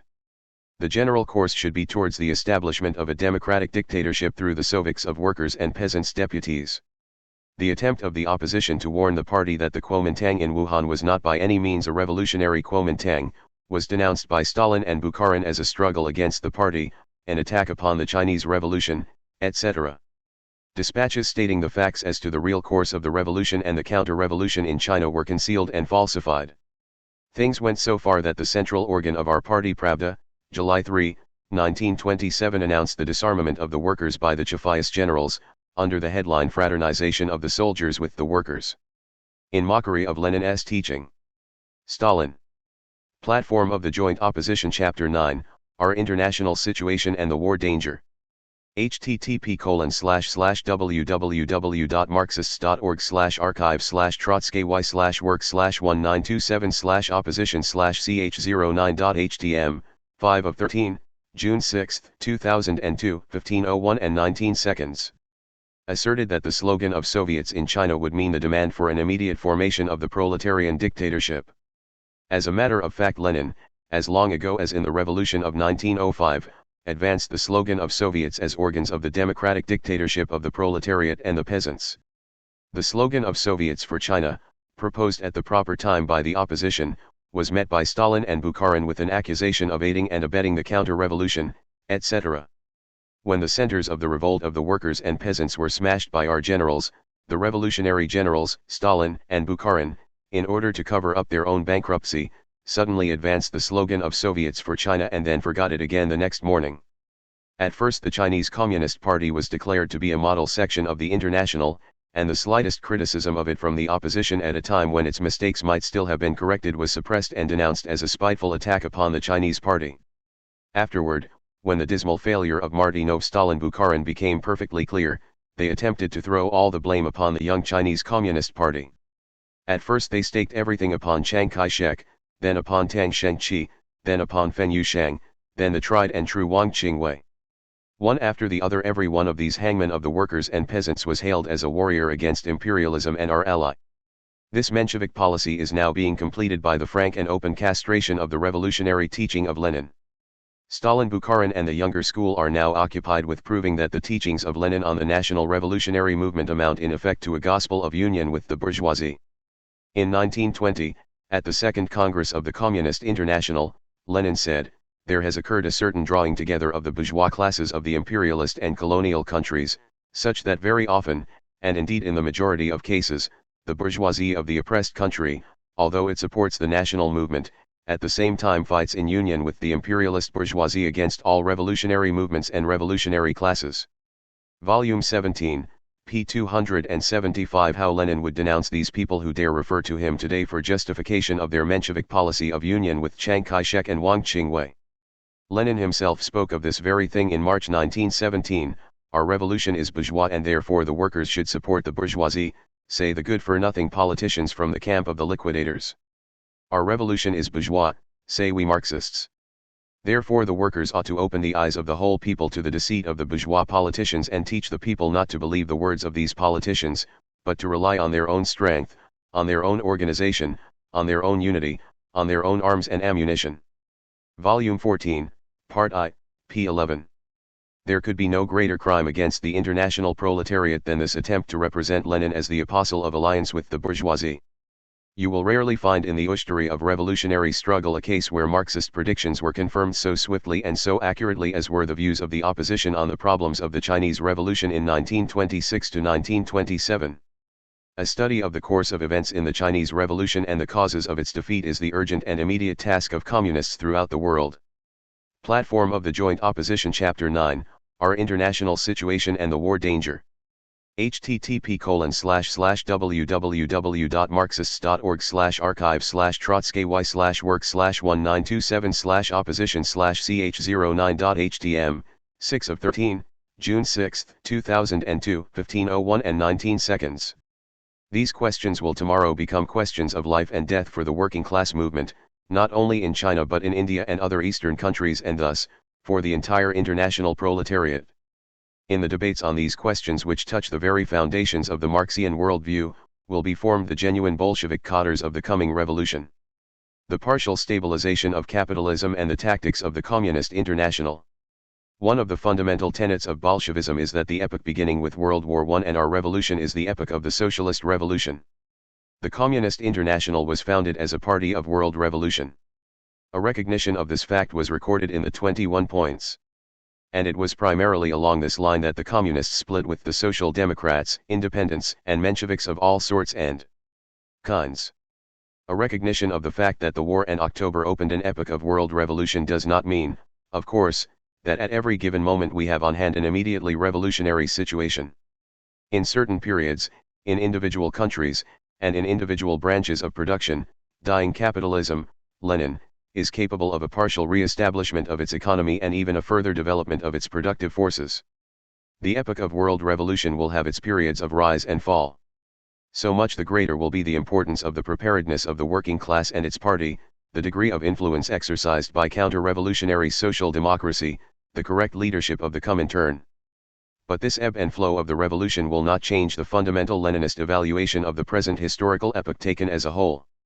Only this evaluation can form the basis of the revolutionary strategy of the Communist International. Nevertheless, as a result of a series of defeats of the international revolutionary movement and the pessimistic moods growing out of them, the Stalin Group, unnoticeably even to itself, has arrived at a completely new and essentially social democratic appraisal of the present epoch. The whole theory of socialism in one country derives fundamentally from the assumption that the stabilization of capitalism will endure for a series of decades. This whole theory is essentially a product of the degenerate mood of the apostles of stabilization. It is no accident that the theory of socialism in one country has been welcomed by the socialist revolutionaries, both right and left. Chernov himself has written on this theme about the communist populism of Stalin and Bukharin. The organ of the left socialist revolutionaries wrote, Stalin and Bukharin affirm, exactly like Narodniks, that socialism can win in one country. Znamia Borby, NOS 17 and 18, 1926. The socialist revolutionaries support this theory because they see in it a renunciation of the tactics of world revolution. In the resolution of the 14th Party Congress, adopted on the report of Stalin, the following obviously incorrect statement is made: in the sphere of international relations we have a reinforcement and lengthening of the breathing spell, which is transforming itself into a whole period.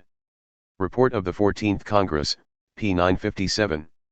At the 7th Enlarged Plenum of the Executive Committee of the Communist International, December 7, 1926, Stalin in his report based the whole policy of the International upon the same radically incorrect evaluation of the world's situation. Verbatim report, p. 12. This evaluation has already proved quite obviously incorrect. The resolution of the Joint Plenum of the Central Committee and the Central Control Committee. Platform of the Joint Opposition Chapter 9, Our International Situation and the War Danger. http://www.marxist.org/archive/trotsky/opposition/ch09.htm, 7 of 13, June 6, 2002, 15:01 and 20 seconds. July-August 1927, speaks without the slightest qualification of the technical, economic, and political stabilization of capitalism. This brings the Stalinist evaluation of the world's situation very much nearer to that of the leaders of the Second International, Otto Bauer, 1 Gilferding, Kosky, and others. Since the 14th Congress something over a year and a half has passed. During that time, taking only the most important events, we have had the general strike in Britain, the gigantic events of the Chinese Revolution, the workers' uprising in Vienna. These events, irresistibly springing from the very conditions of the present stabilization, show us how much disruptive material has been accumulated by capitalism, how unstable its stabilization is. These events run straight against the theory of socialism in one country.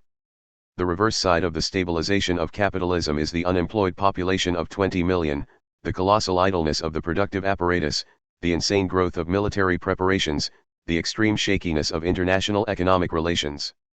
Nothing so surely reveals the vanity of the hope for a long peaceful period as the present new danger of war that hangs over Europe.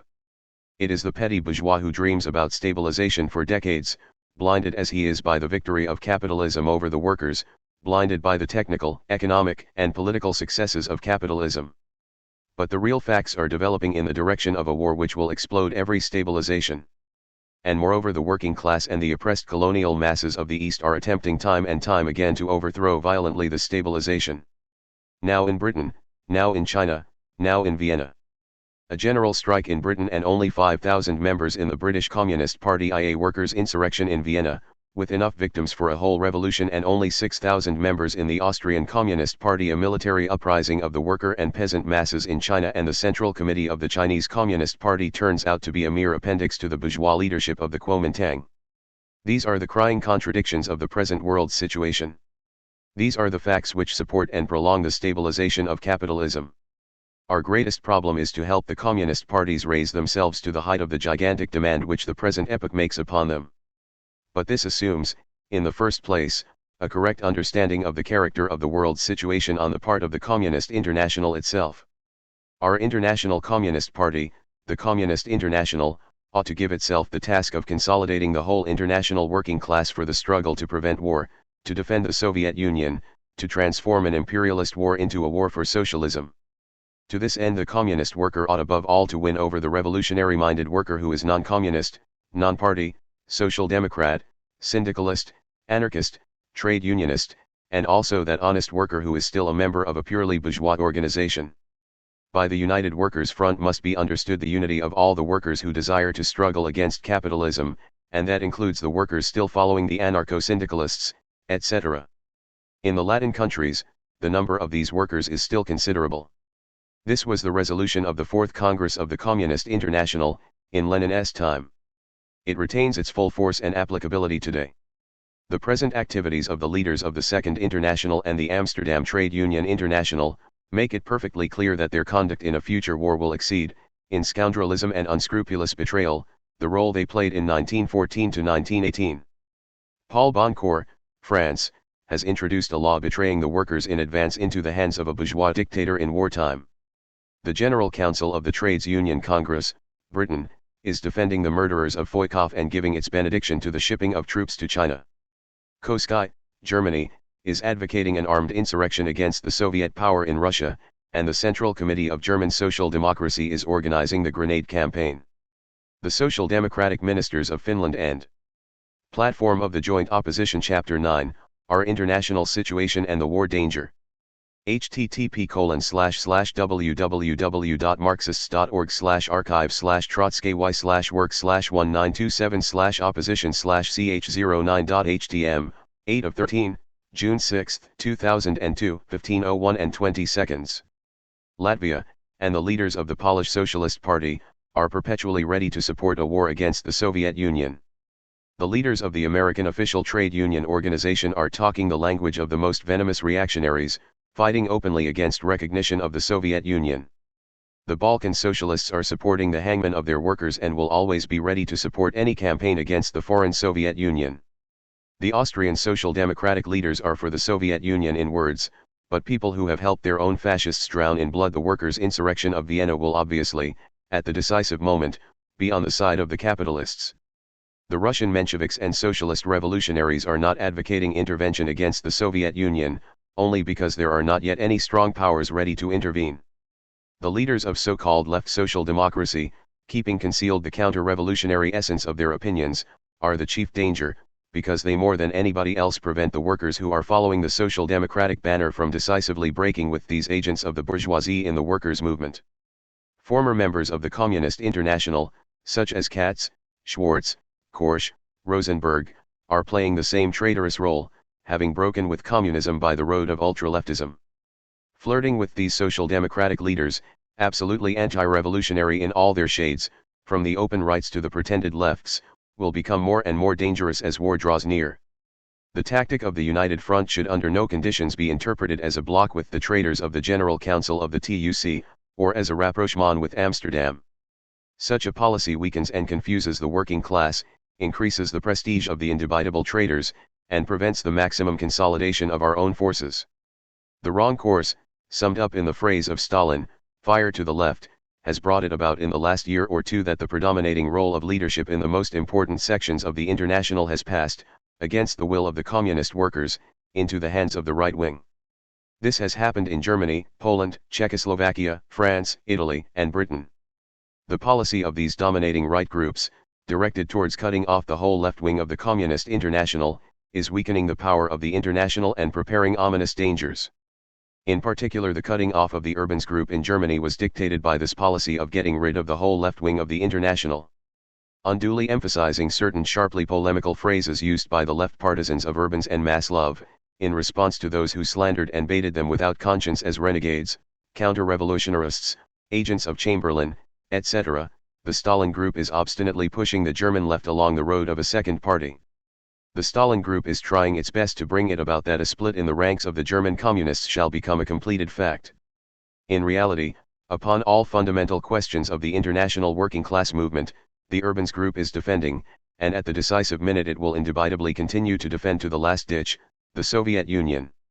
It embraces hundreds of thousands of old rank-and-file worker Bolsheviks, bound up with the broad masses of the proletariat. It has the sympathy of many thousands of working-class communists who have remained in the German Communist Party. Readmittance into the International of all these expelled comrades, who acknowledge the authority of the Congress of the International and first among them the Urbans group, is the first step towards correcting the moves made by Stalin towards a split in the International. In his left-wing Communism, Lenin, exposing the mistakes of the real ultra-leftists, wrote that the chief enemy of Bolshevism within the workers' movement is and remains opportunism.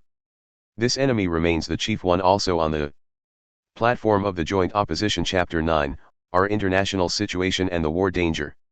http://www.marxist.org/archive/trotsky/work/1927/opposition/ch09.htm 9 of 13, June 6, 2002, 15:01 and 20 seconds.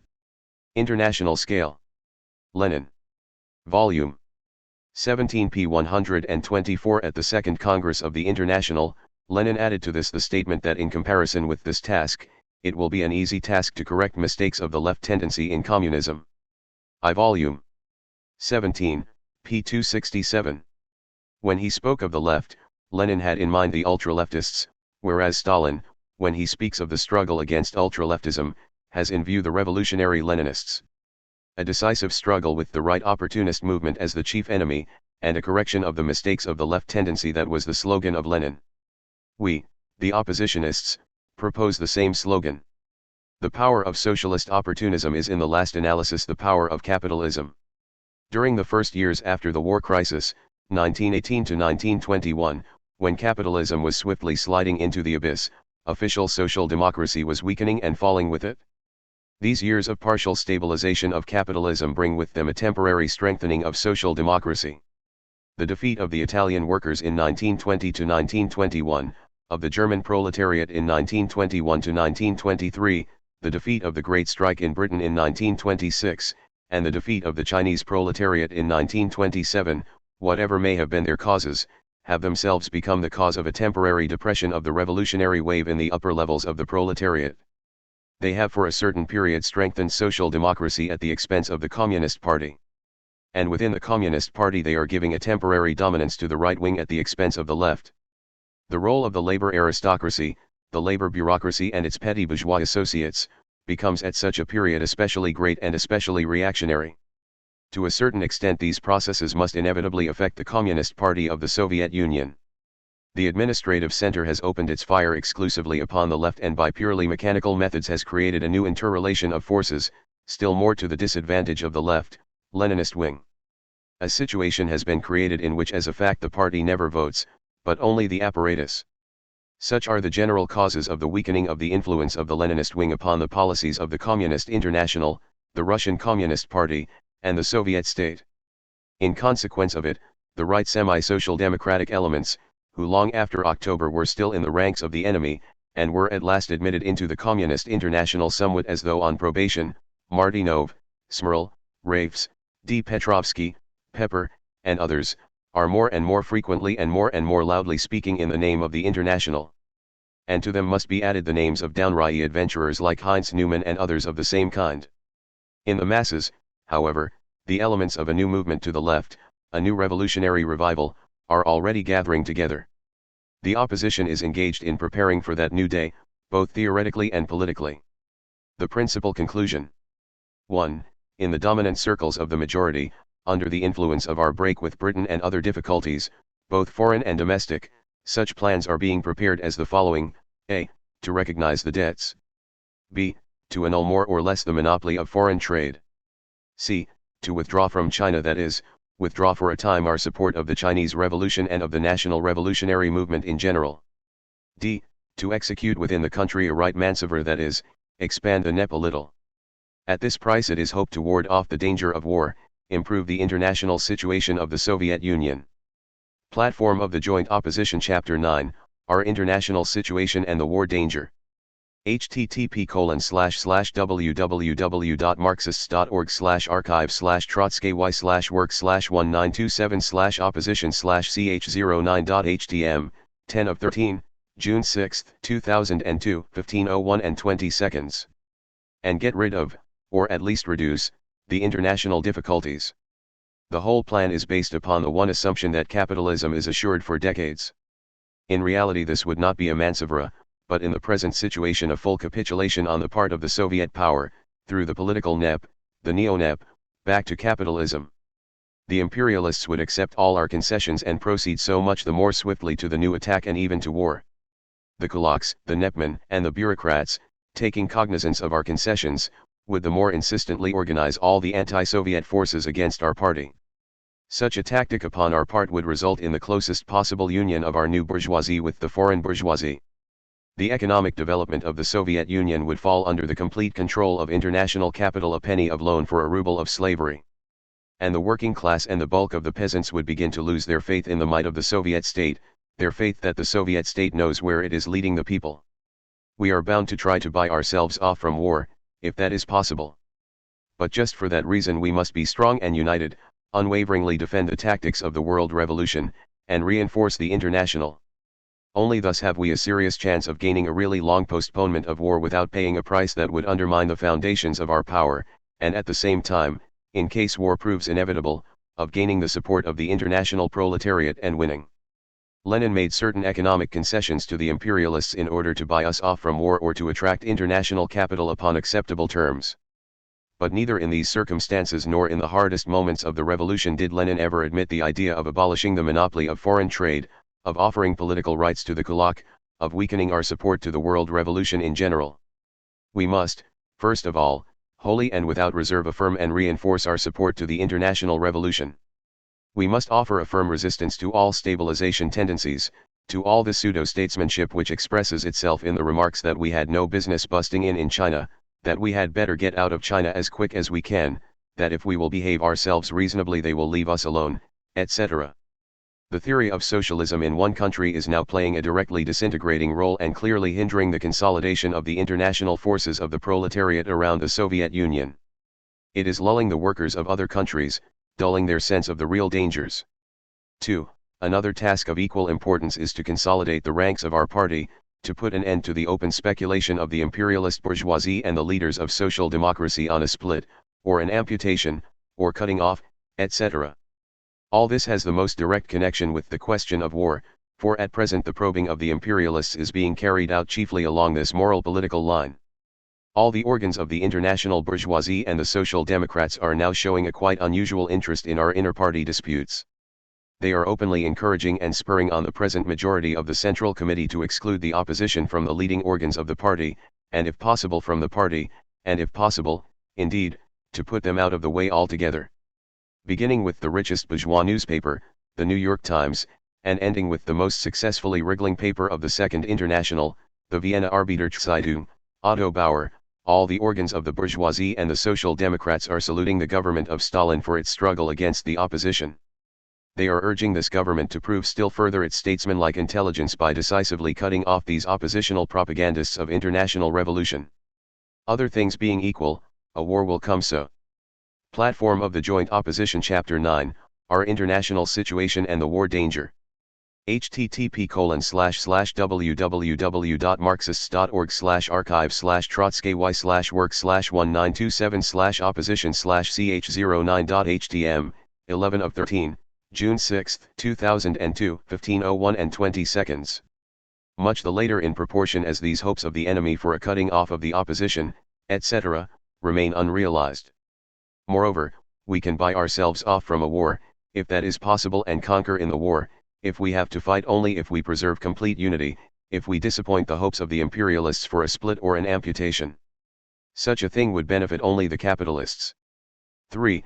It is necessary to straighten our class line in the international workers' movement, stop the struggle against the left wing in the international, restore to the international those excluded members who accept the decisions of the congresses, and once and for all put an end to the policy of a hearty accord with the traitorous leaders of the British General Council. A break with the General Council will have the same significance in the present situation as in 1914 the break with the International Socialist Bureau of the Second International. Lenin demanded in an ultimatum that the break be made by every revolutionist. To remain in union with such a General Council means now as then to help the counter-revolutionary leaders of the Second International. 4. We must decisively correct our line in the national revolutionary movement, first of all in China, but also in a series of other countries. We must liquidate the policy of Martynov-Stalin-Bukharin and return to the course outlined by Lenin in the resolutions of the Second and Fourth Congresses of the Communist International. Otherwise, instead of being an accelerator, we shall become a brake upon the national revolutionary movement and inevitably lose the sympathy of the workers and peasants of the East. The Chinese Communist Party must dissolve all organizational and political dependence upon the Kuomintang. The Communist International must expel the Kuomintang from its ranks. 5. We must consistently, systematically, and stubbornly wage the struggle for peace. We must postpone war, buy ourselves off from the war threat. Everything possible and permissible must be done to this end, see point 1. At the same time we must get ready for war immediately, not folding our arms for one instant. And our first duty is to put an end to all speculation as to whether there exists any close danger of war. 6. We must firmly correct our class line within the country. If war is inevitable, only a strictly Bolshevik policy can win, the worker and farmhand, with the support of the poor peasant, in alliance with the middle peasant, against the kulak, the nepman, the bureaucrat. 7. An all-sided preparation of our entire economy, budget, etc., for the event of war. Capitalism is entering into a new period of disturbances. A war with the Soviet Union, like a war with China, will mean a series of catastrophes to international capitalism. The war of 1914 to 1918 was a gigantic accelerator, Lenin, of the socialist revolution. New wars, and especially a war against the Soviet Union, in which with a correct policy on our side we should win the sympathy of the laboring masses of the whole earth, can become a still greater accelerator of the downfall of world capitalism. Socialist revolutions will develop without new wars. But new wars will inevitably lead to socialist revolutions. Table of Contents Chapter 8 Chapter X. Platform of the Joint Opposition Chapter 9, Our International Situation and the War Danger. http://www.marxist.org/archive/trotsky/work/1927/opposition/ch09.htm, 12 of 13, June 6, 2002, 15:01 and 20 seconds. Platform of the Joint Opposition Chapter 9, Our International Situation and the War Danger. http://www.marxist.org/archive/trotsky/work/1927/opposition/ch09.htm, 13 of 13, June 6, 2002, 15:01 and 20 seconds. Leon Trotsky. Platform of the Joint Opposition. 1927. Chapter 10. The Red Army and the Red Fleet. The international situation is bringing more and more to the front the question of the defense of the Soviet Union. The party, the working class, and the peasantry ought to give renewed and greater attention to the Red Army and the Red Fleet. All the facts of our economy, politics, and culture, are connected with the problem of defense. The army is a pattern of the whole social structure. It reflects, in the sharpest possible manner, not only the strong, but the weak sides of the existing regime. Experience teaches that in this sphere least of all is it safe to rely upon appearances. Here especially it is better to err upon the side of triple tests and self-criticism, than on the side of easygoing trust and confidence. The question of the mutual relation of classes in the country, and the true policy of the party in this sphere, has a decisive significance for the inner solidarity of the army and for the mutual relations between the commanding staff and the body of the soldiers. The question of industrialization has decisive significance for the technical resources of our defense.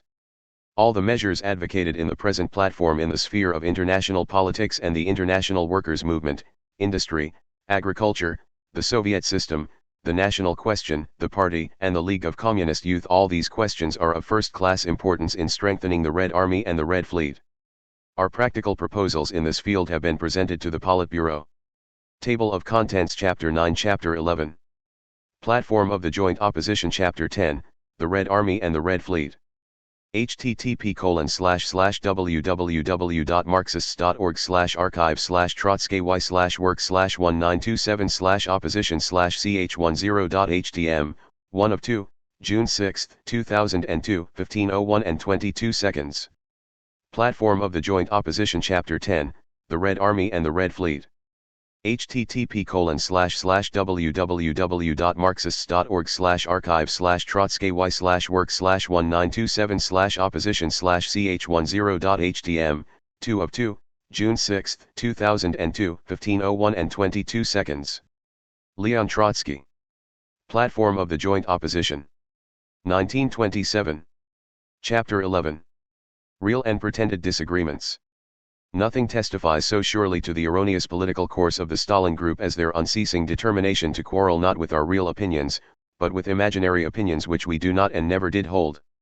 When the Bolsheviks were disputing with the Mensheviks, socialist revolutionaries, and other petty bourgeois tendencies, the Bolsheviks expounded before the workers the actual system of opinions advanced by their opponents. But when the Mensheviks or socialist revolutionaries disputed with the Bolsheviks, instead of refuting their real opinions they would attribute to the Bolsheviks things which they had never said. The Mensheviks and socialist revolutionaries could not expound the views of the Bolsheviks before the workers with any approach to justice, because in that case the workers would have supported the Bolsheviks. The whole mechanism of the class struggle reduced these petty bourgeois groups to the necessity of opposing the Bolsheviks by calling them conspirators, allies of the counter-revolution, and later agents of Wilhelm. In the same way now, the petty bourgeois deviation within our own party cannot struggle against our Leninist views otherwise than by attributing to us things which we never thought or said. The Stalin group knows perfectly well that if we could defend our true opinions with any approach to freedom, an immense majority of the members of our party would support us. The most elementary conditions for an honest inter-party debate are not observed. On the question of the Chinese Revolution, a question of world importance, the Central Committee has not printed up to the present time one word of what the opposition says. After shutting the lid down tight on the party, and cutting off the opposition from the party press, the Stalin group carries on against us an uninterrupted argument, attributing to us from day to day a continually increasing series of stupidities and crimes. The party member becomes every day less inclined to believe these accusations. 1. When we state that the present stabilization of capitalism is not a stabilization for decades, and that our epoch remains an epoch of imperialist wars and social revolutions, Lenin, the Stalin group attributes to us a denial of all elements of stabilization in capitalism. 2.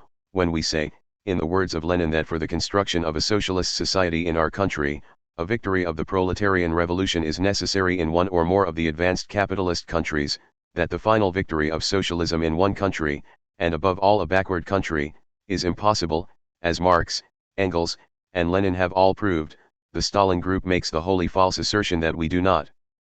Platform of the Joint Opposition Chapter 11, Real and Pretended Disagreements. http://www.marxists.org/archive/work/1927/opposition/ch11.htm, 1 of 4, June 6, 2002, 15:01 and 32 seconds. Believe in socialism and in socialist construction in the Soviet Union. 3. When, following Lenin, we point out the growing bureaucratic distortions of our proletarian state, the Stalin group attributes to us the opinion that our Soviet state is not proletarian at all. When we announce before the entire Communist International that anyone who, attempting either directly or indirectly to support us, shall at the same time deny the proletarian character of our party and our state and the socialist character of construction in the Soviet Union, will be ruthlessly opposed and rejected by us, the Stalin group conceals our announcement and continues its slander against us. See the declaration by Zinoviev, Kamina and Trotsky, December 15, 1926, at the 7th Enlarged Plenum of the Communist International, paragraph 1. 4. When we point out that Thermidorian elements with a sufficiently serious social basis are growing in the country, when we demand that the party leadership offers a more systematic, firm, and planful resistance to these phenomena and their influence upon certain links in our party, the Stalin group attributes to us the announcement that the party is Thermidorian, and that the proletarian revolution has degenerated. When we announce to the entire International, it is not true that we accuse the majority of our party of a right deviation, we merely think that there are right tendencies and right groups in the Russian Communist Party which now have a disproportionate influence, but which the party will overcome. The Stalin group conceals our announcement and continues to slander us. Idem, paragraph 14. 5. When we point to the enormous growth of the kulak, when we, following Lenin, continue to assert that the kulak cannot peacefully grow into socialism, that he is the most dangerous enemy of the proletarian revolution, the Stalin group accuses us of wishing to rob the peasants. 6. When we draw the attention of our party to the fact of the strengthening position of private capital, of the immoderate growth of its accumulation and its influence in the country, the Stalin group accuses us of attacking the NEP and demanding a restoration of war communism. 7. When we point to the incorrectness of the party policy as to the material condition of the workers, the inadequacy of the measures against unemployment and the housing shortage, and especially when we point out that the share of non-proletarian elements in the national income is growing immoderately, they say that we are guilty of a guild socialist deviation, and of demagoguing. 8. When we point to the systematic lagging of industry behind the demands of the national economy, with all its inevitable consequences, disproportion, goods famine, rupture of the link between town and country, they call us superindustrializers. 9. When we point to the incorrect price policy, which is not reducing the high cost of living but making possible frenzied profiteering by the private capitalist, the Stalin group accuses us of advocating a policy of raising prices. When a year ago we announced to the entire international, the opposition never in any of its utterances demanded or proposed a raising of prices, but saw the chief mistake of our economic policy exactly in the fact that it does not lead with sufficient energy to a reduction of the goods famine with which the high retail prices are inevitably bound up. Our announcement was concealed and the slander continued. Idem, paragraph 5. 10. When we speak against the hearty accord with the traitors to the general strike, the counter-revolutionists of the British General Council, who are openly playing the role of Chamberlain's agents, we are accused of being opposed to the work of communists within the trade unions and against the tactic of a united front. Platform of the Joint Opposition Chapter 11, Real and Pretended Disagreements. http://www.marxist.org/archive/work/1927/opposition/ch11.htm, 2 of 4, June 6, 2002, 15:01 and 32 seconds. 11. When we oppose the entry of the trade unions of the Soviet Union into the Amsterdam Trade Union International, or any kind of flirting with the leaders of the Second International, we are accused of a social democratic deviation. 12. When we oppose a policy based on the Chinese generals, when we oppose the subjection of the Chinese working class to the bourgeois Kuomintang, when we oppose the Menshevik tactics of Martynov, we are accused of being against the agrarian revolution in China, of being in cahoots with Chiang Kai-shek. 13. When, on the basis of our evaluation of the world's situation, we come to the conclusion that war is approaching, and warn the party of this in good time, the Stalinists bring forward against us the dishonest accusation that we desire war. 14. When, true to the teaching of Lenin, we point out that the approach of war demands only the more insistently a firm, definite and clear-cut class policy, the Stalinists shamelessly assert that we do not want to defend the Soviet Union, that we are conditional defenders, semi-defeatists, etc. 15. When we point out the indubitable fact that the entire world press of the capitalists and social democrats is supporting Stalin's struggle against the opposition in the Russian Communist Party, praising Stalin for his repression of the left wing, and summoning him to cut off the opposition and expel it from the Central Committee and from the party, Pravda, and the entire party and Soviet press day after day deceitfully pretend that the bourgeoisie and the social democracy are for the opposition. 16. When we oppose the passing of leadership in the Communist International into the hands of the right wing, and the expulsion of hundreds of thousands of worker Bolsheviks, the Stalin Group accuse us of attempting to split the Communist International. 17. When, under the existing perverted party regime, oppositionists who are devoted party members attempt to inform the membership of their real opinions, they are thrown out of the Russian Communist Party. They are accused of factionalism. Proceedings are got up over alleged attempts to split the party. The most important party questions, instead of being discussed, are covered up with rubbish. 18. But the favorite accusation of late years is the accusation that we believe in Trotskyism. We announced to the whole Communist International see above quoted declaration of Kamina, Zinoviev, and Trotsky, December 15, 1926. It is not true that we are defending Trotskyism. Trotsky has stated to the International that in all those questions of principle upon which he disputed with Lenin, Lenin was right, and particularly upon the question of permanent revolution and the peasantry. That announcement, made to the whole Communist International, the Stalin Group refuses to print. It continues to accuse us of Trotskyism. The above quoted announcement relates, of course, only to those disagreements with Lenin which existed in fact and not to those differences unscrupulously invented by Stalin and Bukharin. The relation which they pretend to discover between our differences in the remote past and the practical disagreements which arose in the course of the October Revolution is imaginary. We note as unfair fighting the attempt of the Stalin Group to distract attention from the views of the opposition, as expounded in the present platform, by references to earlier disagreements between the groups existing in 1923 and 1925. These disagreements have now been resolved on the basis of Leninism. The mistakes and exaggerations committed by both groups of Bolsheviks in the dispute of 1923 to 1924, as a result of a series of obscurities in the state of affairs in the party and in the country, are now corrected, and offer no obstacle to a hearty cooperation in the struggle against opportunism and for Platform of the Joint Opposition Chapter 11, Real and Pretended Disagreements. http://www.marxist.org/archive/trotsky/work/1927/opposition/ch11.htm, 3 of 4, June 6, 2002, 15:01 and 32 seconds. Leninism.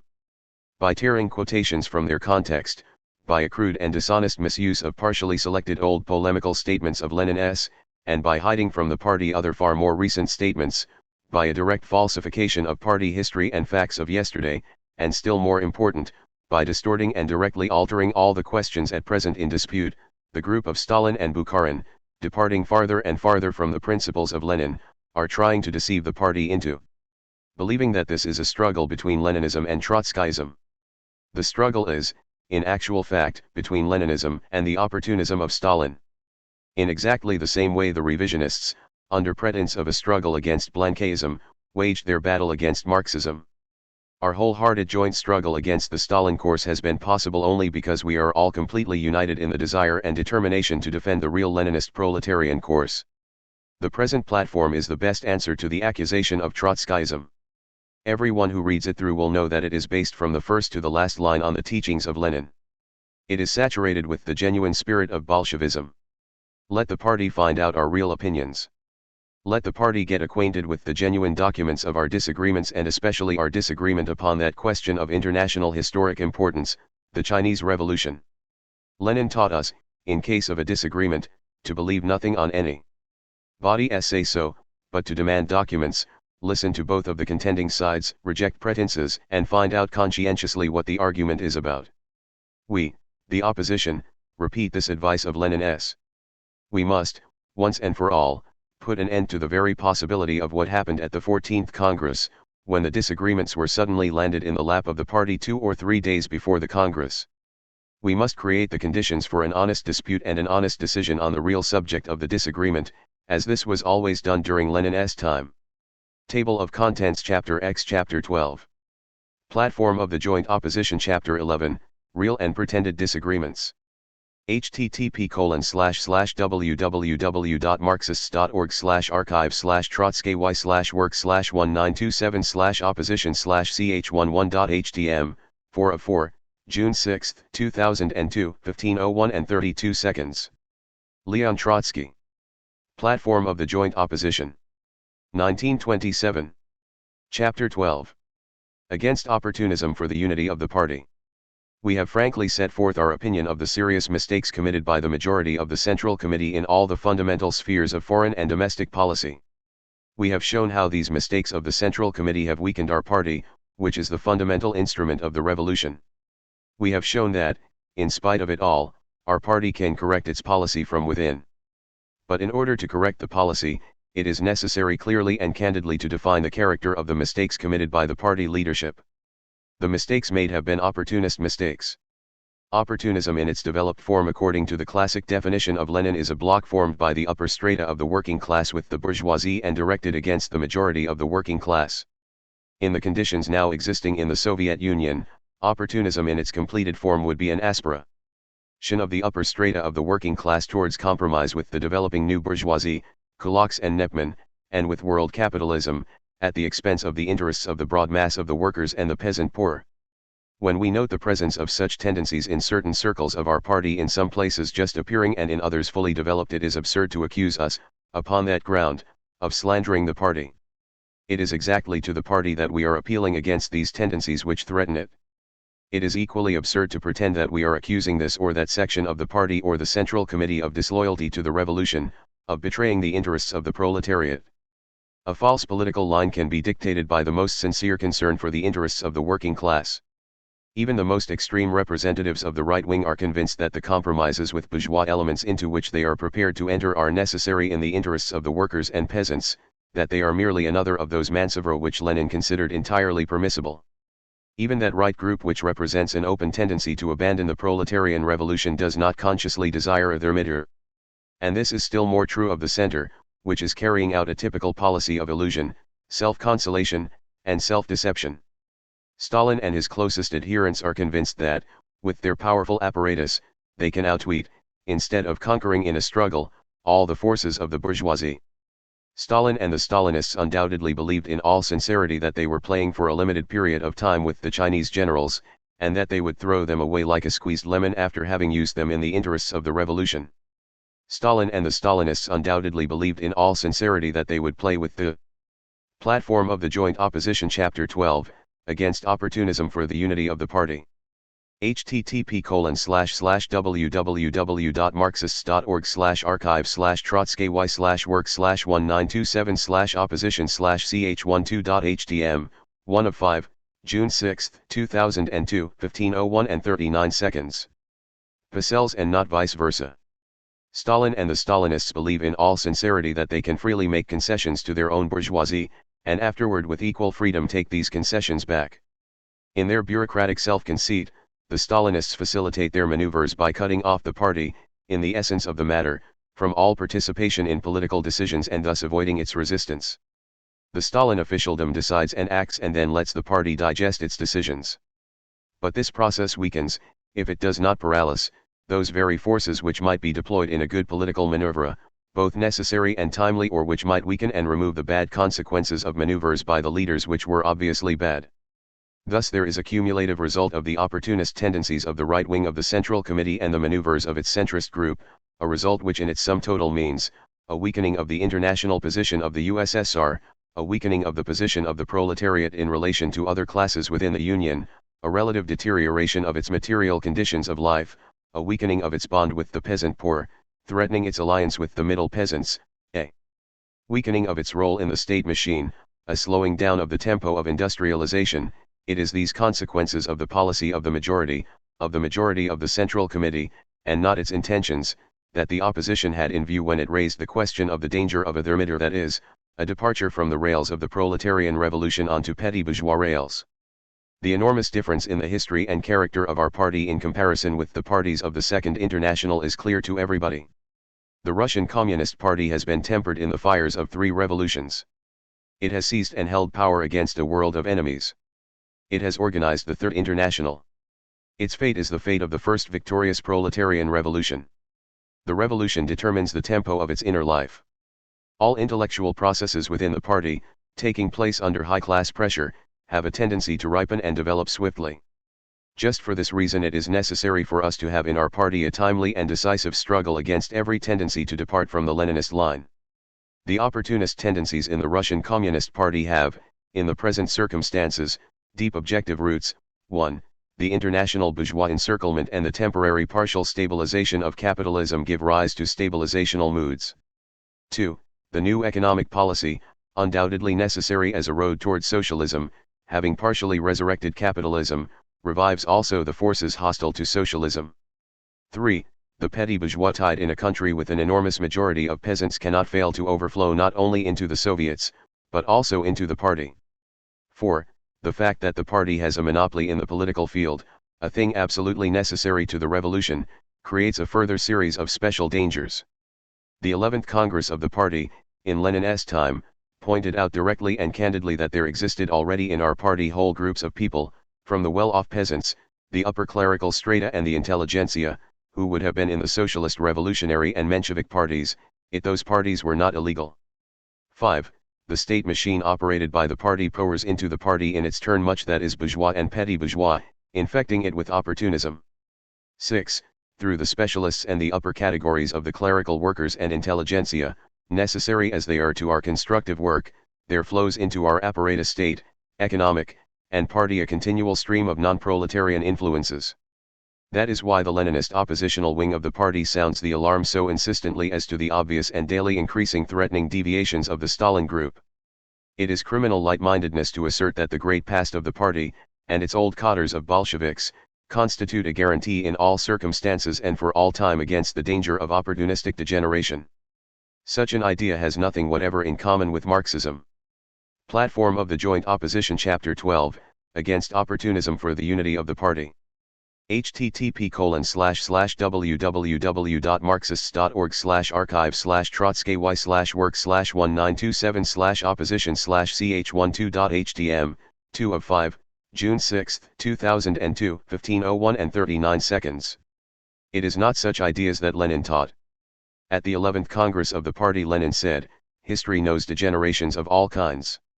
To rely upon the conviction, loyalty, and other excellent spiritual qualities of individuals that is not being serious in politics. Volume 18, Part 2, p. 42. The workers who constituted the immense majority of the socialist parties of the West before the imperialist war were undoubtedly opposed to an opportunist deviation. but they did not overcome in time the opportunistic mistakes of their leaders, which were not at first very great. They underestimated the significance of these mistakes. They did not understand that the first serious historical disturbance after that prolonged period of peaceful development which had given birth to so powerful a workers' bureaucracy and aristocracy, would compel not only the opportunists but the centrists also to capitulate to the bourgeoisie, leaving the masses at that critical moment disarmed.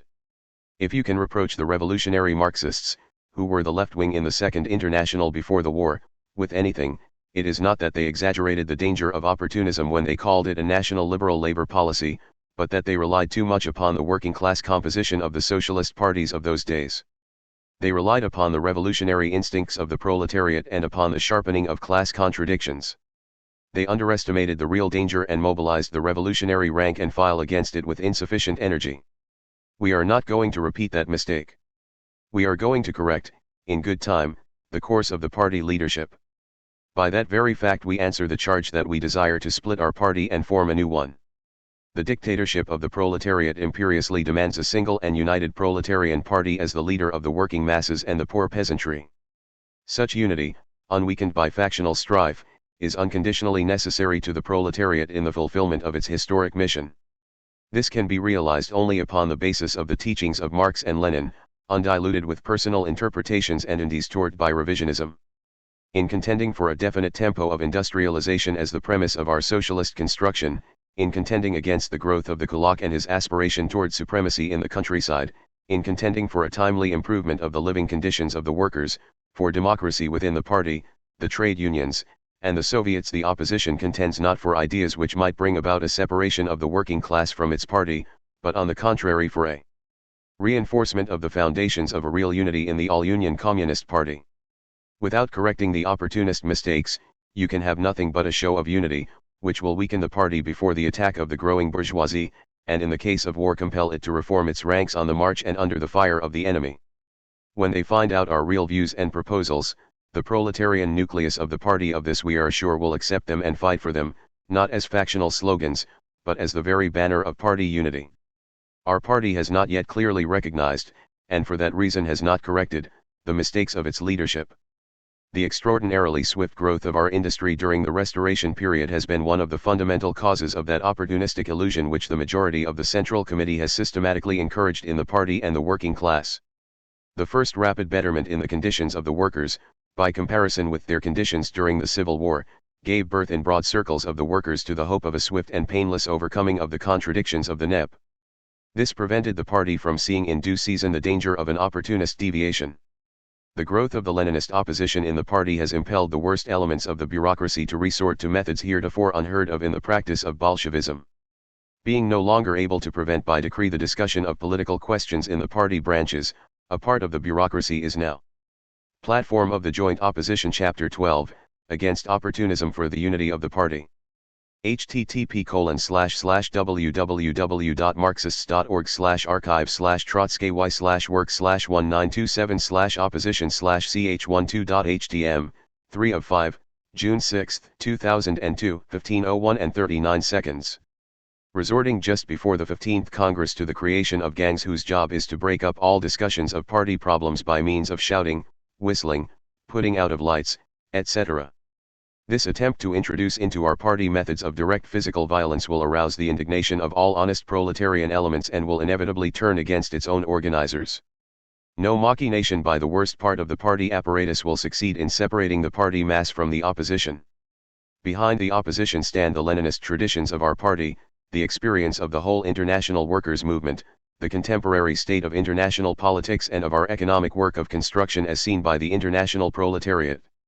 Class contradictions, inevitably growing sharper after the Restoration period, will more and more confirm our views of the way out of the present crisis. They will more and more consolidate the vanguard of the proletariat in the struggle for Leninism. The growing danger of war is already impelling the worker member to think more deeply about the fundamental problems of the revolution. His thoughts will inevitably force him to enter actively into the work of correcting opportunist mistakes. The working class section of our party has been largely crowded out of the party leadership in late years. It has been subjected to the devastating influence of a long campaign of slander, whose goal has been to prove that left is right and right is left. This working class section of the party will come to itself. It will find out what is really happening. It will take the fate of the party into its own hands. To help the vanguard of the workers in this process is the task of the opposition. It is the task of this platform. The most important, the most actual, question, and the one which troubles all the members of our party, is the question of party unity. And in truth it is upon this question that the further fate of the proletarian revolution depends. Innumerable class enemies of the proletariat are listening intently to our inter-party disputes and with unconcealed delight and impatience are awaiting a split in our ranks. A split in our party, a formation of two parties, would mean enormous danger to the revolution. We, the opposition, unqualifiedly condemn every attempt whatsoever to create a second party. The slogan of two parties is the slogan of the Stalin Group in its effort to crowd out of the all-Union Communist Party the Leninist opposition. Our task is not to create a new party, but to correct the course of the all-Union Communist Party. The proletarian revolution in the Soviet Union can win through to the end only with a united Bolshevik party. We are struggling within the Communist Party for our views, and we decisively condemn the slogan, two parties, as the slogan of adventurers. The slogan, two parties, expresses on the one hand the desire of certain elements in the party apparatus for a split, and on the other, a mood of despair and a failure to comprehend that the task of Leninists is to win the victory of Lenin's ideas within the party, notwithstanding all difficulties. Nobody who sincerely defends the line of Lenin can entertain the idea of two parties or play with the suggestion of a split. Only those who desire to replace Lenin's course with some other can advocate a split or a movement along the two-party road. We will struggle with all our force against the formation of two parties, for the dictatorship of the proletariat demands as its very core a single proletarian party. It demands a single party. It demands a proletarian party, that is, a party whose policy is determined by the interests of the proletariat and carried out by a proletarian nucleus. Correction of the line of our party, betterment of its social composition. This is not the two-party road, but the strengthening and guaranteeing of its unity as a revolutionary party of the proletariat. On the 10th anniversary of the October Revolution, we express our profound conviction that the working platform of the Joint Opposition Chapter 12, against opportunism for the unity of the party. http://www.marxist.org/archive/work/1927/opposition/ch12.htm, 4 of 5, June 6, 2002, 15:01 and 39 seconds. Class did not make countless sacrifices and overthrow capitalism in order to prove unequal now to the task of correcting the mistakes of its leadership, carrying the proletarian revolution forward with a firm hand, and defending the Soviet Union, which is the center of the world revolution. Against opportunism, against a split. For the unity of the Leninist Party. Table of Contents Chapter 6.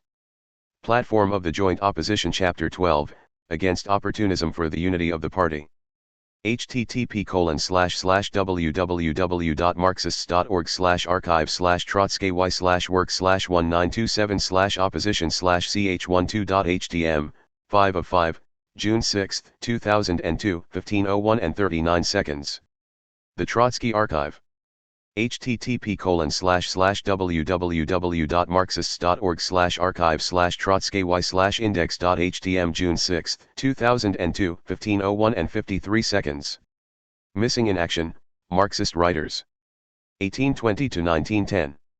Karl Marx and Friedrich Engels, 1819 to 1893, 1,000 plus founders of Marxist practice and philosophy. Established the groundwork of Marxism through an examination of the rise of capitalism, the history of society, and critique of many prevalent philosophies. Established the first international workers' organization. Full biography. Joseph Dietzgen, 1828 to 1888, 5. Created dialectical materialism independently of Marx and Engels, but on seeing their writings became their most ardent supporter. His main contributions were using dialectics to elaborate epistemology. Full biography. William Morris, 1834 to 1896, 100 plus. Helped create the Socialist League, with E. Marx. An artist who became a revolutionary communist through his search to address the lack of creative and artistic freedom allowed in the capitalist work process. Wrote fiction on far in the future communist societies. August Bebel, 1840 to 1913, 5. Co-founder of the German Social Democracy with Wilhelm Liebknecht in 1869. Part of the Reichstag from 1867. Outstandingly argued for the emancipation of women's rights before capitalism could be overthrown. Wrote about the workings of future socialist society. Full biography.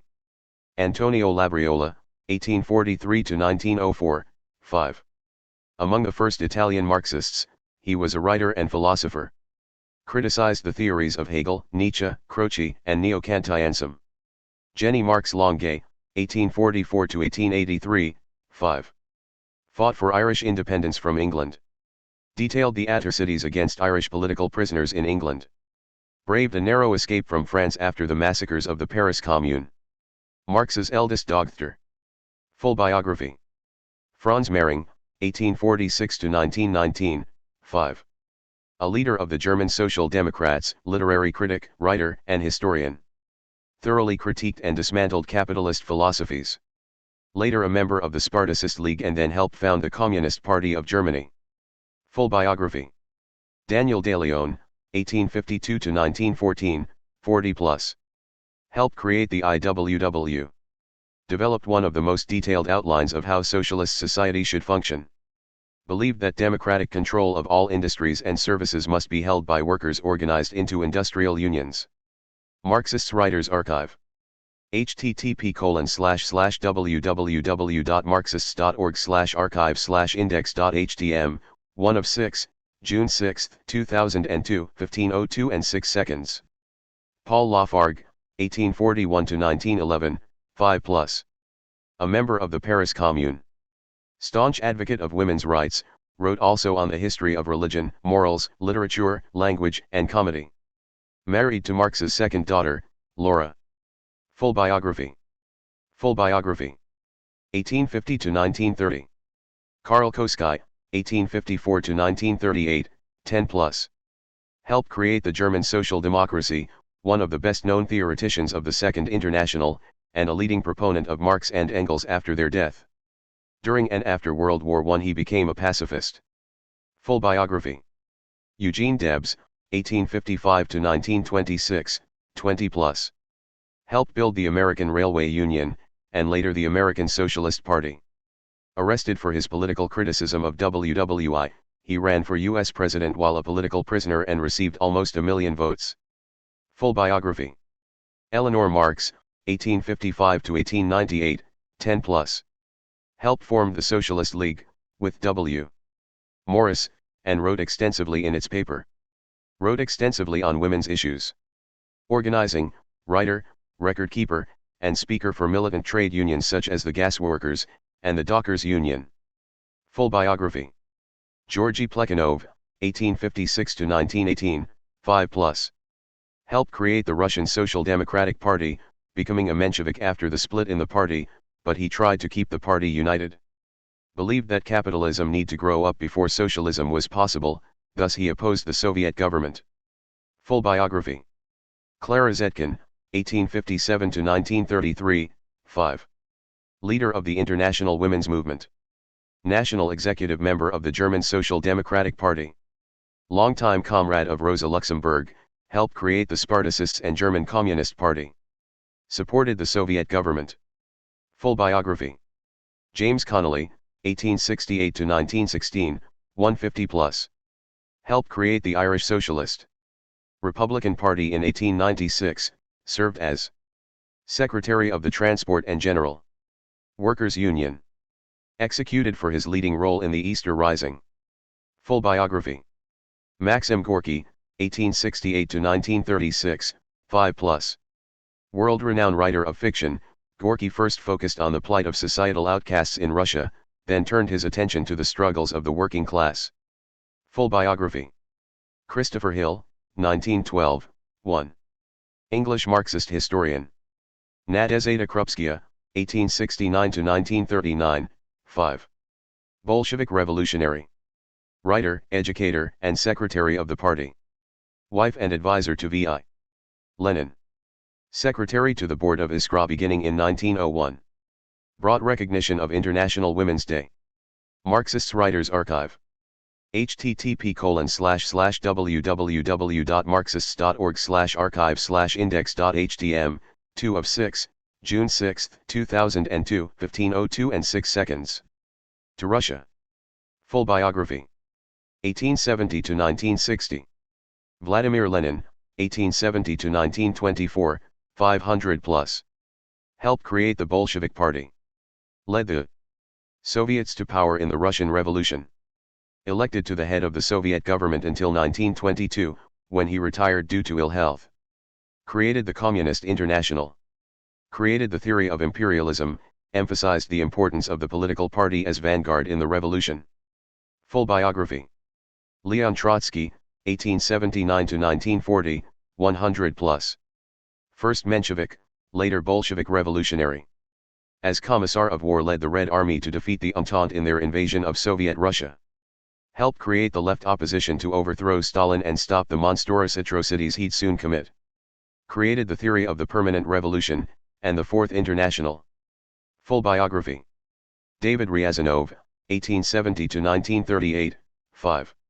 Historian and archivist of Marxism, helped create the Marx-Engels Institute. Political prisoner of Stalinism, died in prison. Rosa Luxemburg, 1871 to 1919, 20 plus. Championed the idea of the mass strike. Tireless opponent of WWI, she renounced the German Social Democracy, helped to create the Spartacus League, and later the German Communist Party. Critical of the Soviet government. Associated by the German military. Full biography. Alexandra Kollontai, 1872 to 1952, 30 plus. Bolshevik revolutionary. Led the workers' opposition, which opposed party control of trade unions and believed in industrial unionism. First woman ambassador in history. Proponent of free love, she wrote extensively on women's and other social issues. Full biography. Christian Rakovsky, 1873 to 1941, 5 plus. President of Soviet Ukraine, worked to make the Soviet Ukrainian identity independent of Russia. Helped create the left opposition. Anton Pannekoek, 1873 to 1960, 5. Dutch Aston Omer. Helped form a Marxist party in the Netherlands. Member of the German Social Democratic Party. Full biography. Anatoly Lunacharsky, 1875 to 1933, 5 plus. Bolshevik revolutionary, outstanding orator. Commissar for Education in the Soviet government. Historian and archivist of Russia, he wrote extensive, personal biographical portraits on the leaders of the revolution. John Maclean, 1879 to 1923, 15 plus. Scottish schoolteacher and Marxist educator. His evening classes produced many of the activists who became instrumental in the Clyde revolts during and after WWI. Soviet consul to Scotland. Full biography. Henry Wallin, 1879 to 1962, 5 plus. European psychologist who elaborated a systematic Marxist psychology. Marxists Writers Archive. http://www.marxists.org/archive/index.htm, 3 of 6, June 6, 2002, 15:02 and 6 seconds. Seen as its ideological leader. Explained socialist economics. Political prisoner of Stalinism, died in prison. Full biography. 1880 to 1970. Natalia Sedova, 1882 to 1962, 5. Russian revolutionary. Worked with Lenin and Trotsky on pre-revolutionary Bolshevik newspaper Iskra. Publicly split with Fourth International in 1951. Wife of Leon Trotsky.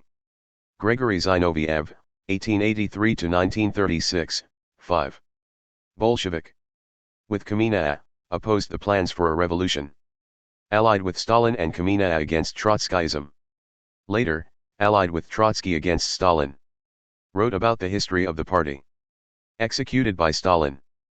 Full biography. Louise Bryant, 1885 to 1936, 5. American revolutionary, supporter of the Soviet government. Historian of the revolution. Tireless advocate to stop U.S. invasion of Soviet Russia. Wife of John Reed. George Lukács, 1885 to 1971, 5 plus. Hungarian philosopher, writer, and literary critic. Commissar for Culture and Education in Hungary's short-lived socialist government, 1919. Helped lead the Hungarian uprising of 1956 against Stalinist repression. Created Marxist theory of aesthetics that opposed political control of artists, defended humanism, elaborated alienation. Full biography.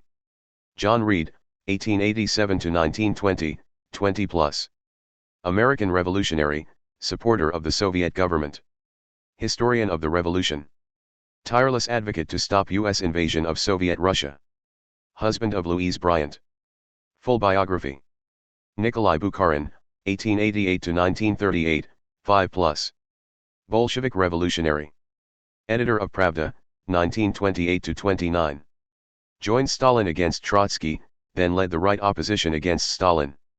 A theoretical leader of the party, focused heavily on economics, and wrote on market socialism. Executed by Stalin. Full biography. James Cannon, 1890 to 1974, 5. American, IWW organizer, later helped create the U.S. Communist Party. In the 1920s became a Trotskyist, and helped create the U.S. Socialist Workers' Party. Full biography. Antonio Gramsci, 1891 to 1937, 50+. Helped create the Italian Communist Party. Arrested in 1926 for his revolutionary activities and sentenced by a fascist court to 20 years imprisonment. Theorized key concepts such as hegemony, base and superstructure, organic intellectuals, and war of position. Full biography. José Carlos Mariátegui, 1894 to 1930, 5+. Peruvian professor. Self-educated. Historian of European Marxism and movements in South America. Lev Vygotsky, 1896 to 1934, 5+. Soviet psychologist who founded the Cultural Historical Activity Theory, CHAT. School of Human Development. Full biography. Marxists Writers Archive. http://www.marxists.org/archive/index.htm, 4 of 6, June 6, 2002, 15:02 and 6 seconds. 1900 to 1980. Erich Fromm, 1900 to 1980, 5+. German-born U.S. psychoanalyst and social philosopher who explored the interaction between psychology and society. By applying Freudian principles to social problems, Fromm helped show the way to a psychologically balanced, sane society. Full biography. Pend Ellis Poliopoulos, 1900 to 1943, 5. Italian Trotskyist. Lead mass movements of veterans and defended workers in court. Wrote extensively about Trotsky. Shot dead by fascists while in prison. C.L.R. James, 1901 to 1989, 15+. African American. Lucid dialectician, historian, novelist, and playwright. Stressed the importance of Afro-American workers to the revolutionary movement, foresaw the civil rights movement decades before it got underway. Alexander Luria, 1902 to 1977, 5. The creator of neuropsychology. Soviet psychologist who made advances in cognitive psychology, the processes of learning and forgetting, and mental retardation. Charted the way in which damage to specific areas of the brain affect behavior. Alexei Leontev, 1904 to 1979, 5. Soviet psychologist who developed his own theory of activity which linked social context to development. Full biography. Max Schachtman, 1904 to 1872, 20+. American Communist Party, then helped create the American Trotskyist movement. Left the SWP and joined the Socialist Party. Full biography.